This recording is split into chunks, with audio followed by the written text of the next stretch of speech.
The Maoist Movement in India. Perspectives and Counter-Perspectives. Editor. Santosh Paul. Part I, Introduction to Maoism 1. What Maoism has contributed. Samir Emin. 17. 2 Rumor of Maoism Adityanigam. 23. 3 The Maoist Insurgency in India, and of the Road for Indian Stalinism. Jairus Banerjee. 39. Part 2, Reality and Experiences 4. The State at the Doorsteps Mitagupta. 59. 5 A Really Dark Corner Madhvi Tata. 63. 6 Life in the Liberated Zone, inside a Bujamar the Mythic Citadel Tisha Mittal. 66. 7 Here, Silence Speaks Volume Supriya Sharma. 84. 8 Inside Maoist in Chiraman.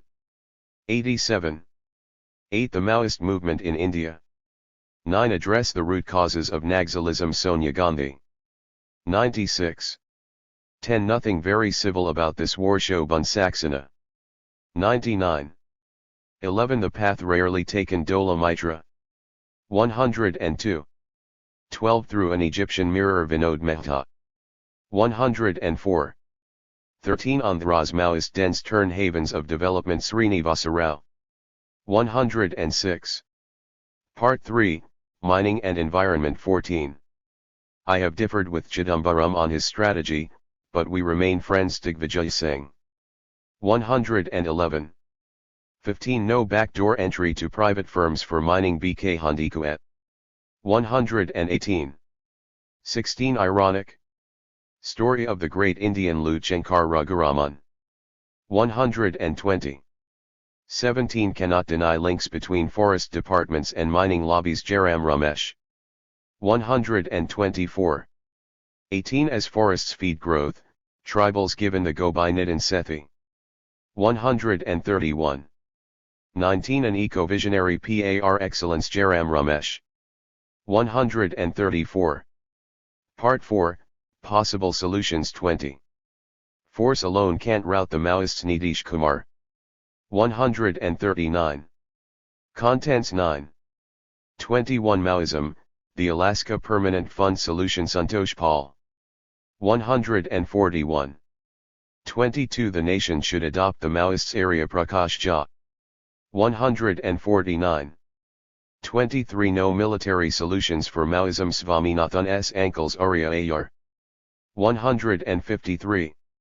24 Our freedom was born with hunger, we're still not free. MS Swaminathan. 155. 25 The wrong diagnosis. Chetan Bhagat. 159. 26 Force should be met with force. Svapan Dasgupta. 162. 27 Grow up. MS Swaminathan. 165. 28 No ifs or buts, defeat Maoist violence. Gurkaran Das. 169. 29 Maoism is terrorism. Shankar Ayar. 172. 30 Arms over people, Maoists in Bastar near Malangshu Mukherjee. 175. 31 Halt the violence. Give me 72 hours. P. Chidambaram. 197. Part V, Counter-Maoism, Rule of Law and Constitutional Rights. 32. Plea to Manmohan Singh on behalf of Binayak Sen. 219 Vr Krishna Ayar. 33. How many deaths before too many die. 222 Shomit Chaudhary. X. The Maoist Movement in India. 34 Bastar, Maoism, and Salwajudam Nandini Sundar. 235. 35 Salwajudam Judgment of the Supreme Court, decided by B. Sudarshan Reddy and Surinder Singh Nijjar, J.J., 249. Preface. The peasant revolt in the Naxalbari subdivision of Darjeeling district in the year 1967 is still a potent symbol of agrarian revolt in 2012. The current Maoist movement is a continuation of the armed struggles of the extreme left in the 1960s and 1970s. The Red Army's takeover of China coordinating a series of peasant revolts has inspired Maoist movements all over the world. Kanu Sanyal, one of the founders of the Naxalite movement, was echoing the Red Army phenomenon when he called for liberating the rural areas through revolutionary armed agrarian revolution and encircle the cities, and finally, to liberate the cities and thus complete the revolution throughout the country. The situation is alarming enough for policymakers to adopt new and radical approaches to resolve the problem. Over 2,600 civilians and security force personnel were killed between 2008 and 2010. 2. The inability to redress the economic factors is the dominant cause for the sustained violence which has affected 182 districts and several states in what is now called the Red Corridor. The liberalization of the economy has put India on a fast track in the years 2000 and 2011, clocking a gross domestic product, GDP, growth of a quarterly average of 7.45%. It is ironic that despite almost 8% growth we have not been able to contain economic disparities, nor have we been able to raise the income levels to alleviate poverty. The problem undoubtedly has its roots in social and economic deprivation. At the heart of the conflict is a battle for land. The government is aware and has been taking steps. The National Rural Employment Guarantee Act, NREGA, is a substantive measure to contain economic deprivation. Similarly, there is a rethink on the issue of land acquisition. Again, it remains to be seen if the forthcoming policies will in any manner ameliorate the condition of those living in the tribal belts where people are being displaced for mining activities. As I conducted the study, I was overwhelmed by the extensive scholarship available on this subject. The objective of the Society for Economic and Political Reconstruction, SEPR, in compiling this valuable anthology of essays, articles, interviews, and writings on the subject of Maoism is to provide a new perspective to this complex socio-economic and political problem. To this end, this anthology brings together writings from economists, journalists, political scientists, FLM makers, judges, lawyers, food experts, and environmentalists. This volume could enable evolving of cohesive and multi-pronged solutions within the confines of democracy. Besides, it could also be a continuous guide for policymakers and legislators and those of us who are interested in finding a solution to this problem. There is no alternative to the printed word in a meaningful exchange of ideas. The printed word is any day far more durable and enduring vis-a-vis other transient media. The debates on Maoism on television, due its format, are unable to come to grips with the problem. Opinions rendered end up in oversimplification of the issues and shallow hysterics. By the end of the program there is inevitably no solution in sight, differences are even wider, the protagonists more hardened about their opinions and the viewer forgets everything upon switching to the next channel. SEPR attempts to bring the debate on Maoism into the national consciousness through this collection. The aim is to encourage collective introspection and assimilation of ideas from every spectrum of opinion. It is also important to inform the reader that the Society's FRST express aim is to reaffirm the faith in. Preface 19. Constitutional democracy and human freedom as the only political option to better the human condition economically, politically, and socially. 3. It is also important to remember that India has for over 6 decades successfully worked a democratic constitution. It is with these objectives in mind that this anthology is being published. Introduction. Santosh Paul. A. The tribals of peninsular India are the unacknowledged victims of 6 decades of democratic development. In this period they have continued to be exploited and dispossessed by the wider economy and polity. At the same time, the process of dispossession has been punctuated by rebellions and disorder. Their relative and oftentimes absolute deprivation is the more striking when compared with that of other disadvantaged groups such as Dalits and Muslims. While Dalits and Muslims have had some impact in shaping the national discourse on democracy and governance, the tribals remain not just marginal but invisible. Ramachandra Guha won the whole history of my people is one of continuous exploitation and dispossession by the non-aboriginals of India punctuated by rebellions and disorder, and yet I take Pandit Jawaharlal Nehru at his word. I take you all at your word that now we are going to start a new chapter of independent India where there is equality of opportunity, where no one would be neglected. Jaipal Singh 2. On March 18, 1967 in the village of Naxalbari, West Bengal, a farmers' organization called Siliguri Kisan Sabha led by a tribal leader Jangal Santhal declared their intention of commencing an armed revolt to redistribute the land controlled by local landlords to end centuries of exploitation. Large parts of the village belonged to tea plantations exempt from land ceiling legislations. The population of Naxalbari subdivision predominantly consisted of tribals and landless laborers. Since then several persons were picked up by the police and detained, causing resentment. There was constant conflict between the landless peasantry trying to claim access to uncultivated areas and local yatdars 3 forcibly evicting tenants. On May 23, 1967, a sharecropper, Bibul Kishan, was beaten up by the henchmen of a local landlord while trying to enter and cultivate upon a piece of land. The next day, Inspector Sonam Wangadi led a team of policemen to make arrests to quell the disturbances. In a confrontation, Wangadi fell to a hail of arrows. Versions differ. Savitri Rao is the wife of former Naxalite Punjab Rao who had this account of the events to tell. 4. One morning, a few of the men went to till the fields and didn't return. We suspected that they had disappeared for a drink. But we got worried and scared when they did not return even the next day. A few others went missing the day after too. The next morning, some of us hid behind the bushes and watched. As soon as the men would begin tilling, the police would appear and take them away, telling them that the Jatdar who owned the land has ordered their arrests. The next morning, many of us gathered in the fields at Bora Horajat and decided we won't allow the police to do whatever they pleased. In the confrontation that followed, Inspector Sonam Wangdi was killed by arrows. No one still knows who shot that arrow. 5.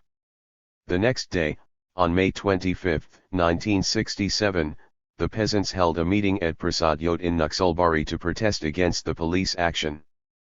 The meeting came under FRE from the police in which 11 people were killed, which included 7 women and 2 children. The names of those killed in the police fring are etched on a memorial at this spot. The revolt in Naxalbari was not the first of the revolts in tribal areas.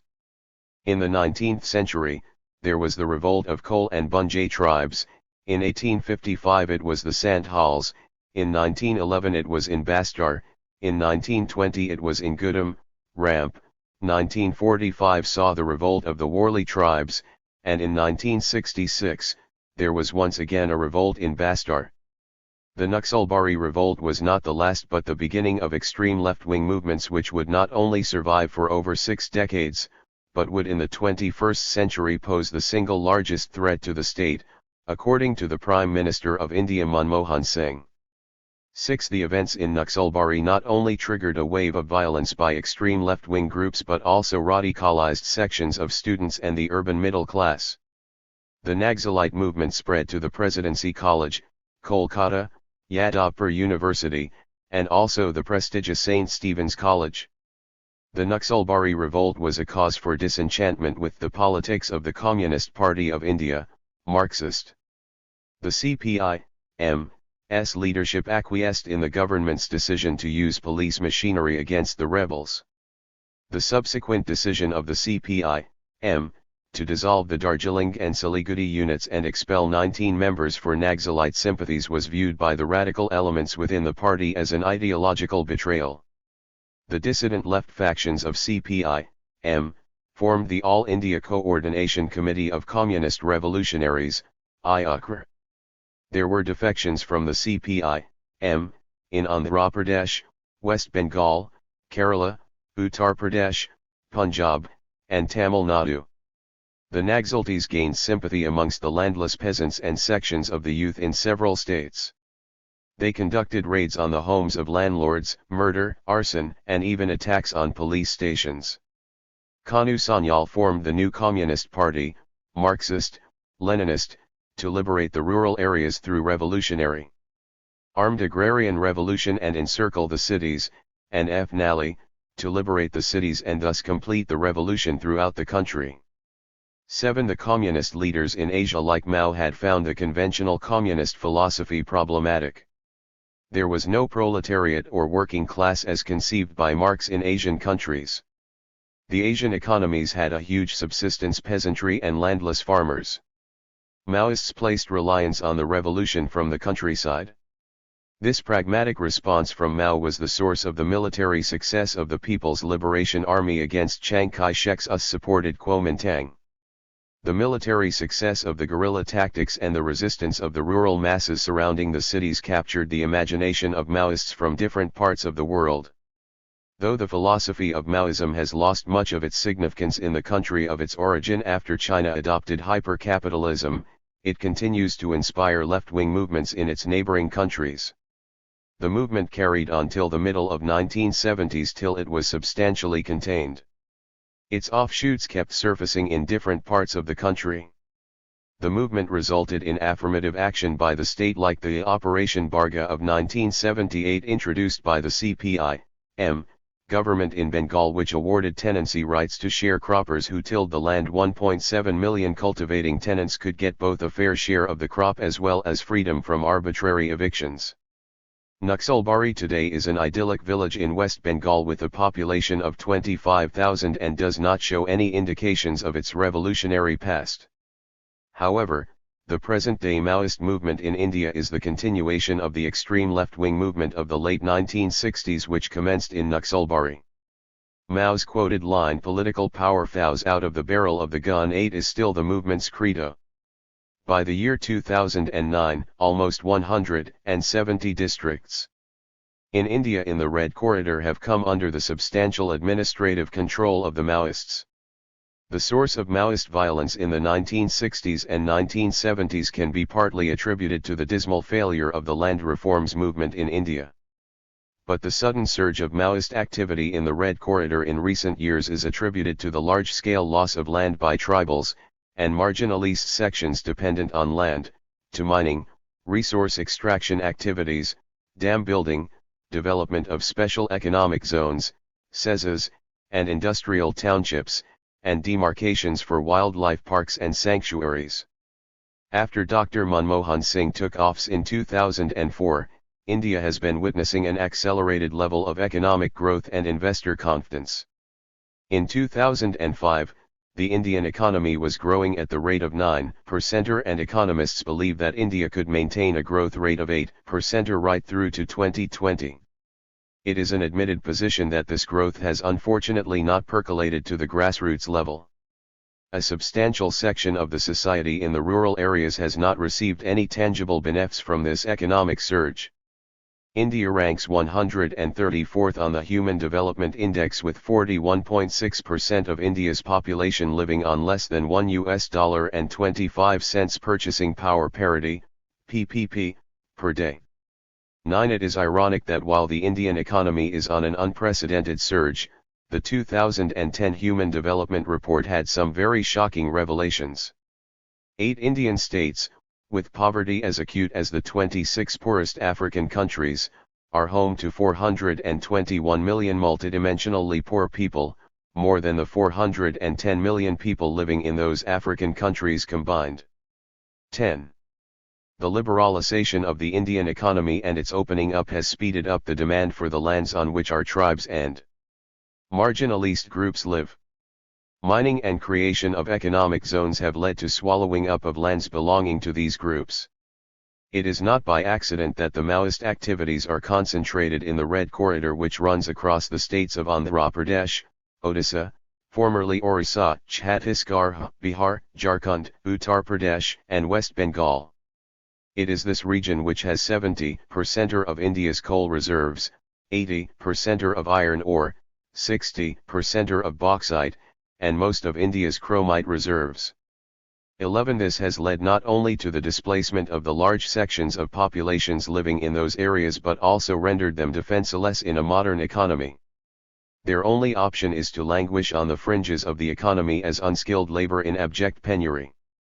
Despite the constitutional guarantees of providing adequate safeguards to the backward and tribal areas and their people, the performance of the state on this front has been dismal. The literacy rate of Adivasis is 23.8% and that of Dalits is 30.1%, 62.5% of Adivasi children and 49.4% of Dalit children drop out before matriculation, and 49.5% of Adivasis and 41.5% of Dalits live below the poverty line. The noted anthropologist, Verrier Elwin, who headed the Committee on Special Multipurpose Tribal Blocks, had recorded the condition of the tribal population in the 1950s, which continues to be the same till date. We have driven the tribals into the hills because we wanted their land, and now we blame them for cultivating it in the only way we left to them. We have robbed them of their arts by sending them the cheap and tawdry products of a commercial economy. We have even taken away their food by stopping their hunting or by introducing new taboos which deprive them of the valuable protein elements in meat and FSH. We sell them spirits which are far more injurious than the homemade beers and wines which are nourishing and familiar to them, and use the proceeds to uplift them with ideals. We look down on them and rob them of their self-confidence, and take away their freedom by laws which they do not understand. 12. The people who have been displaced from their lands have not taken this assault lying down. While some of the movements have taken place within the parameters of a democratic discourse, in several other places the resistance, unfortunately, has followed the path of violence. For instance, the Tata Motors nano car project in Singur ended in a complete fiasco after stiff resistance to the West Bengal state government's land acquisition program for the project. The West Bengal government had sought to acquire 1,000 acres of prime agricultural land which would have displaced 13,000 peasants in Singur.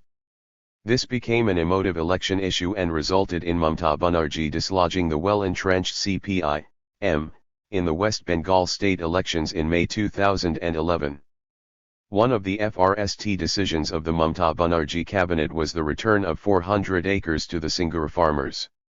However, in stark contrast, the events in Lalgarh in West Midnapur took a violent turn.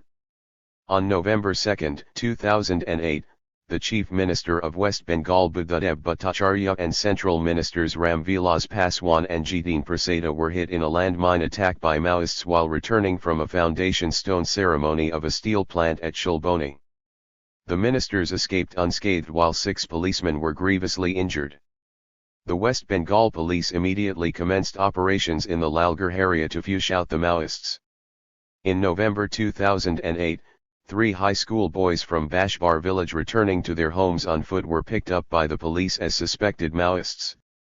The enraged villagers surrounded the Lalgarh police station and blockaded it. The support came from surrounding Adivasi villages.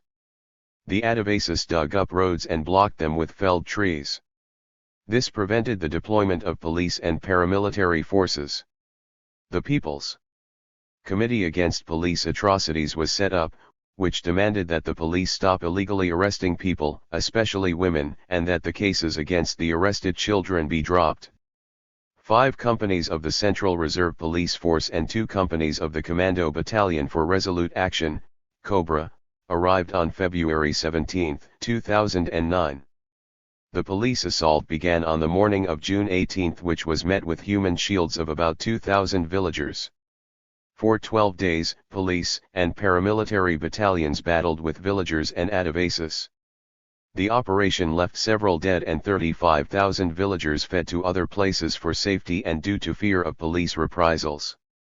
The conflict zone has widened and is punctuated by death tolls that do not befit a constitutional democracy. At the heart of this Maoist conflict is the battle for land between those who are dependent on land and those economic organizations and forces which require this very land for what is euphemistically called developmental activities. It is ironic that while India is breaking out of the shackles of the Hindu rate of growth, it is now faced with the greatest challenge to its economic and political order, through the Maoist movement. Maoism, both as an ideology and also as a political force in its new avatar, has got its foothold in over 182 districts in 10 states and is threatening democratic governance. There are 2 dominant and diametrically opposite viewpoints, along with the various shades of grey, on Maoism prevailing in India. The popular view in urban centres is that espoused by the Prime Minister Manmohan Singh and the Home Minister P. Chidambaram, who perceive the Maoist movement as a violent law and order situation. On the other end of the spectrum are first defenders of the Maoist movement like Arundhati Roy, who see the movement as a last-ditch struggle by those millions who have been abandoned by the state in the development process and who have no hope in hell in the current economic scheme of the political structure. In between these two extremes lies the perception that Maoism is the outcome of a lopsided development policy which abandoned large segments of the population from receiving any tangible benefits. Sonia Gandhi's message to the party workers is an indicator of this viewpoint when she articulated, "While we must address acts of terror decisively and forcefully, we have to address the root causes of Naxalism." The rise of Naxalism is a reflection of the need for our development initiatives to reach the grassroots, especially in our most backward tribal districts. 13. These middle-of-the-road views coalesce to advocate an inclusive development policy rather than rely exclusively upon a police, military option. However, to not treat Maoism as a law and order problem has its own consequences. First, the scale of violence and the killings which happen with striking regularity would be difficult to ignore. The violence often does not end with of the police or the armed constabulary as the sufferers. The victims of Maoism are often the very people the movement seeks to protect. Besides, the Maoist ideology refuses to adhere to any form of democratic process and seeks to establish doctrinaire party authoritarianism. Time and again, history has shown that these political movements have brought about far greater oppression than the systems they seek to displace. The statement of the Prime Minister is high on hyperbole when he refers to the ragtag armies of landless peasantry and tribals as the single largest threat to the state. But, nevertheless, it is a serious law and order problem given the scale of violence they have so far unleashed. To treat the Maoist problem through the lens of the police and paramilitary would not only be an error of judgment but would be absolutely foolish. 60 years of democratic governance in India is no mean achievement, and to squander it all in meaningless violence is the least desirable of the alternatives. There is another aspect of Maoists being co-opted within the democratic process which has so far eluded the thinking of the establishment in India. The classic illustration is of the Maoist movement in Nepal, spearheaded by the People's Liberation Army under the leadership of Prachanda, joining the mainstream parliamentary democracy in 2002 after 10 years of insurgency. The Alaska Permanent Fund Solution. It is unfortunate that governments working under a constitution dedicated to the upliftment of the marginalized sections of the society, besides mouthing the rhetoric of inclusive development, are unable to bring in concrete developmental measures. There are effective models available, like the Alaska Permanent Fund. The mineral-rich state of Alaska, after discovering that the revenues from mineral extraction were being squandered by the state with no tangible benefits to the Alaskans, set up the Permanent Alaska Fund. In 1975 the voters in Alaska approved a constitutional amendment to establish a dedicated fund, the Alaska Permanent Fund. The amendment mandated that 25% of all mineral lease rentals, royalties, royalty sales proceeds, federal mineral revenue sharing payments and bonuses received by the state were to be invested in the fund. The fund invested in a diversified portfolio of public and private assets. The fund, which started with an initial investment of $734,000 in 1977, has grown to more than $41.105 billion today. Its investment in U.S. bonds is $6.172 billion, in U.S. stocks $6.409 billion, $12.626 billion in global and non-US stocks, and $4.173 billion in real estate. The projected earning is $4 to $5 billion annually, and individual annual dividends are expected to be $3,000 to $4,000 in the coming years. In the year 2005, every Alaskan inhabitant received $845.76, and in the year 2008 they received $2,069. From 1982 through 2009, the dividend program paid out about $17.5 billion to Alaskans through the annual distribution of dividend checks. The Alaska Permanent Fund is not the only sovereign wealth fund in the world. There are 20 larger funds managed by various countries, giving new meaning and dimension to equitable opportunity for human capital development. The list of countries with the largest sovereign funds is given in Figure 1.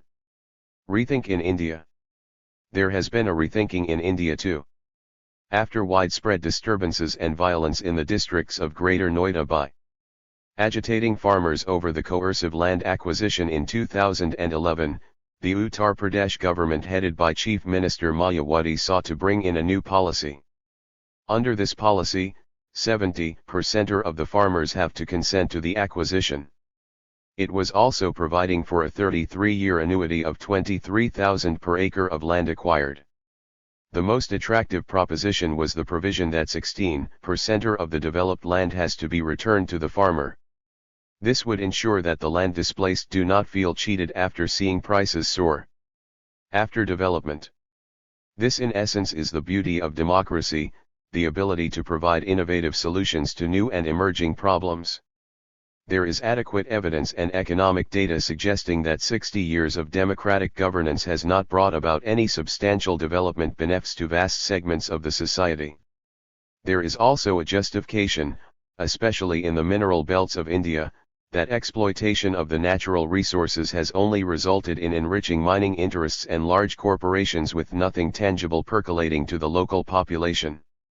Bauxite, gold, and now, platinum FNDS in India's tribal belts only accentuate the continuing misery of the displacement of the population from their lands. The government's commitment towards economic and social empowerment of the socially disadvantaged groups and marginalized sections of society is suspect. The study of financial allocations to these groups shows that the skeptics may perhaps be right in perceiving that governments have virtually no intention to improve their lot and is keener on resource extraction and appropriation of their lands. Studies show that the actual economic package is abysmally poor.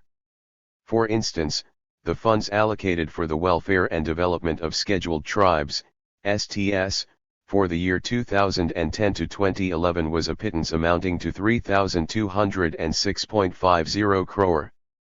The outlay for the grants under Article 275(1) was a meager 1,046 crore. The funds allocated for development of forest villages for the same year was a dismal 60.50 crore. The scheme of top-class education for ST students provided for financial assistance for 625 students annually. The economic survey does not disclose what exactly the achievement of the scheme for strengthening of education among ST girls in low literacy districts was. A bare perusal of the financial commitment for the schemes for the welfare of scheduled castes, SCS, and STS shows a pathetic disregard to doing anything substantial for the section of people that is paying the highest price in this economy. The battle against Maoists moved from intensive military and police action to the bizarre. The state of Chhattisgarh began arming thousands of illiterate and barely literate youth from the tribal tracks with little or no training and with even lesser clarity on the chain of command to battle with the Maoists. Besides, the Union government and the state government had no answer as to how they would be disarmed. The Supreme Court's verdict by Justice Sudarshan Reddy and Justice Surinder Singh Nijjar on July 7, 2011 striking down this arrangement as unconstitutional is worth a careful study. The arming of such private militias like Salwajudam and Koya commandos was held to be unconstitutional and governments are enjoined from appointing and supporting such militias. While the judgment was settling a constitutional issue, it also made an impassioned plea to the governments of the day and of the future to adhere to their constitutional obligations to secure a more equitable allocation of resources and stop violence on those whose resources and lands are being forcibly taken away.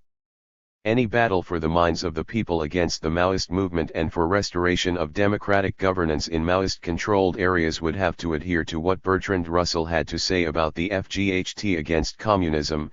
Communism is a doctrine bred of poverty, hatred, and strife. Its spread can only be arrested by diminishing the area of poverty and hatred. 14. If only the governments paid as much attention to ensuring that a fair share of the proceeds is effectively deployed for the uplifting of the populations being forcibly displaced as they do to resource extraction, there could be a legitimate and democratic solution to this problem. if the People's Republic of China could pull 400 million out of poverty, there is no reason why the Indian democracy cannot do the same with effective models of sovereign wealth funds being deployed around the world. Part I. Introduction to Maoism. 1. What Maoism has contributed. Samir Emin ***. A. The Second International's Marxism, proletarian and European-centered, shared with the dominant ideology of that period a linear view of history, a view according to which all societies had to pass through a stage of capitalist development, a stage whose seeds were being planted by colonialism, which, by that very fact, was historically positive, before being able to aspire to socialism. The idea that the development of some, the dominating centers, and the underdevelopment of others, the dominated peripheries, were as inseparable as the two faces of a single coin, both being imminent outcomes of capitalism's worldwide expansion, was completely alien to it. But the polarization inherent to capitalist globalization, a major fact because of its worldwide social and political importance, challenges whatever vision we may have of how to surpass capitalism. This polarization is at the origin of the possibility for large portions of the working classes and, above all, of the middle classes of the dominant countries, whose development is itself favored by the position of the centers in the world system, to go over to social colonialism. At the same time, it transforms the peripheries into storm zones, according to the Chinese expression, in natural and permanent rebellion against the world capitalist order. Certainly, rebellion is not synonymous to revolution, only to the possibility of the latter. Meanwhile, reasons to reject the capitalist model in the center of the system are not lacking either, as 1968, among other things, has shown. To be sure, the formulation of the challenge advanced at a certain time by the Chinese Communist Party, the countryside encircles the cities, one is by that very fact too extreme to be useful. A global strategy for transition beyond capitalism towards global socialism has to define the interrelationship between struggles in the centers and the peripheries of the system. At FRST, Lenin distanced himself somewhat from the dominant theory of the Second International and successfully led the revolution in the weak link, Russia, always believing that this revolution would be followed by a wave of socialist revolutions in Europe. But this did not happen. Lenin then moved towards a view that gave more importance to the transformation of Eastern rebellions into revolutions. But it was up to the Chinese Communist Party and Mao to systematize that new perspective. The Russian Revolution had been led by a party well rooted in the working class and the radical intelligentsia. Its alliance with the peasantry in uniform, FRST represented by the Socialist Revolutionary Party, ensued naturally. The consequent radical agrarian reform finally fulfilled the old dream of the Russian peasants to become landowners. But this historic compromise carried within itself the seeds of its own limits. The market was, by its own nature, fated, as always, to produce a growing differentiation within the peasantry, the well-known phenomenon of kulakization. The Chinese Revolution from its origin, or at least from the 1930s, unfolded from other bases guaranteeing a solid alliance with the poor and middle peasantry. Meanwhile, its national dimension, the war of resistance against Japanese aggression, likewise allowed the front led by the communists to recruit broadly among the bourgeois classes disappointed by the weaknesses and betrayals of the Kuomintang. The Chinese Revolution thus produced a new situation differing from that of post-revolutionary Russia. The radical peasant revolution suppressed the very idea of private property in farmland, and replaced it with a guarantee to all peasants of equal access to farmland. To this very day that decisive advantage, shared by no other country besides Vietnam, constitutes the major obstacle to a devastating expansion of agrarian capitalism. The current discussions in China largely center on this question. 2. But in other respects, the going over of many bourgeois nationalists to the Communist Party would necessarily exert an ideological influence favorable to the support of the deviations of those whom Mao termed partisans of the capitalist path, capitalistroders. 3. The post-revolutionary regime in China does not merely have to its credit many more than significant political, cultural, material, and economic accomplishments: industrialization of the country, radicalization of its modern political culture, etc. Maoist China also solved the peasant problem that was at the heart of the tragic decline of the Central Empire over 2 decisive centuries, 1750 to 1950. What is more, Maoist China reached these results while avoiding the most tragic deviations of the Soviet Union. Collectivization was not imposed by murderous violence as was the case with Stalinism. Oppositions within the party did not give rise to the establishment of a terror. Deng Xiaoping was put aside, he returned.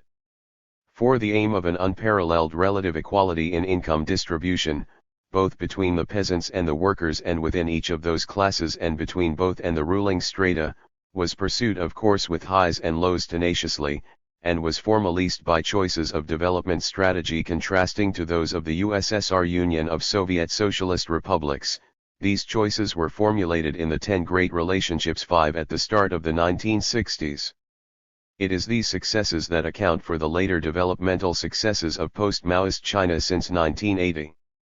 The contrast with India, precisely because India had no revolution, thus has the greatest significance not only in accounting for their different trajectories during the decades from 1950 to 1980 but also for those characterizing diverse probable, and/or possible, perspectives for the future. These successes explain why post-Maoist China, committing its development thenceforward to its opening within the new capitalist globalization, was able to avoid destructive shocks similar to those that followed the collapse of the USSR. Nonetheless, Maoism's successes did not settle definitively, in an irreversible fashion, whether China's long-term perspectives would work out in a way favorable to socialism.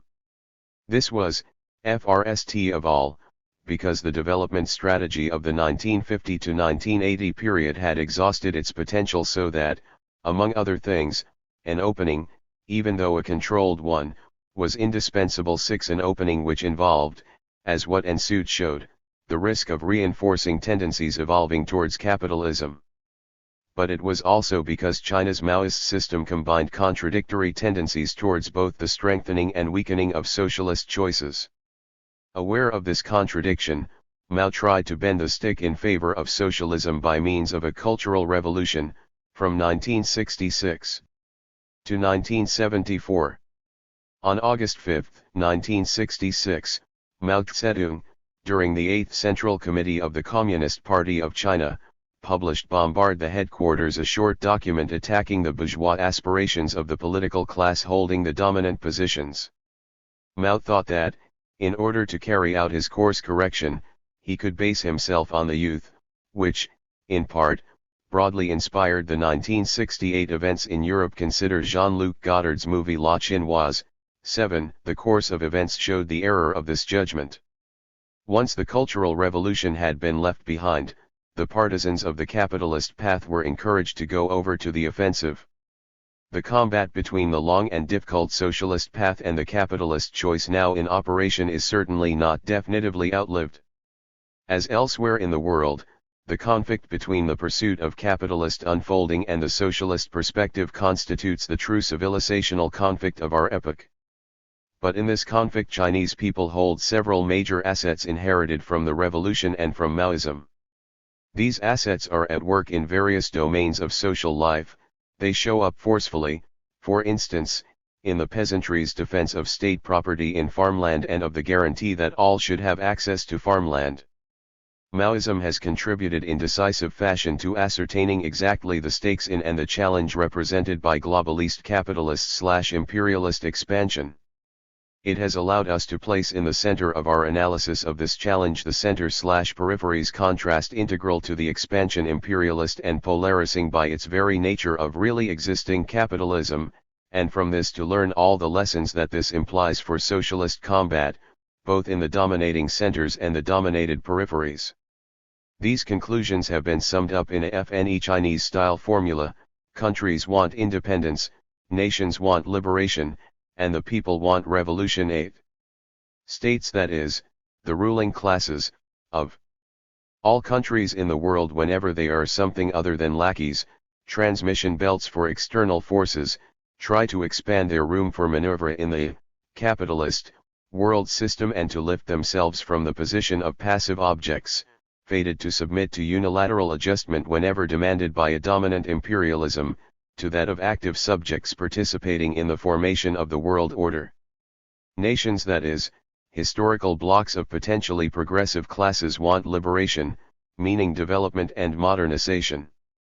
People, that is, the dominated and exploited popular classes, aspire to socialism. This formula allows an understanding of the real world in all its complexity, and consequently, the formulation of effective strategies for action.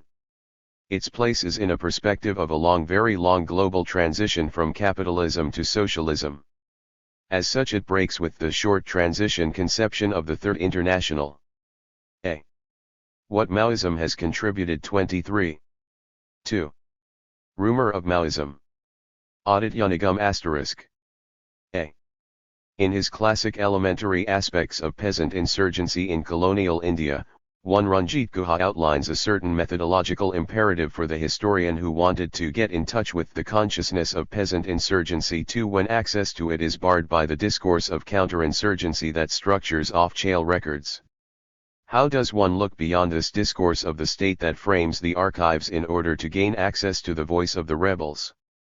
Guha's solution was relatively simple. Counterinsurgency, he argued, derives directly from insurgency and is so determined by the latter that it can hardly afford a discourse that is not fully and compulsively involved with the rebel and his activities. 3. Unlike British Marxist historian Eric J. Hobsbawm, who had tried to track the story of social bandits through a somewhat problematic reading of folklore, 4. Guha warned that folklore relating to peasant militancy can be elitist too. 5. For many singers and balladeers belonged to upper caste families who had fallen on hard times and were, therefore, often suspicious of the revolt of the lower castes or tribals. Guha underlined that though the records of the colonial state and its police officials registered the voice of those hostile to the insurgents, including landlords and usurers, they could not avoid being shaped by the will of the insurgents. His conclusion therefore was that the presence of rebel consciousness could be read in the body of evidence produced by the discourse of counterinsurgency itself. The burden of Guha's argument was that in order to decode the language of counterinsurgency, it was often enough to simply reverse the values in the terms used by the off-chail discourse, thus bad mashes simply meant peasant militants and not bad characters. Dacoit village would indicate an entire village involved in the resistance, and contagion would most likely refer to the solidarity generated by the uprising. Those were happier days from the historian's point of view. For the peasant and tribal insurgencies that Guha was discussing were organic struggles which drew their leadership from amidst the peasants or tribal communities themselves. Whether it was Sidhu Kanu, Birsa Munda, or Tichu Mir, the leadership of the movements and their ideologies derived directly from the world of the tribals. The context of colonial India was also, in a significant sense, quite clearly polarist, and the possibility of written records being produced from a multiplicity of sources was simply out of the question.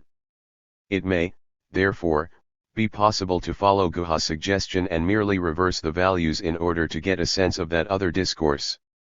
In contrast, the methodological challenge for a scholar of contemporary India seems insurmountable. And if any future historian were to explore the Maoist movement of our times, say 100 years later, she is likely to be completely misled if she decided to follow in Guha's footsteps. For not only would she or he be confronted with the official discourse of counterinsurgency, there would also be a Maoist discourse to contend with, which is almost certainly not the voice of the insurgent peasant, or the Adivasi.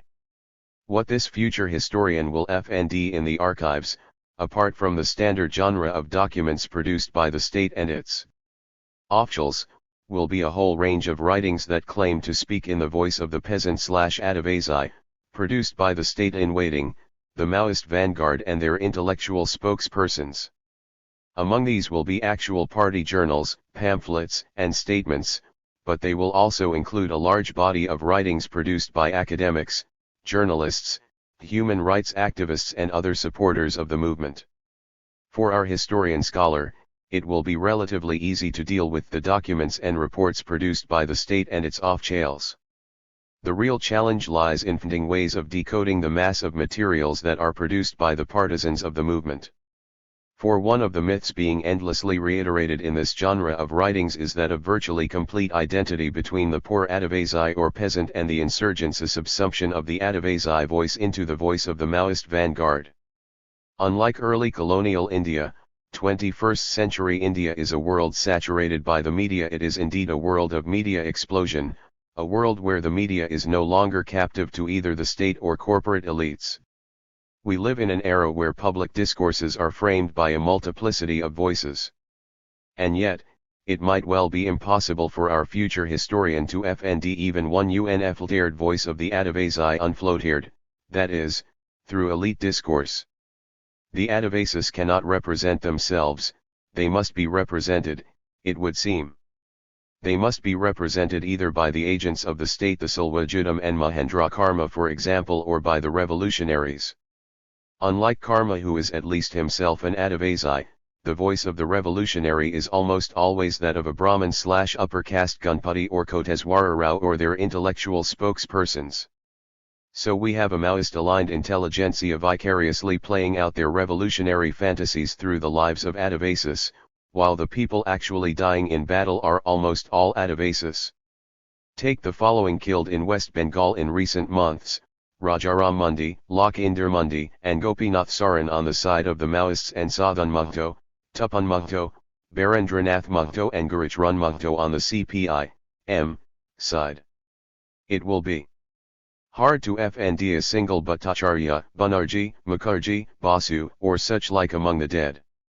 On the face of it, the list of the dead would seem to suggest that the Maoist story is correct and that the entire battle is being fought by and among the Adivasis. But as a matter of fact, we do not even know whether the peasant or the Adivasi in question is really the insurgent we are looking for. I say this in a deliberately provocative vein because a point being repeatedly made by the Maoist-aligned intelligentsia is that to deny that the peasants or Adivasis themselves are rising in arms, is to deny them agency. There is a definitional fat at work here: you are by definition not an agent if you are not a Maoist. Claims like these abound in almost all writings of intellectuals sympathetic to the Maoists. And the only time we hear an actual Adivasi voice, filtered, no doubt, is when an R.D. Murmu, one of the endlessly harassed people of Lalgarh, assaulted by the police, says, "Whenever there is a Maoist attack, the police raid our villages and torture our women and children. For how long will we suffer this oppression by the police? All of us are Maoists. Let the police arrest us. Today we have come out." 6 statements like these have been endlessly retailed by the Maoist-aligned intellectuals in support of their argument that all Adivasis are Maoists, as though the meaning of R.D. Murmu's statement is quite so transparent. It is possible that she is actively involved in the Maoist movement, but it is also possible that she is making this statement in exasperation.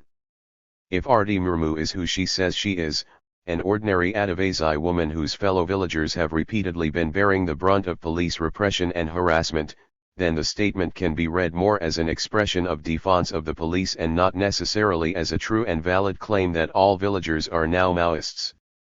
It is indeed true that many Adivasis in Lalgarh, Chhattisgarh and many other parts of the country have become Maoists in the face of continued police harassment.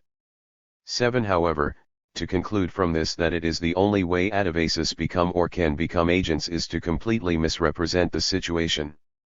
A related question is that of the organicity of the Maoists' relationship to the Adivasis. One of the ways in which Maoist-aligned intellectuals have been countering the charge of appropriating the voice of the Adivasis is by claiming that the Maoists are the Adivasis, that they are not an external factor in Adivasi life, at least in areas of their influence. Take for example, the following Amit Bhattacharya's argument, which takes historians Sumit Sarkar and Tanika Sarkar to task for criticizing the Maoists. 8. According to the author Bhattacharya, they argue that the movement in Jangal Mahal had been going quite well until the Maoists entered the scene from outside and derailed the movement. And it is the violent activities of the Maoists that brought joint forces into the scene. 9. The author Bhattacharya counters this position by asserting that the reality is that the Maoists did not fall from the sky. The Maoist Communist Center and the CPI, ML, People's War had been active there from the 1980s and 1990s and fought over day-to-day issues by the people's side and suffered persecution, molestation, and incarceration for years together. 10. This apparently is proof enough of the Maoists' deep roots among the Adivasis, for the author then proceeds. Their social roots lie in the soil of Jangal Mahal, however disturbing this may sound to these historians and sections of learned personalities. Thus the statement that the Maoists are external to the movement, that they have entered the scene all on a sudden and taken control of it, does not have any factual basis at all. 11. I have emphasized the phrases thus the statement and does not have any factual basis in order to underline the structure of the argument. The only facts that Bhattacharya refers to is that the MCC and PWG have been active in the area since the 1980s and 1990s, and from this it is supposed to follow that they have deep roots among the local populace. By that reckoning the RSS-12 and Vishva Hindu Parishad also must have deep roots among the Adivasis, often in the same areas. Let us leave aside the minor possibility that different kinds of political forces can be active in an area without managing to get any significant support from the local population. The writer Bhattacharya then goes on to charge intellectuals like the Sarkars with portraying the masses in a way that these ignorant people are devoid of any initiative of their own, that they are unthinking, unfeeling robots, which can only follow, but cannot lead. 13. There are a number of issues here that are worthy of consideration. First, the author's own rendering of the Sarkar's position indicates that according to them, a movement was already on, and in pretty good health before the Maoists took it over. How is this a denial of agency to the Adivasis? It would not have been possible for them to hold that position if they had been inclined to portray the masses as ignorant, devoid of initiative and robots as Bhattacharya alleges. It is also worth mentioning that the Sarkar's account is based on the evidence of an active sympathizer of the Lalgarh movement, an activist of the Lalgarh Andolan Sanyati Mancha, who was by no means hostile to the Maoists. My point is that for Maoist-aligned intellectuals, Adivasi agency can be recognized only as long as they are the foot soldiers of the Maoists. Second, the question of agency as it is routinely posed in a number of such writings assumes a simple and unproblematic relationship between the Adivasi who becomes Maoist and the Maoist vanguard, i.e., the CPI, Maoist. The fact is that this is precisely where matters are considerably more complex and interesting. Those who pick up the gun and ally themselves with the Maoists are, indeed, not mere unthinking robots or ignorant fools. They are agents in more complicated ways than simplistic Maoist-inspired accounts would allow us to see. In the FRST place, to merely reassert a commonplace of much historical and political research of recent decades, most people, Adivasis and peasants, as opposed to middle-class intellectuals, who become Maoists do not do so because they agree with their politics, their ideology or their program. They do so because Maoism performs some function in a very immediate sense in their lives. Take the story of Jagdish Mahto, one of the abiding legends of the rise of the Naxalite movement in the Bhojpur region in Bihar. A school teacher by profession, Jagdish Mahto was born into a poor peasant family in the now well-known village of Equari. He began his sojourn in politics in the context of the most vicious and unimaginable economic, social, and sexual oppression of the local Dalit people by upper caste landlords. Till 1968, he was an Ambedkarite of sorts and also published a short-lived newspaper by the name of Harijanistan. He and his friends also organized demonstrations to raise the demand for Harijanistan, but to no avail. Peaceful struggle against the armed might of the landlords turned out to be utterly ineffective. Then he heard about the Naxalites and their activities in Kolkata, in Siliguri, and Medinipur. He and Rameshvara here sought them out and established contact with the CPI, ML. 14. Thus began the drama of one of the most important segments of the Naxalite movement outside West Bengal. Naxalism became the weapon in a battlefield of caste, class conflict. Jagdish Mahto died soon thereafter, but the CPI, ML, liberation struck roots in that region. There are innumerable stories of similar kind in the history of social and political movements. The movement FRST appears as a rumor in a situation of ongoing battle. To return to our earlier example, Jagdish Mahto could hardly have been an Ambedkarite in the sense we know Ambedkarism today, for the very name Harijanistan gives away the fact that his own self-identity was still being defined within an inherited Gandhian vocabulary. Ambedkar too was little more than a rumor, the rumor of a leader of the depressed classes about whom, possibly many legends were in circulation. And Jagdish Mahto did not have to wait for the real Ambedkar or the Naxalites to materialize before he became an agent. He sought out the Naxalites and Charu Mazumdar. Both Ambedkar and Naxalism played, in his life, the role that he assigned them. The partnership can then carry on or not, depending upon a variety of factors. Mahto died too soon and we do not know what would have happened to his relationship with the CPI-ML. It is possible that he might have refashioned himself completely in order to become a party leader, but that is another story. It is also well worth bearing in mind that agency is not always about noble struggle. If vanguards are instrumental in using people for their purposes, ordinary people who choose to join them can be no less instrumental. Thus, for instance, Bela Badia's FL'd work revealed how, here have been instances where individuals have misused such power as comes from wielding a gun for private gain. Attraction for armed power, she found, may lead unprincipled individuals to join the movement. Some of them, she went on to observe, formed gangs after running away with the party arms and turned against the party itself, e.g. Jagnandan Yadav group in Bihar. 15.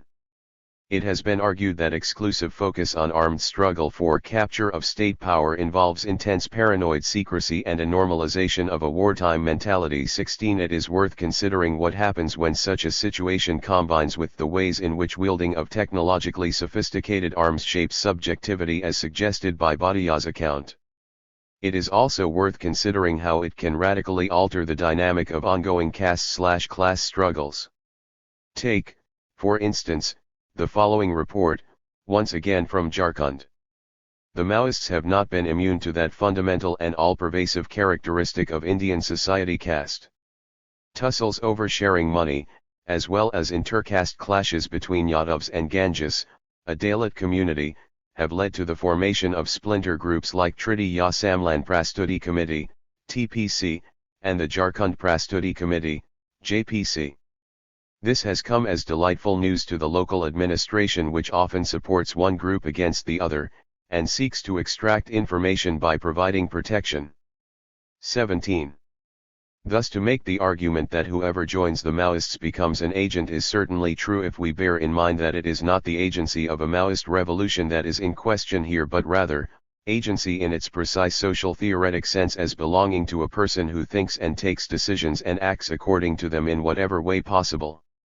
He is, in that sense, always already an agent, even if decisions are always implicated in a web of power relations. It is also clear from many independent accounts that from the late 1980s, resentment has been brewing against the Maoists in Chhattisgarh. 18. There is independent corroboration from different quarters that the rise of the Salwajudum as a state-sponsored counterinsurgency was preceded by a rising discontent against Maoist activities in May-June 2005. Versions differ as to the reasons for the resentment. In one version, villagers decided to resist the Maoists who had come to take a young girl away from her family as a recruit, this forcible taking of one member from every tribal family being a standard practice of the Maoists. What this does to the question of agency is best left to the reader to ponder. Another version points to the Maoist enforced boycott of trade in Tendu leaves 19 against the backdrop of a drought, as the main precipitating factor behind the resentment. 20. These are complicated questions, but it is possible to sift through various contending accounts to get a sense of what is actually going on as far as the relationship between the Adivasi/peasants and the Maoists is concerned. In this one sense, our historian is much better placed than Ranjit Guha. And here in these accounts of resentment against the Maoists, we get a glimpse of yet another dimension of Adivasi agency, especially in Chhattisgarh but also in some other parts of the Maoist area of Influence. The most recent instance of the complex dynamic that the Adivasi, Maoist relations embodies, comes from the Jangal Mahal area, precisely the area about which Bhattacharya, cited earlier, makes his claims against Sumit Sarkar and Tanika Sarkar. This is the story of Gurichrun Kisku alias Marshall, from all accounts an important tribal leader of the Maoists. Kisku reportedly joined the MCC as far back as in 1988 and had arms training in handling all manner of sophisticated arms, including laying and detonating mines. 21 It is clear from Kisku's statements that his main grouse centers on the tribal question. I decided to quit the party when I realized that it does nothing for the Adivasis. In fact, the party is using them as instruments. Kishanji is an outsider who does not know anything about tribals here. Tribals are a social entity with distinct customs, religion, and language. The party is destroying this tribal system and way of life in Jangal Mahal and other areas. 22. It is possible that Kisku is particularly bitter at this moment of his breakup with the party and movement he has been involved with for 2 decades, and this articulation of his complaints could be an exaggerated overstatement. What is undeniable, however, is that in order to express his angst, he draws on an existing discourse among the Adivasi populace where certain Adivasi cultural practices are seen to be under threat from the Maoists. Of course, this does not mean that Maoism has no social support among the Adivasis and peasants and is simply a fantasy of the revolutionary intelligentsia. Maoism exists and indeed, its area of influence has been expanding. It is impossible to reduce the growth of this Maoism, which arises out of an unstable compact between the political party the CPI, Maoist, and the ordinary peasants or Adivasis, to any single factor. There are a number of different factors and indeed, different histories, that lie behind the phenomenon. At a superficial level, this difference can be located in the very different histories of the different components that went into the making of the party in its present form, namely the CPI, ML, People's War, better known as the People's War Group PWG, the CPI, ML, Party Unity and the Maoist Communist Center, all of whom had different styles and different kinds of social base. The history of the PWG goes back to the post-emergency mass upsurge of the poor peasantry of Karimnagar district and other parts of Telangana in Andhra Pradesh. The primary issues were those of land, wages, and vicious forms of caste oppression. The organizational center of this struggle, writes K. Balagopal, was the Agricultural Laborers Union or Raitu Kuli Sangam, generally known as the Sangam, and not the underground armed squads, known as Dalams. 23 The struggle was mainly of the unarmed poor, though the Naxalites did kill a few particularly vicious landlords. Sympathetic critics have noted that this mode of operation continued till well into the 1980s in the struggles in Adilabad against food shortages, where common villagers would loot granaries and shops and redistribute food. 24 By 1985, however, as the state's retaliation, mostly on behalf of the rural rich, began, PWG strategy itself underwent a transformation. Gradually, mass struggles receded to the background and increasingly, their place was taken over by the Dalams. However, it is not correct to say that this shift was entirely in response to state retaliation. It was increasingly becoming a shortcut, for as the Naxalite legend spread, it struck fear among sections of the landlords, another form in which Naxalism then, as Maoism now, existed as rumor. Often then, mere putting up of the posters demanding a rise in wages, for example, could lead to a rise in wages. The rumor did its work. The armed intervention of the Naxalites on behalf of the poor provided a counter, a backdrop against which the mass struggles were fought as the movement spread in other parts of Telangana. The arms of the Naxalites fulfilled a social function here that must be clearly recognized. They were a foil to the armed might of the upper/dominant caste landlords and local arms of the state that functioned, always in the interests of the former. As distinct from the land and wage struggles of this period, the more recent growth of the Maoists, in say northern Karnataka, was among tribals who were at the point of displacement with the formation of the Kudremukh National Park. Though many other organizations and movements have also been agitating in the area, holding road blockades, storming the forests, organizing human chains and satyagrahas, 25 The attraction for the Maoists, at least among a section of the poorest, seems to have been quite evident. 26 Here the conflict was not with the immediate oppressor, namely the landlord. Rather, the perceived threat was from a distant and impersonal force, the state and its officials, and the impending displacement that stared the atabasis in the face.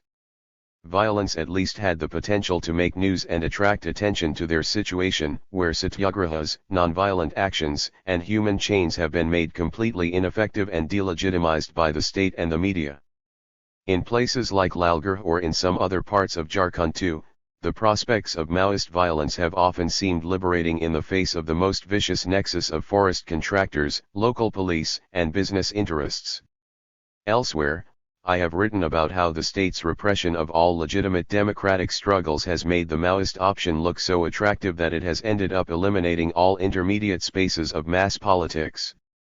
27 In the Dandakaranya region, which includes Gadchiroli and the districts of Dantewada, Bastar, and Kankar, the current war zones, there is yet another kind of state and state-sponsored violence that is destroying Adivasi life. 28 Little surprise that the influence of the Maoists has phenomenally increased over the years. Here the most recent CONFists have been around the renewed drive by the state to industrialize and throw open the mineral-rich forest areas to corporations. This clearly involves large-scale displacement of the tribal population from their traditional habitats. Important steel companies like Essa Steel and Tata Steel have been in the process of acquiring prime agricultural land in the area. Independent reports have testified to the fact that the entire process of land acquisition was being conducted at gunpoint. Gram Sabha local self-government meetings, ostensibly meant to discuss and give or withhold consent to land acquisition, were a farce. Instead of meetings, individuals were being called into a room and made to sign their consent, or so the villagers felt. 29 Held under heavy armed guard, these meetings were a farce in another sense. Legally, no outsiders are allowed to attend Gram Sabha meetings but the interested parties, namely Essa Steel officials in the case of the report cited above, were inside, overseeing the process. As a reporter put it, the same procedure was being followed in other places. Gram Sabha meetings were held under the shadow of Section 144, while all outspoken critics of the acquisition would be under arrest. Such stories have been floating in from researchers in the field for some years now, and it was clear that in this new phase of neoliberal industrialization, a new kind of violence was being unleashed on people who were to be dispossessed in order to make room for mining and industry. In many such cases, for example, Kashipur, Kalinganagar, Singur, Nandigram, Goa, Pentahsil in Maharashtra, 30 mass struggles have been ongoing for some time. Even apart from these well-known, emblematic names, there have been innumerable mass struggles throughout the country which have resisted the frenetic drive towards industrialization and mining through displacement, often successfully.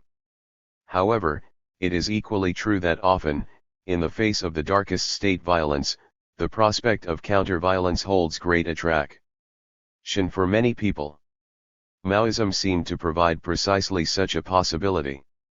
It is important to understand this attraction that sustains the movement. It has become something of a liberal platitude to say that it is lack of development that breeds Maoism, and that if the Adivasis have enough to eat and some basic facilities of education and health, there would be no Maoism. On the other hand, if the above instances are any indication, it would appear that it is rather the frenzied drive towards development that is breeding Maoist politics. But to see the entire issue merely in terms of development or its lack is entirely misleading. For, in the last instance, what is at stake here is neither development nor industrialization, it is justice and democracy. What is at stake here is precisely the fact that in the name of development and industrialization, the common resources of the country are being handed over to private corporations by displacing those who have inhabited that land for centuries. It is also worth remembering that even in the mass rebellions of the early colonial period that Guha studied, violence emerged as a last resort when everything from petitioning to meetings failed. It is important to understand that, at one level, it is not Maoism that is really at issue here, as both the state and the Maoist-aligned intellectuals would have us believe. It is really Indian democracy that is at issue. I have argued elsewhere that a deep split structures the Indian polity, a split between sovereignty and the rule of the extraordinary and the impulse of democracy. 31 The rule of the extraordinary, as evidenced in the rule through laws like the AFSPA 32 or the UAPA/POTA/TADA 33 on the one hand, and the indiscriminate manner in which violence becomes the primary mode of dealing with social struggles and dissent on the other, now structures our politics. Thus, even while Indian democracy can become the vehicle for the political rise of the Dalits and lower castes, the seduction of violence at its peripheries always remains powerful, for that is precisely where democracy gives way to a complete lawlessness of the law. Given the considerable international interest in the progress of Naxalism on the Indian subcontinent, particularly in the wake of the 2008 Maoist revolution in Nepal, here is an interview with Marxist and historian Jairus Banerjee conducted on June 28, 2010. Spencer Leonard, SL. The immediate occasion for our interview on the Naxalites or Indian Maoists is Arundhati Roy's widely read and controversial essay, Walking with the Comrades, published in the Indian magazine Outlook. There Roy speaks of the deadly war unfolding in the jungles of central India between the Naxalite guerrillas and the government of India, one that she expects will have serious consequences for us all. Is Roy's depiction of the current situation accurate? If so, how have events reached such a critical state? How, more generally, does Roy frame today's Naxalite struggle, and do you agree with this framing? Does the main contradiction, as a Maoist might say, consist in the struggle between the Naxalite aborigines on the one side, and, on the other, what Roy refers to as the combination of Hindu fundamentalism and economic totalitarianism? To Jairus Banerjee, JB, there certainly is a Maoist insurgency raging in the tribal heartlands of central and eastern India, much of which is densely forested terrain. The tribal heartlands straddle different states in the country, so at least 3 or 4 major states are implicated in the insurgency, above all Chhattisgarh, which was hived off from Madhya Pradesh in 2000. To the extent that there has been a drive to open up the vast mineral resources of states like Chhattisgarh and Orissa to domestic and international capital, there is the connection Roy points to. As a definition of the conjuncture that has dominated the conflict since the late 1990s, she is clearly right. But the Naxal presence in these parts of India has little to do with the factors she talks about. Naxalism, or Indian Maoism, goes back to the late 1960s. What distinguishes it as a political current from other communists in India is the commitment to armed struggle and the violent overthrow of the state. It is not as if the perspectives of Naxalism fell from the circumstances 1fnds in the forested parts of India. The question is why, after its virtual extinction in the early 1970s, the movement was able to reassemble itself and re-emerge as a less fragmented and more powerful force in the course of the 1990s. To account for that, we have to look to different factors than those Roy identifies. The Naxalites have always seen the so-called principal contradiction as that between the peasantry or the broad mass of the people on one side and feudalism or semi-feudalism on the other. They have never abandoned this position since it was evolved in the late 1960s. The revolution has always been seen by them as primarily agrarian, except that now agrarian has come to mean tribal, since their base is on the whole confined to the tribal or Adivasi communities. Suneet Singh, SS. Please explain the confluence that led to the formation of the Communist Party of India, Maoist, in September 2004, which united the Naxalite splinters, the People's War Group, and the Maoist Communist Center? What explains the dramatic revivification of Naxalism after its decimation in the early 1970s, and how do we understand the CPI, Maoist, as a political force today? To what extent has today's Naxalism changed from its predecessor, the original CPI, Marxist, Leninist, CPIM, L. JB? The key fact about the Naxals in the late 1990s and 2000s is that they began to reverse decades of fragmentation through a series of successful mergers. The most important of these was the merger in 2004 between People's War, itself the result of the People's War Group, PWG, fusing with Party Unity in 1998, and the Maoist Communist Center of India, MCCI.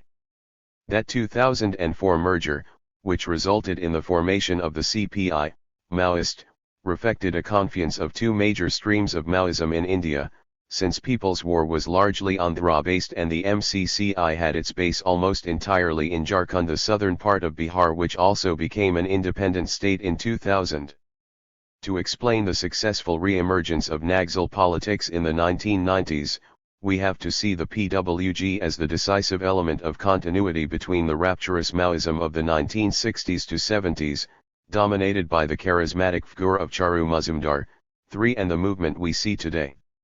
The PWG was formally established in 1980 after some crucial years of preparation that involved a unique emphasis on mass work, the launching of mass organizations like the Rayata Kuli Sangam, which was like a union of agricultural workers, and a Go to the Villages campaign that sent middle-class youth into the Telangana countryside. Kondapalli Sitharamayya, its founder, was able to attract the younger elements because he was seen as more militant as, among other things, he refused to have anything to do with elections. Following a dramatic escalation of conflict in Andhra Pradesh from 1985, the PWG was able to build a substantial military capability and a network of safe havens for its armed squads, dalams, across state borders, in Gadchiroli in Maharashtra, directly north of the Andhra Pradesh border, and in the undivided region of Bastar or southern Chhattisgarh to the north and east. Regis Debray in his critique of arms points out that no guerrilla movement can survive without rearguard bases, by which he means a swathe of territory which it can fall back on with relative security in times of intensive repression. For this is exactly what happened with the squads that had been trained and built up in Andhra Pradesh, or more precisely in Telangana, the northern part of the state, in the 1970s and 1980s. The recent flare-up of conflict in Chhattisgarh is largely bound up with the intensive repression of 2005 that drove even more fighters into the Bastar region. In Walking with the Comrades, Roy sidesteps the question of Naxalite politics in favor of siding with a marginalist group, in this case the tribals. Thus she states that some believe that the war in the forests is a war between the government of India and the Maoists. They forget that tribal people in central India have a history of resistance that predates Mao by centuries. 5. But she also wants to have it the other way around. For instance, this is what she says of the Naxalite leader and theoretician who first founded the CPI, M. L. Charu Mazumdar was a visionary in much of what he wrote and said. The party he founded, and its many splinter groups, has kept the dream of revolution real and present in India. 6. What do you make of this curious political ambivalence respecting the actual Maoism, and the Marxism, of the Maoists? How do you understand Roy's anti-Marxist, tribal revolutionary romance? JB, the idea that the tribals and the CPI, Maoist, share the same objective is ludicrous. What the tribals have been fighting against is decades of oppression by money lenders, traders, contractors, and officials of the forest department, in short, a long history of dispossession that has reduced them to a subhuman existence and exposed them to repeated violence. A large part of the blame for this lies with the unmitigated Malthusianism of the Indian state.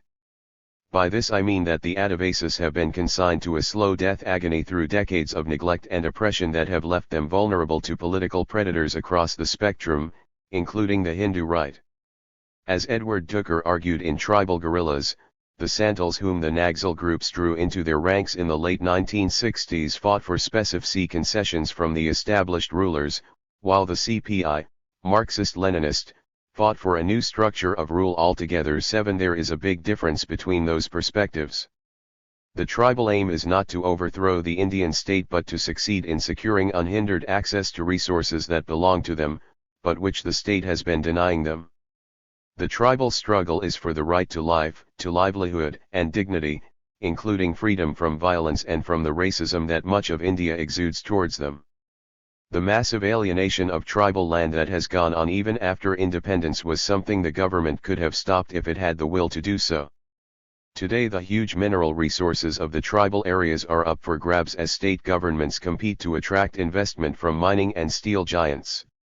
But whatever the CPI, Maoist, might think, the vast majority of the tribals in India have no conception of capturing state power, since the state itself is such an abstraction except in terms of harassment by forest officials, neglect by state governments, and violence from the police and paramilitary. SL, in online comments on Roy's article posted on kafla.org, 8U responded to the preoccupation with tribals and Naxalites with a series of rhetorical questions. Here does the rest of India foot in? What categories do we have for them? Or are we seriously supposed to believe that the extraordinary tide of insurrection will wash over the messy landscapes of urban India and over the millions of disorganized workers in our countryside without the emergence of a powerful social agency that can contest the stranglehold of capitalism? Without mass organizations, battles for democracy, struggles for the radicalization of culture, etc. 9. To this you add, in Roy's vision of politics, there is no history of the left that diverges from the romantic hagiographies of Naxalbari and its legacies. Thus you contend that Roy's thinking is impeded by a kind of amnesia. How precisely does Roy's lack of awareness of and confrontation with the history of the left compromise her ability to think through what it would mean to stage an emancipatory politics today? How does awareness of the history of the left in the sense you intend differ from simply knowing the left's past? What are the consequences we face because of the left's widespread failure to work through its own history, a failure of which Roy is but a recent and prominent instance? JB, Roy lacks any grasp of the history of the Maoist movement in India, which is why she can make that silly statement about Charu Mazumdar being visionary, when the bulk of his own party leadership denounced his annihilation line as pure adventurism and a whole series of splits fragmented the movement within a year or two. Mazumdar also played a disastrous role in splitting the movement in Andhra Pradesh through a purely factional intervention. Roy's background is clearly not the left or any part of it, including the Maoists. What she does reflect is the disquiet generated, beginning in the 1990s, by the opening up of India to the world economy and the drive to create a globally competitive capitalism regardless of the costs this would inflict on workers and the mass of the population. The Narmada Bachao Andolan, NBA, the campaign to halt the project to build a hydroelectric dam on the river Narmada, was the best example of the kind of new social movements that emerged in India in response to issues that the party left simply failed to take up. It was not led by any party, was related to a major single issue, and had roots very different from those of the organized left. It involved large-scale mobilization of the communities uprooted by the dam, but the NBA of course was eventually defeated in the sense that it failed to stop the dam from being built despite massive resistance. The defeat of the NBA generated a profound disillusionment with the state of Indian democracy, which is strongly reflected in Roy's work, a kind of democratic pessimism. The most extreme expression of this is the idea that India has a fake democracy, whatever that is supposed to mean. But, let's get back to Roy's bizarre reference to Charu Mazumdar as a visionary who kept the dream of revolution real and present in India. 11 The fact is that the annihilation line had led to such disastrous results by the end of 1971 that the majority of his own Central Committee denounced him as a Trotskyite and expelled him from the party. Indeed, the majority of a 21-member Central Committee had withdrawn support from him by November 1970, and Satyanarayan Singh, who was elected the new General Secretary, described his line as individual terrorism. Even when the All India Coordination Committee of Communist Revolutionaries, IACR, transformed itself into a party in April 1969, leading figures of the early Maoist movement in India were unhappy with the decision and many stayed out. Elaborate, if you will, on the exact form of struggle that Charu Mazumdar is associated with. What was the annihilation line exactly? JB, like all Maoists, Mazumdar believed that the key social force in the revolutionary movement in India would be the peasantry. He adhered to the strategy mapped out in the deliberations between the CPI leadership and Stalin at the end of 1950, one product of which was a document known as the Tactical Line, which spoke of a two-stage revolution starting with a people's democratic state that would be ushered in by an armed revolution. Of course, By then Liu Shaochi was already recommending the Chinese Revolution as a model for all colonial and semi-colonial countries in their FGHT for national independence and people's democracy. This would have to be an armed revolution based on the peasantry and led by the working class. The reference to the working class was purely rhetorical, since the leading class force in the revolution was the peasantry and the leadership of the working class existed in the more metaphysical shape of the party. The distinctiveness of Mazumdar's politics was that he seriously believed it would be possible to arouse revolutionary fervor among the masses by annihilating class enemies such as the Atdars or larger landowners of Bengal, by forming small underground squads that would selectively target landlords, state officials, and other representatives of the exploiting class and state apparatus. Such shock attacks, he felt, would create a decisive breach and unleash a mass response. Mazumdar believed that the revolution in India could be completed in this manner by 1975. The idea was that the masses were simply bursting with revolutionary zeal and only needed a catalyst. As I said, the line generated considerable dissent, not least because it abandoned any notion of mass work. So, when the Mazumdar faction constituted itself as the CPI-M-L, in April of 1969, what followed? Were other factions loyal to Peking folded into the new party? What happened to Mazumdar's Maoist critics, those who argued that their M.L. Maoist, Leninist comrades had substituted terrorism for mass organizations such as trade unions and Kisan Savas peasant unions? JB, the Chinese Communist Party backed away from the Naxals pretty early when they realized that they were talking about different things. There was a distinct loss of enthusiasm from Peking, and Mazumdar faced increasing criticism. Parimal Dasgupta, a prominent union leader, advocated the building of mass organizations among workers, and criticized the neglect of urban work by Mazumdar's followers. He disapproved of the idea of a clandestine party organization because it would mean abandoning any effort to build broader class-based organizations. Another leading figure, Usat Sen, split on similar grounds. T. Nagi Reddy, the leading communist in Andhra Pradesh, disagreed with squad actions that were isolated from any mass struggle and simply substituted for it. He wanted a period of preparation and mass work before the armed struggle, but the group around him was disaffiliated from the IUCR, the body that transformed itself into the CPI-ML, in April 1969. Even people who were otherwise close to Mazumdar like Kanu Sanyal and Venkatapusatyam, a leader of the Srikakulam movement, disapproved of individual assassinations based on conspiratorial methods by small underground squads.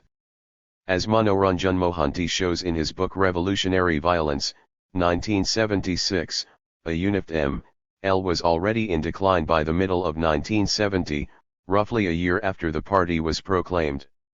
12 SS. How should we view the embrace of revolutionary violence as a tactic by the Naxalites, both in its moment of inception in the late 1960s and in the present day by groups such as the People's Liberation Guerrilla Army? Does this zealousness signal radicalism, or helplessness? Can it be seen as the outcome of the defeat of the left in previous decades, the consequence of the abandonment of a politics seeking to abolish alienated labor or, indeed, the abandonment of any explicitly labor-based politics? JB, when the CPI-ML was formed in 1969, its key function was seen as rousing the peasant masses to wage guerrilla war. Mazumdar believed that the killing of landlords would awaken the exploited masses.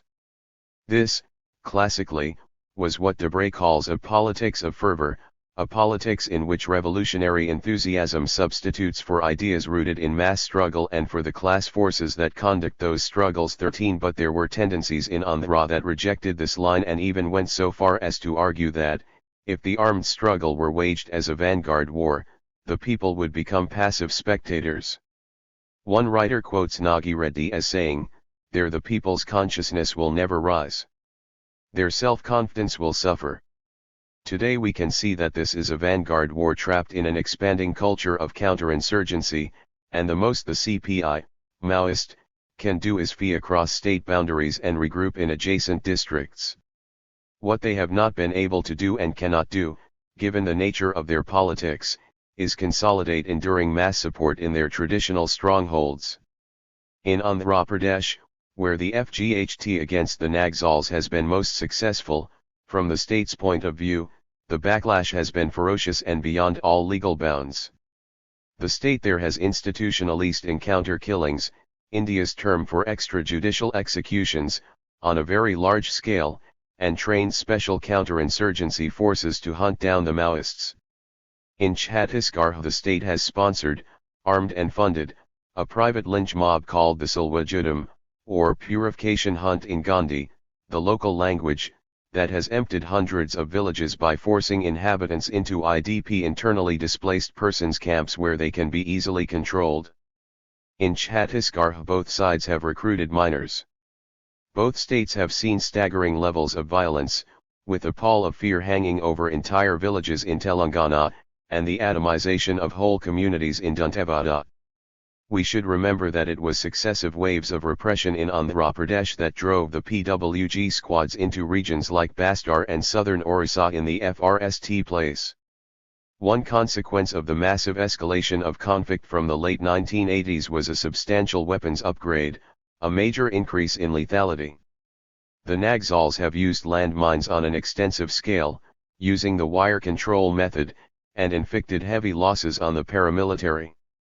The crucial result of this conflict dynamic is a wholesale militarization of the movement, a major break with the pattern of the late 1970s when they built a considerable base through mass organizations, in Telangana especially. The civil liberties activist K. Balagopal, who saw the movement at close quarters, became progressively more disillusioned as the military perspective took over and reshaped the nature of the PWG. In 2006, a few years before he died, he described the CPI, Maoist, as a hit-and-run movement, underlining precisely these features. 14ss, what kinds of affinities do the Naxalites share with other militant New Left groups? JB, I would hardly call them New Left.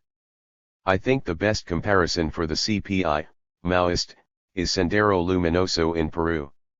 Abimael Guzman's idea that the countryside would have to be thrown into chaos, churned up, to create a power vacuum, is a mirror image of the CPI, Maoist, strategy. Guzman called it batir el campo, hammer the countryside. The idea was to generate terror among the population and demonstrate the inability of the state to guarantee the safety of its citizens. That is how Nelson Manrique has described the strategy. 15 In the end it meant the assassination of village heads and increasing violence against the peasantry, from the Senderistas, that brought about their rapid downfall. A key element of the Batir el Campo strategy was the systematic destruction of infrastructure with the aim of isolating whole areas of countryside from the reach of the state. The idea was that, effectively, these would become liberated zones. The CPI, Maoist, have been pursuing a very similar strategy. The role they played in sabotaging the movement in Lalgarh bears a striking resemblance to the Sendero's interdictions against all forms of autonomous peasant organization. The drive of the CPI, Maoist, to isolate the areas under their control from the rest of the country, to impose an enforced isolation on the tribal communities, is similar to the way the Senderistas worked in Peru. This is the deeper meaning of forced election boycotts.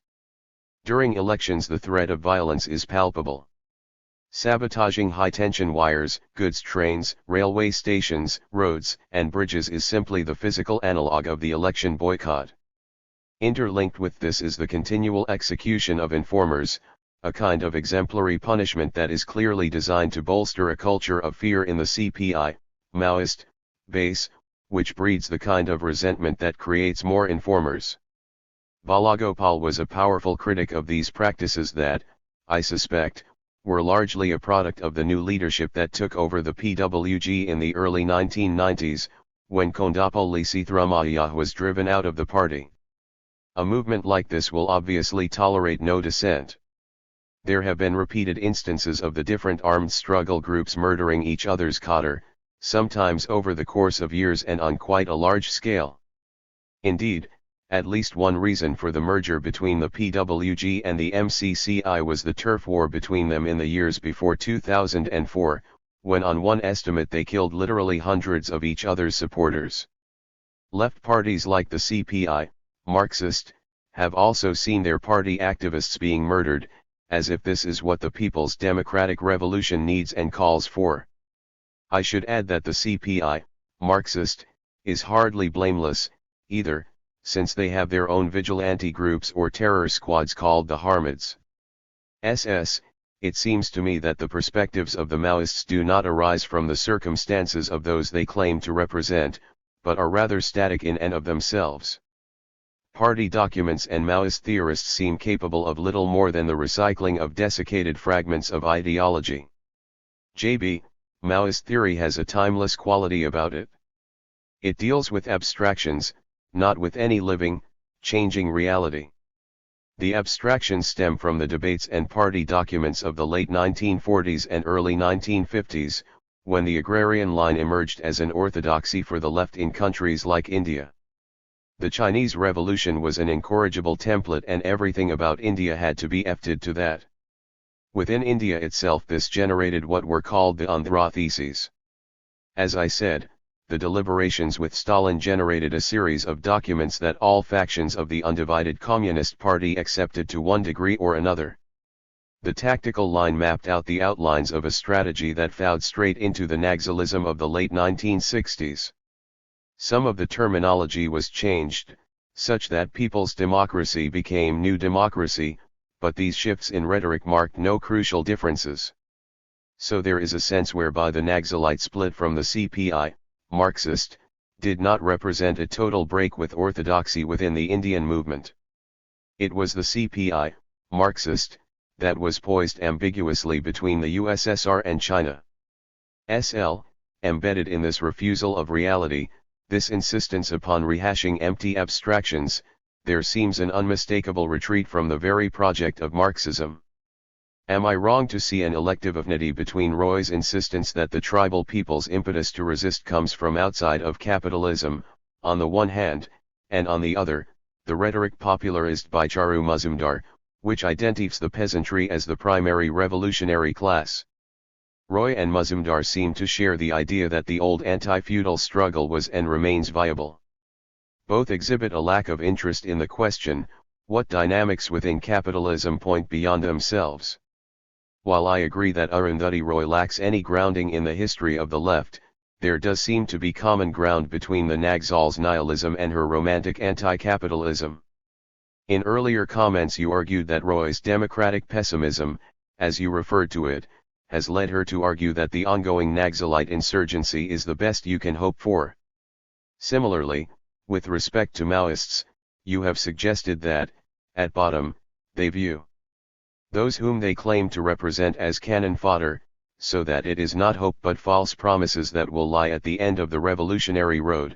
Aside from the corpses of 2016, to begin to understand what has brought together these two political streams, the new social movements and late Stalinism, is it fair to say that both, as expressions of political defeat and despair, are equidistant from what you have called the vision of the Communist Manifesto, 17, in which Marx argues that the task of the communists is, as you put it, not to prevent the expansion of capitalism but to FGHT it from the standpoint of a more advanced mode of production, one grounded in the ability of masses of workers to recover control of their lives and shape the nature and meaning of production?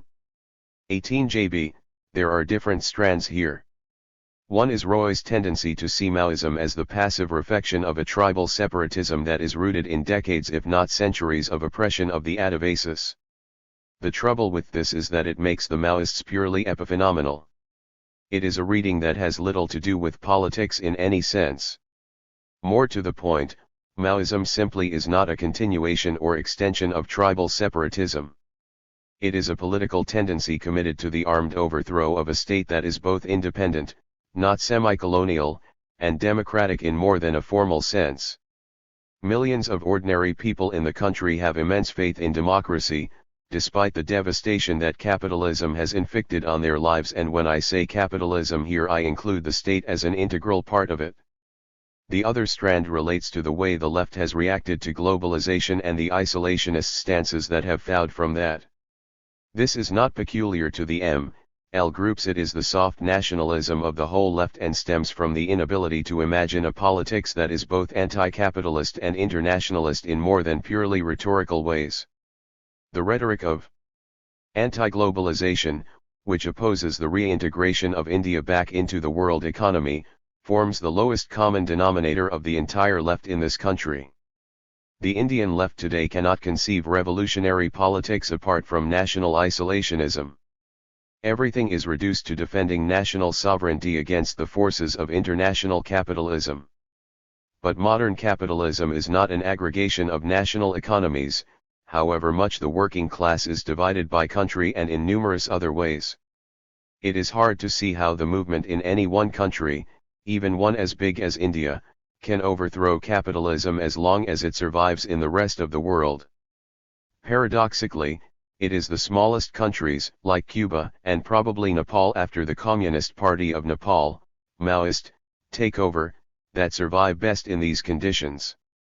In its 1970 program, the CPI-ML, claimed that India is a semi-colonial and semi-feudal country. The Indian state is the state of the big landlords and comprador bureaucrat capitalists. And its government is a lackey of US imperialism and Soviet social imperialism. 19. What are the limitations of such a vision of anti-imperialism and of what might be referred to as the semi-feudal thesis of capitalist development in India? JB, the Naxalites haven't substantially modified their positions except to the extent that they realize that the forces they are up against today have more to do with capitalism than feudalism. So, if you read any of the interviews that they give to various publications like the Economic and Political Weekly, there are more references to capitalism than there used to be back in the 1970s. Back then it mattered much more whether you defined the social formation as mainly capitalist or mainly feudal. Today, it doesn't seem to matter as much, since it is obvious to everyone that India is capitalist. Perhaps this wasn't so obvious 40 years ago. Most Naxalite groups still accept the four-class bloc, and the national bourgeoisie is part of that alliance. This position derives from the semi-colonialism line, and its only practical function today is that it can help the Naxalites justify a whole nexus of relationships necessary for the party to fund itself, largely by means of the tax imposed on traders and contractors. For example, in Jharkhand it is said that the Naxalites demand, and are paid, 5% of all large, government-funded projects in the rural areas. If national bourgeoisie is supposed to refer to the smaller layers of capital, those are of course among the worst exploiters of labor, as the appalling conditions in small-scale industry and so much of the caste violence in the countryside show. As for semi-feudalism, the irony is that the Naxalites' survival in the late 1970s and 1980s depended precisely on creating a base of sorts among the Dalits and Adivasis, the vast majority of whom have always been wage laborers. Indeed, the bulk of the population in India comprises the wage laboring and salaried classes, and a political culture that does not start from there, that does not start from the right to livelihood, the right to organize, and the aspiration to control resources and production collectively is not going to make the least bit of difference. To keep referring to the land poor and landless as a peasantry shows how much one's political thinking is defined by dogma as opposed to reason. Earlier you spoke of how the Naxals, like the Sendero Luminoso, created a kind of ghetto around themselves. Is this the endgame of the politics launched in the 1960s and 1970s, which itself represented an inadequate response to what had become an increasingly bureaucratic and opportunistic Stalinism in India? How can the left politics that now trails this long legacy of failures reconstitute itself? But what about the larger question of intersecting the Naxalites, since many of these groups have been attracting some of the brightest young minds in India and, in this respect as in others, they represent a major impediment to the re-emergence of the Indian left? How do we break the appeal of political nihilism? JB, as I said, the vast mass of India's population consists of wage laborers. They work in very different sorts of conditions from each other. So it's not as though we are dealing with a homogeneous or unified class. One way forward as far as I can see is through the unions. Unions have been a stable feature of Indian capitalism and always survived despite repeated attacks. As a small but significant example of the kind of left politics we should be concentrating on, the new trade union initiative, NTUI, which was formed around 2005, is an attempt to organize a national federation of all independent unions in the country, regardless of which sector they belong to.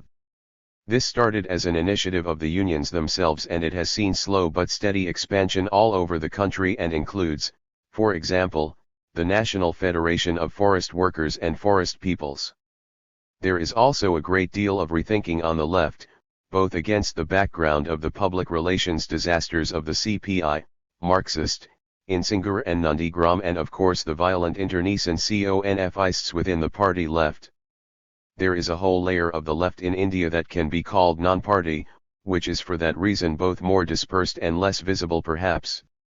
It includes numerous organizations active in areas like caste discrimination and atrocities, communal violence, civil liberties, women's liberation, child labor, homophobia, tribal rights, example the Campaign for Survival and Dignity, the Right to Food campaign, campaigns against nuclear weapons and nuclear power, and many others. Dozens of right to information activists have been murdered, and there are numerous movements against displacement throughout the country.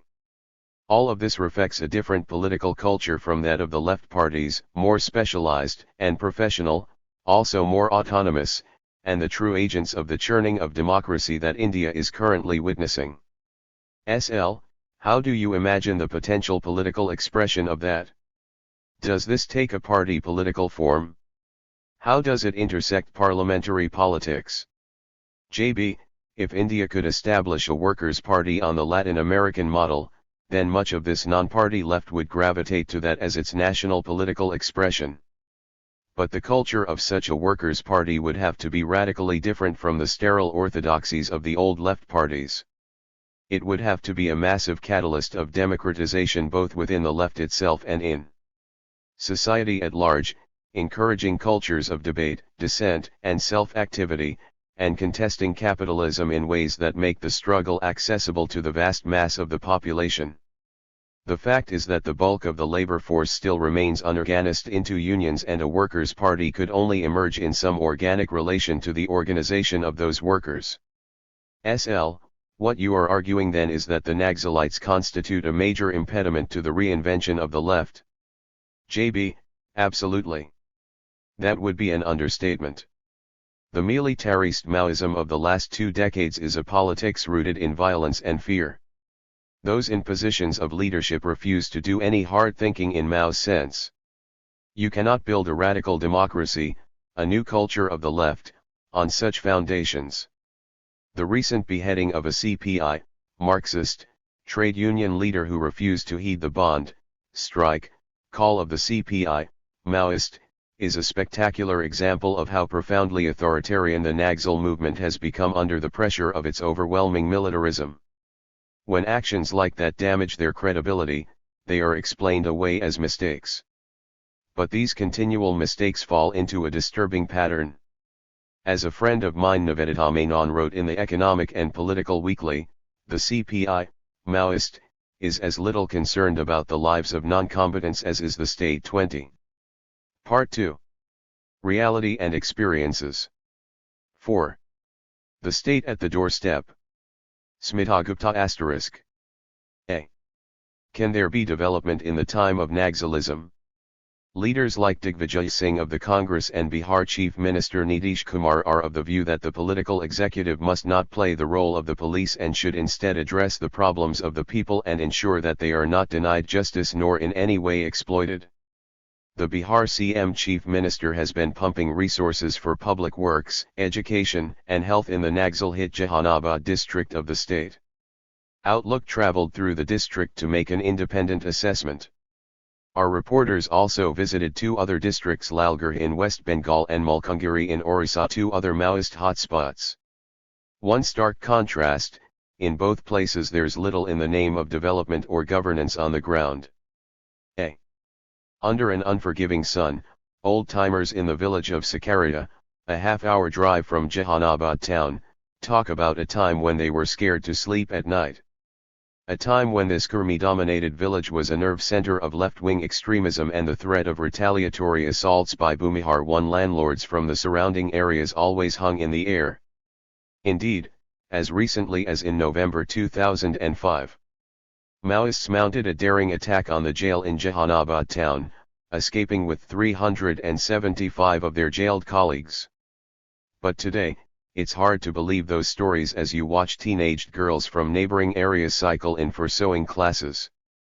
The Bihar government's Aapki Sarkar, Aapki Dwar program has provided every possible facility in the village, from a public health center to a Madhya Bihar Gramin Bank to a computer center, and facilities to provide subsidized farm inputs as well as purchase of farm produce, even a veterinary center.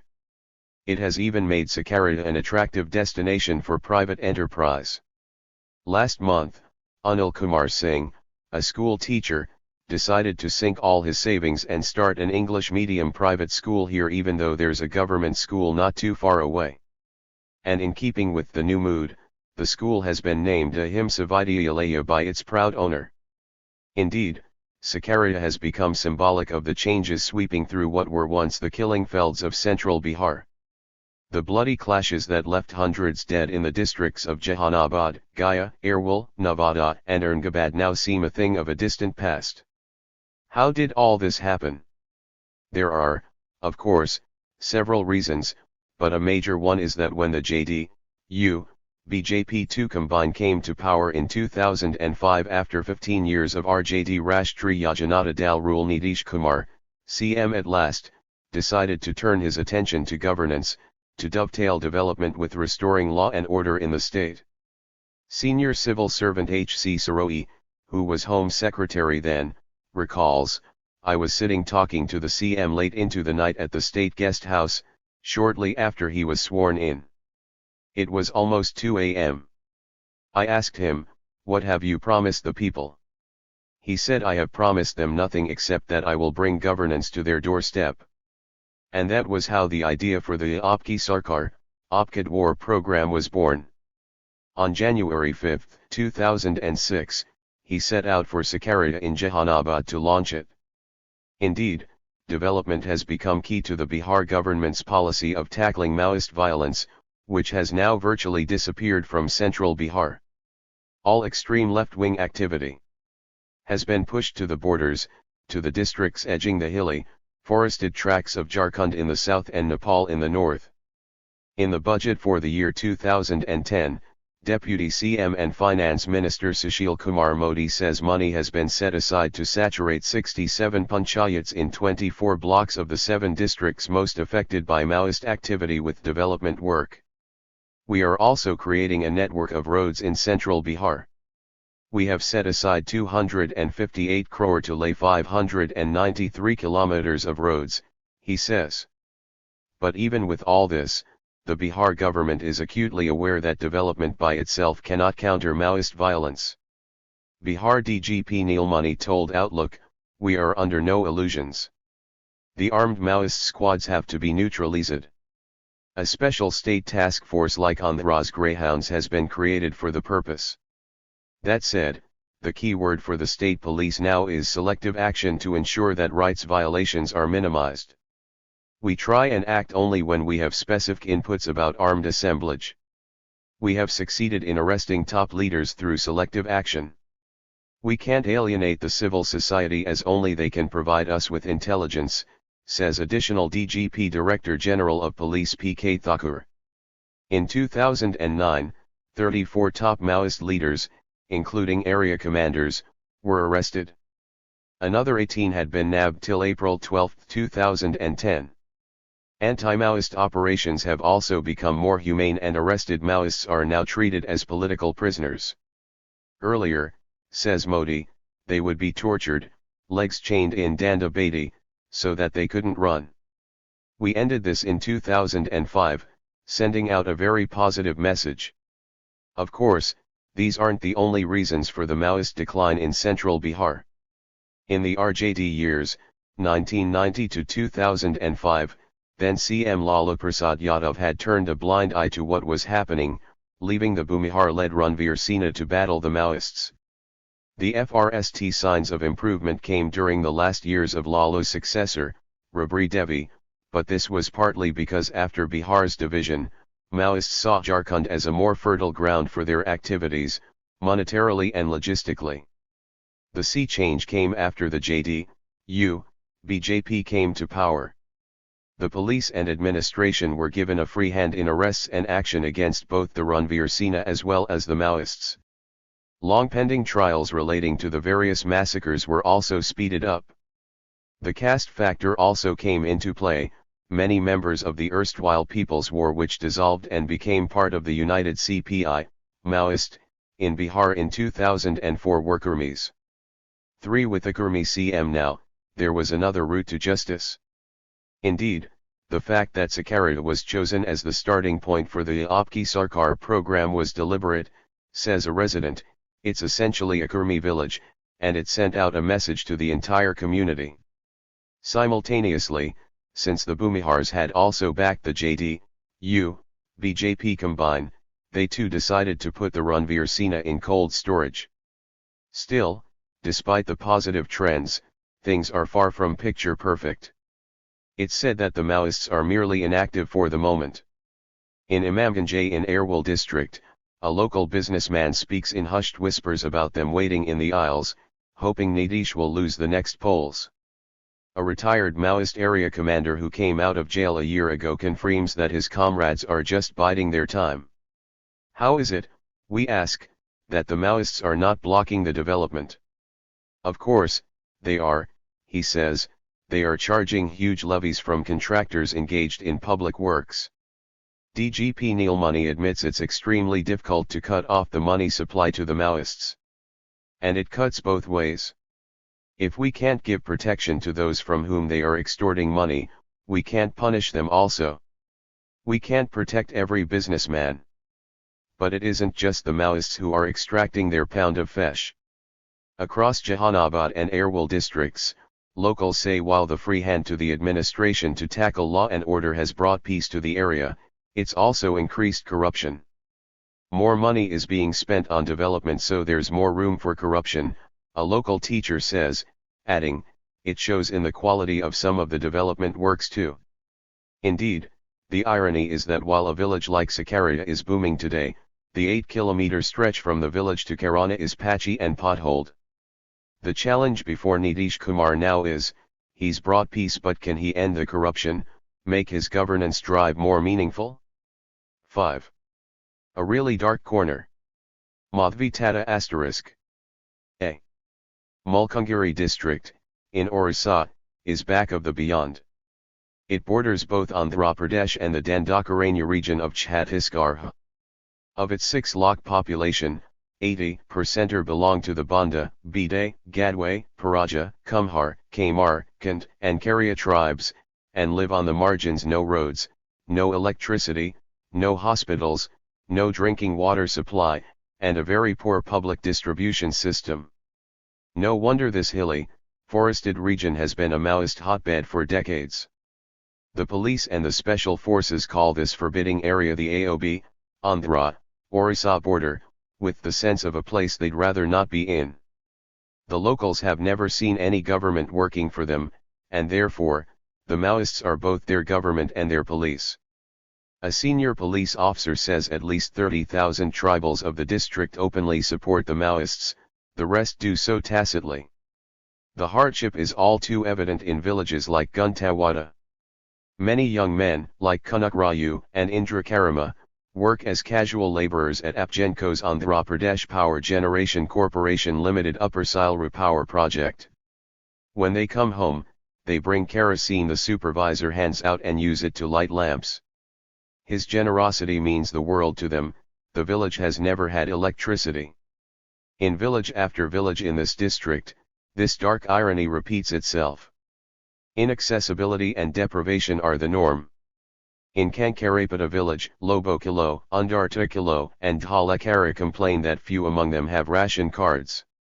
They grow some paddy but mostly work as laborers with private contractors, who never pay on time. Malaria is a constant companion in summer and we lose many work days, says Lobo. The nearest hospital is in Chitrakonda, about 15 kilometers away. When we fall ill, it is better to stay put than walk that far. A crumbling two-room house serves as an Anganadai and school in a village of Korakonda block. Sabhayi Badhantu, let's all study, let's all grow, it says on the wall. But this Oriya medium school with classes till STDV has only one teacher. His teaching methods are as erratic as his schedule. Not a single child can elaborate on what has been taught in school. Any question, and they lapse into their tribal speech. In village number 9 of Korakonda block, many villages are known by just numbers. Balomikilo nurses a newborn boy as her daughter Rosmita, aged 3, clings to her. Anganadai workers supply a kilo of ragi, jowar powder per month for the child, but that has stopped of late. In Bhongur resettlement colony, Ordibakaras says he gets rice and kerosene on a ration card, but the sugar is taken away. They ask us why you need sugar when you don't drink tea, he says. In the 1960s, the Bulamela Dam was built in this remote region, further cutting off the area from parts bordering what is now Chhattisgarh. It is here the Maoists have found a natural fortress. The 150-odd villages here, home to some 25,000 Adivasis, are accessible only by boat. Officials avoid these narrow hellish islands. Obviously, the government doesn't want to do anything for the tribals, says Videshi Gaud, coordinator of the Mulkangiri Adivasi San. Nor does it want to give them their rights. Passing through Doraguda village, one notices a huge poster put up by the Adivasi Mahila Viplav Sangam near a small memorial to a martyred Maoist. Intelligence officials say that in 2009-10, the maximum Maoist recruitments took place in Mulkangiri. Most of those who joined up were Bandas. Vineet Brilal, SP Superintendent of Police, Visakhapatnam, who earlier served with the Greyhound Special Troops in Mulkangiri, says there must be 300 to 400 armed cadres in this Maoist bastion. Some 200, he says, could be called semi-underground cadres, those who lead normal lives till called upon to do duty or FGHT. The support network, of course, runs into thousands. It's not as if there's nothing being done. In Badpata block, for instance, there is unusual activity. Joyaram Kara, a sarpanch, is supervising the laying of electricity lines in Pablaguda village. The tribals are ecstatic. Land pattas are also being prepared by officials. Next on the villagers' wish list is ration cards for all. Kara says only 8 of the 108 sarpanches in the district do any work.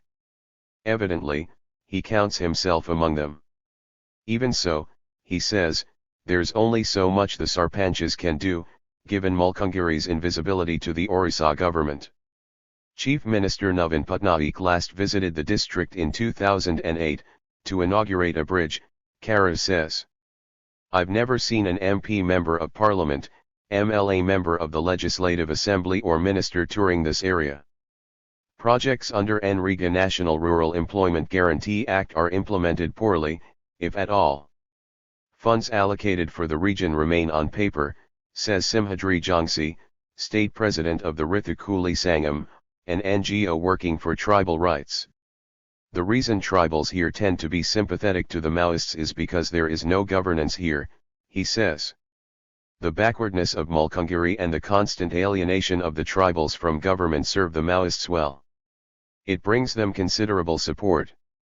No wonder they were able to ambush and kill 33 well-trained Greyhound troops on the Silru River near Bulamela in June 2009.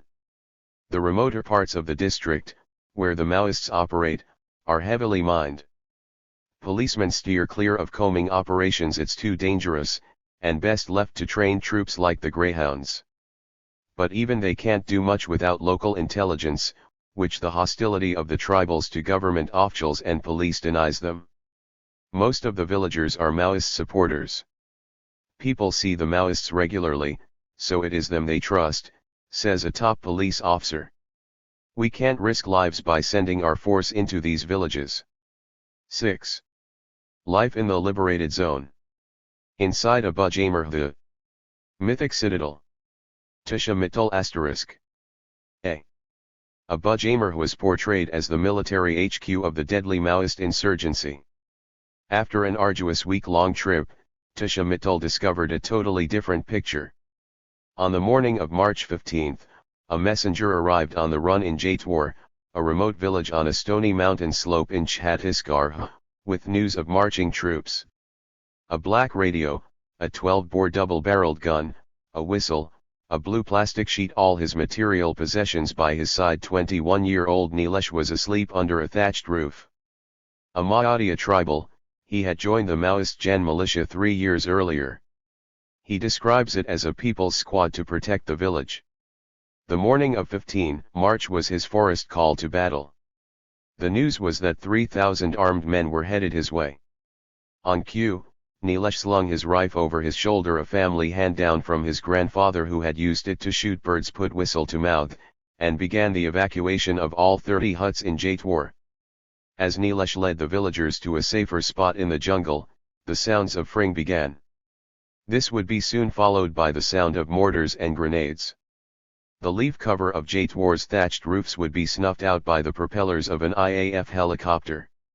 There would be bloodstains by a tree where a CRPF Jawan tried to hide, dodging bullets from across the river. By afternoon, Jaitwar would become the epicenter of Operation Haka. A Bujamur would have been breached by the Indian state. In a world precision map to an inch by Google and GPS global positioning system, in a world where men have scaled the highest peak and dived in personalized submarines to its depths, it is difficult to imagine a place that has any mystery for the contemporary imagination. But until barely a few weeks ago, a Bujamur, the almost mythic citadel of the banned CPI, Maoist, in India was such a place. For decades, no one from mainstream India had ever been inside the Forbidden Grove, 6,000 square km of forest, sudden streams, and surging mountains. In that time, a Bujamur, which means the unknown hills in Gandhi, had swelled in people's minds into a place imbued with both fascination and dread. Be it the state, paramilitary forces, social activists, or even seasoned journalists doing the convict beat, everyone was accustomed to point in its general direction and speak of it in whispered tones. No one knew what to expect there. It was India's only fully liberated zone. A place where the writ of the state had ceased to exist altogether and the reign of the Maoists had begun. So deep was the fear of the unknown that when the Indian forces stormed a Bujamur on March 15 in an assault codenamed Operation Haka, they went in with sophisticated weapons like Swedish Carl Gustaf rocket launchers and underbarrel grenade launchers. For several months before, the forces had sent drones to fly over the mountains and bring back satellite images. The dark patches in the hills that the machines brought back, they took to be armed fortifications and trenches, a citadel worthy of India's greatest internal security threat. It is a measure of both the complexity and the pathos of the Maoist tribal crisis in India and the inadequate narrative that has built up around it that when Operation Haka actually got off the ground, and the troops entered the great unknown, what they found in a Bujamur was not the military HQ headquarters of a deadly and well-organized insurgency but scraggly villages and forlorn clusters of leaf and bamboo huts. Their biggest recovery seems to have been an inkjet printer. We had 13 encounters with Vardawale Naxal, says Narayanpur SP Superintendent of Police Mayank Srivastav. In one, a Naxal running away with a laptop was possibly injured. We could not get the laptop but we got the printer.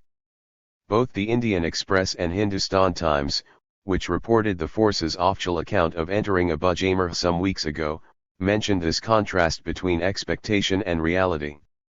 But it is not the irony of their misplaced idea of a Bujamur that seemed to have caught the force's attention. It is the psychological victory of having entered it. Our most significant achievement is that we have reached a stage where we can deploy 3,000 troops and prepare them so well that they can return unharmed, says T.G. Longkumar, Bastar IG Inspector General.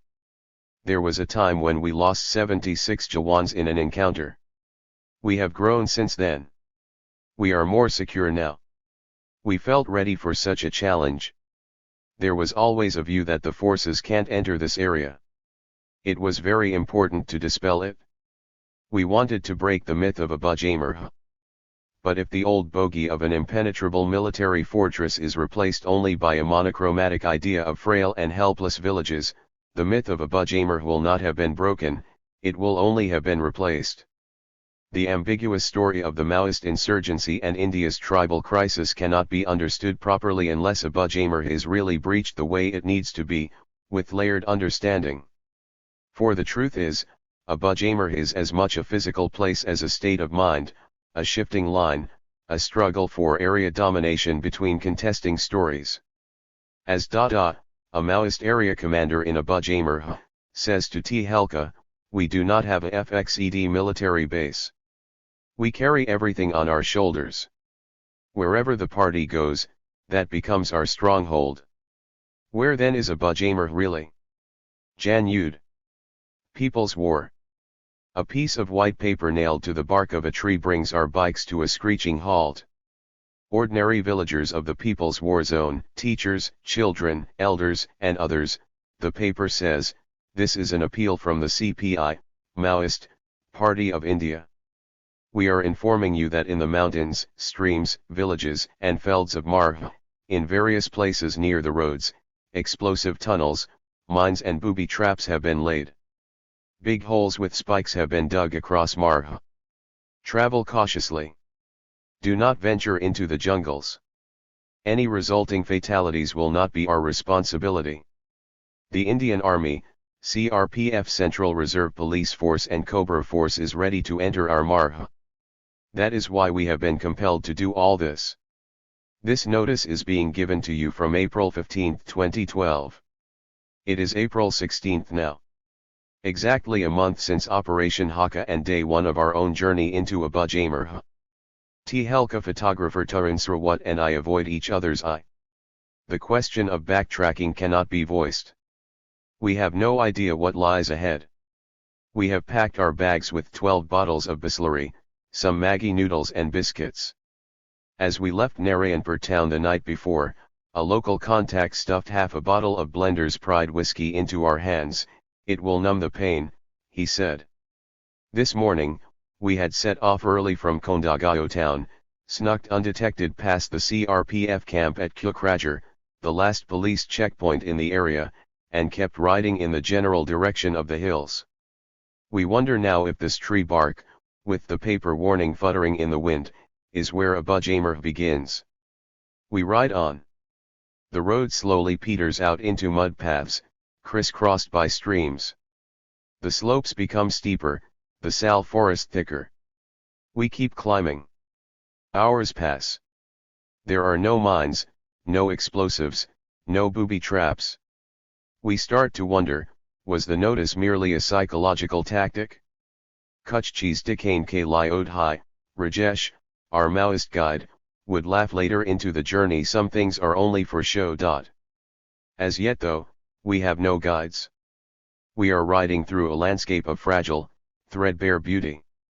Everywhere, the palette is red mud and stony brown. The lime green forests have a tropical feel but never seem to acquire any real density. The most colorful things are Maodia graves, shreds of torn saris swaying from tress to mark a life once lived. The village huts are all made of leaves and thin bamboo reed. Suddenly we arrive at what seems to be the Bajamer equivalent of India Gate. An iron and steel archway boldly declares, Bharatiya Sena Vapas Jo, Bastar Vasi Bahari Nahi Hai. Yung Matlato, Indian Army go back. Bastar residents are not outsiders. Don't FGHT a war with us.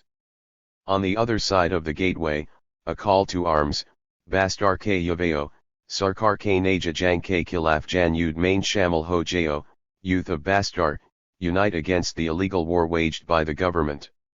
After this, we occasionally pass clusters of stepped red monuments crowned by a hammer and sickle, Maoist homage to martyrs. Suddenly our bike sputters and stops. We stop at a village en route for help. An old man speaks in whispers. I wanted a forest patta but the party has warned us against taking any help from the government, he says. Many men have disappeared from this village. There is no count of the number of people the party has killed. The man's account is a jolt.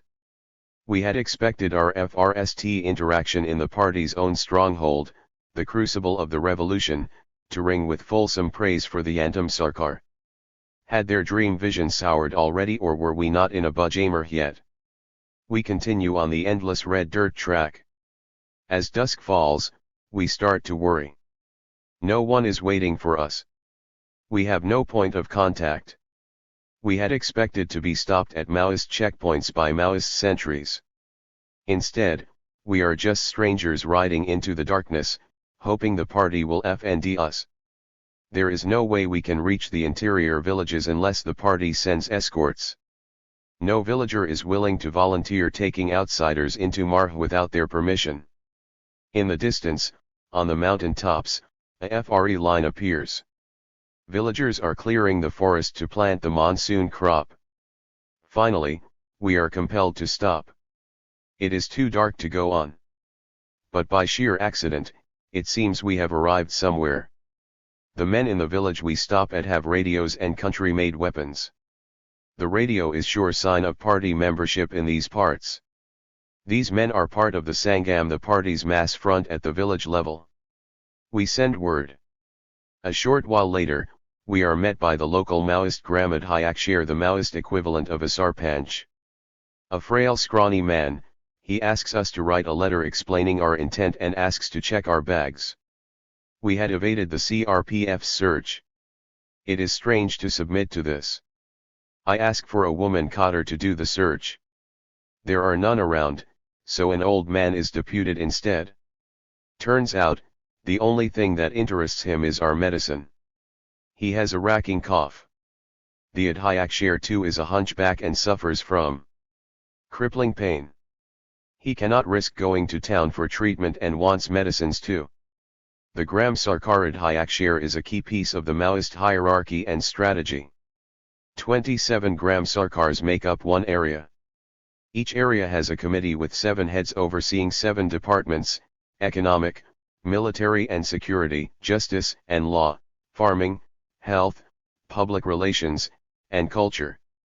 An area committee can have both uniformed and non-uniformed party members. Non-uniformed members are considered part-time. They can switch between home and feld and have a domestic life. Uniformed members have no permanent home and are always in the feld, and on the move. They can either be part of the People's Government or the military wing, People's Liberation Guerrilla Army, PLGA. There is an ongoing debate in the party whether the Sarkar and PLGA should dress differently. The party decides who will work full-time or part-time. We can't have everyone in the party dress in uniform, or villagers will think all the decisions are being taken by an entity other than the Janta, says an area committee member. Part-timers interact more with the Janta and therefore have more influence on the public. Anyone who pays 5 annually to the party fund qualifies as the Janta. Panch Rupai Du or Umid Very Paki, he describes. When questioned on what benefits the 5 brings to villagers, he says after a pause, while there is no externally visible benefit, it gives them so much power that they can voice their opinion anywhere. This Janta are the citizens of the Maoist state. It is in their name that the Maoists run the Yantam Sarkar. These are people who vote in the Jan Adalat and form its mass front. For the Indian state, one of the key challenges of confronting the Maoist insurgency is to distinguish between ordinary tribal and ideologue. In a Bajamar, it is almost impossible to do so. The presence of a Ramankrishna mission in the village refracts that riddle further. This ashram is one of FVE such in a Bajamar. Clearly, a Bajamar has not been as impregnable as one imagined. We are told to spend the night there. As we step inside, we FND kids in blue uniforms singing songs that tell of a united nation, Hind Desh K Nivazi, Sab Hi Jan Ek Hi. Rang, Roop, Vesh, Basha Chahianek Hi. There is a Maoist memorial visible through the window. The chorus of the kids' voices transcends the idea and reality of a Bajamar. The distinction of where the village ends and party begins gets infinitely more complicated. Over the next 6 days and nights, Srawat and I trek 40 strenuous kilometers on foot to 4 villages: Tok, Kakapal, Kadinar and Jaitwar, deep inside Abu Jamer. Each of these villages vividly demonstrates a sad trick of history. It is true that the Maoist insurgency raises just questions about the feudal and oppressive nature of the Indian state, but its own liberated zone is no song to freedom itself. The very idea of dissent itself seems alien here. Tribals from these villages cannot venture into the towns. If they stay too long for business or even for medical help, they become suspect. The Maoist Sarkar thinks they have become police informers. Returning becomes fraught with danger. Sometimes, this cleft stick can take on tragic proportions. In 2007, villagers say Sajanavadeh, a tuberculosis patient, left Marh for treatment in Narayanpur town. When he returned, he was tried in a Jan Adalat for attending a police meeting, found guilty and sentenced to death. Sanu, a young man in Kakapal, who was shot by the forces in the leg during Operation Haka, is limping around. The bullet is still in his body a month later. The party tried treating him, but even a surgical cut 2 inches deep could not locate the bullet. But Sanu cannot risk going to the city. Uncomfortably, stories like this abound. In 2000, Mangru, a sarpanch in Kakapal, abruptly left his village. He is currently the chairperson of the Abu Jamer Development Authority, but he cannot return to Marh. Sunna Gada's story is even starker. Gada and her husband had left Marh with a sick child. We ended up staying in Narayanpur for 4 months. After that, we were too scared to return, she says. We are still Maoists, but we like it in the town. The Maoists have called us back, but here we use our minds and make our own decisions. Farming was such a tough life. It's so much easier to be paid to be a sarpanch here. Gada fought on a BJP ticket and won. It is from this pool that special police officers have been recruited. There are at least 12 from Abu Jamer. In a violation of Supreme Court orders, villagers confirmed that many guided the forces in during Operation Haka. But all of this comes later. On day 2, we just wait endlessly to hear from the party. The men go for a swim in a nearby pond. I go to the Anganadai instead. Sukanya Salam, 22, the government Anganadai worker here, wears a sari and talks Hindi but is a Maoiya from Gadpa village. I ask her what Abu Jamer means to her.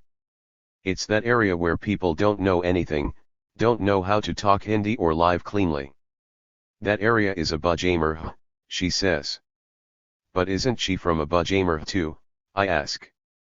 My village is by the road, she says, we had a government school. But in the interiors, they don't know how to live. To her, the Maoiya customs seem foreign, a thing of the past. Adivasis in Marh just live together, she says. Once they have a few babies, if they are rich enough to afford it, they get married.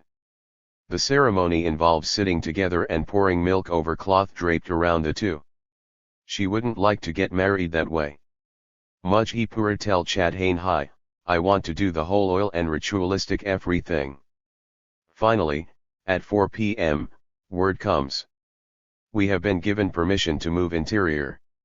The Adhyakshar offers us 3 guides. They urge that we leave right away. We have to leave our bike behind. We FLL our bottles. From here on, there are only goat paths through mountain and stream. And no more hand pumps. The trek to Tok, the FRST village to be surrounded by Cobra battalions, is very hostile. As evening falls, we walk with torches along steep slopes in single FLE, 2 guides in front, 1 at the rear. The night is moonless but brilliant with a million stars. Suddenly, one side of the track gives way to a steep ravine. Sometimes, it is impossible to spot a fat stone to balance on.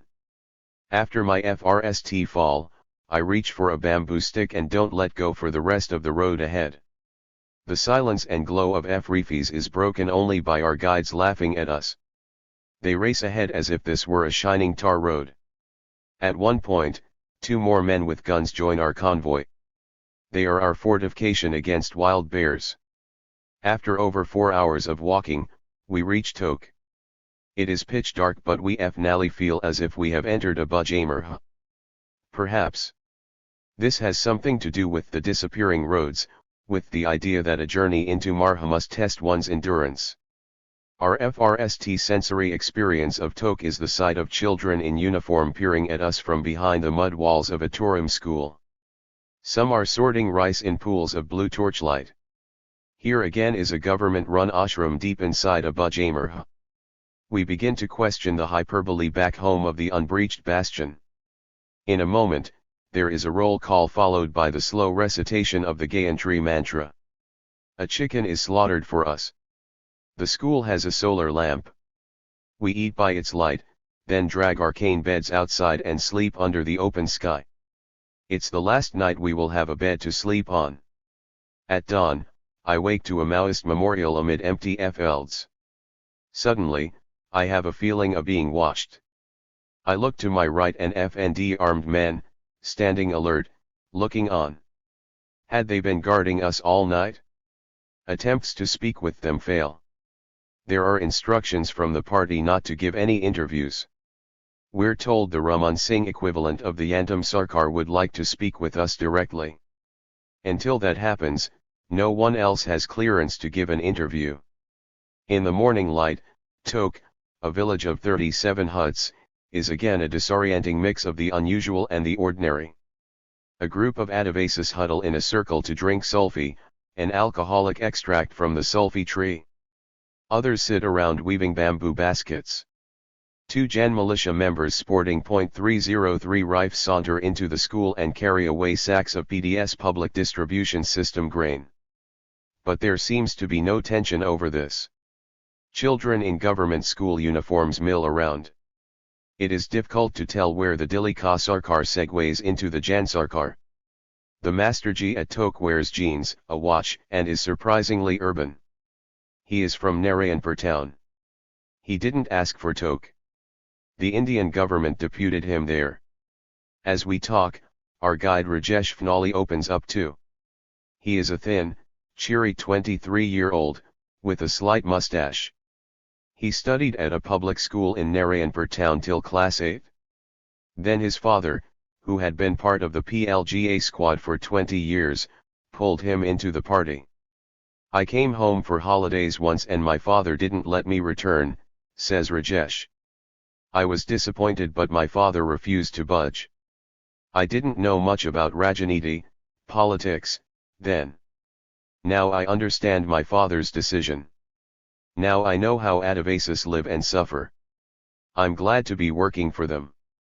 Rajesh is a teacher as well in one of the party's 7 functioning schools in a Bajamar. Rajesh teaches math through a Gandhi song. His history lessons focus on indigenous rebellions like the Bumkal tribal revolt of 1910, then there are classes on Rajaniti and Hindi. The party is experimenting with English, but the teachers are unable to go beyond the alphabet. Rajesh's favorite movie is Sherdile. In an epiphanic moment, we realize he means the Mel Gibson star Braveheart. He has watched it at a Maoist camp. There are other things he has done in Maoist camps. He has been part of a Jan Adalat that sentenced 3 women from Kualnar village to death. They were accused of trying to bring a contingent of 500 forces into a Bajamar and carrying poison. The poison was tested on a hen, it died. If we let such people live, our lives would become more dangerous than it already is, says a Maoist cadre.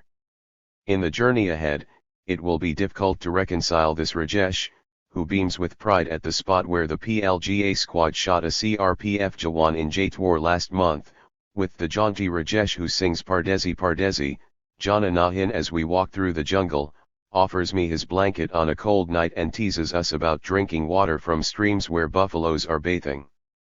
But the UNF inching talk of summary deaths through Jan Adalats is routine for him and the other guides who join us later. It is just one face of Maoist governance. A little later, as we gather the villagers at the Godal, a sort of village community center, and ask about Operation Haka, the FIP narratives of oppression begin. How the paramilitary forces beat Itgada's husband to death, how Kayadurva's house was burnt, how Goyadurva's chickens were stolen and cooked, How 40 kilograms of free rice that had cost a 3-day walk to Kukrajhor base camp and a 200 tractor ride was seized, how others' cooking utensils were smashed, money was robbed, Imli tamarind trees burnt and bumkal grain razed to ashes. As the testimonies finale begin to wind down, we prepare to leave. It is very hot outside. There is no potable water. We boil water from a nearby stream and mix some coffee powder into it. It does not take the thirst away. I barely have the energy to write notes. The next village Kadinar is a 10 kilometers walk in the afternoon sun. Over the next 4 days, this pattern would repeat itself. Long arduous walks. No water to drink. Plain boiled rice to eat. Fatigue.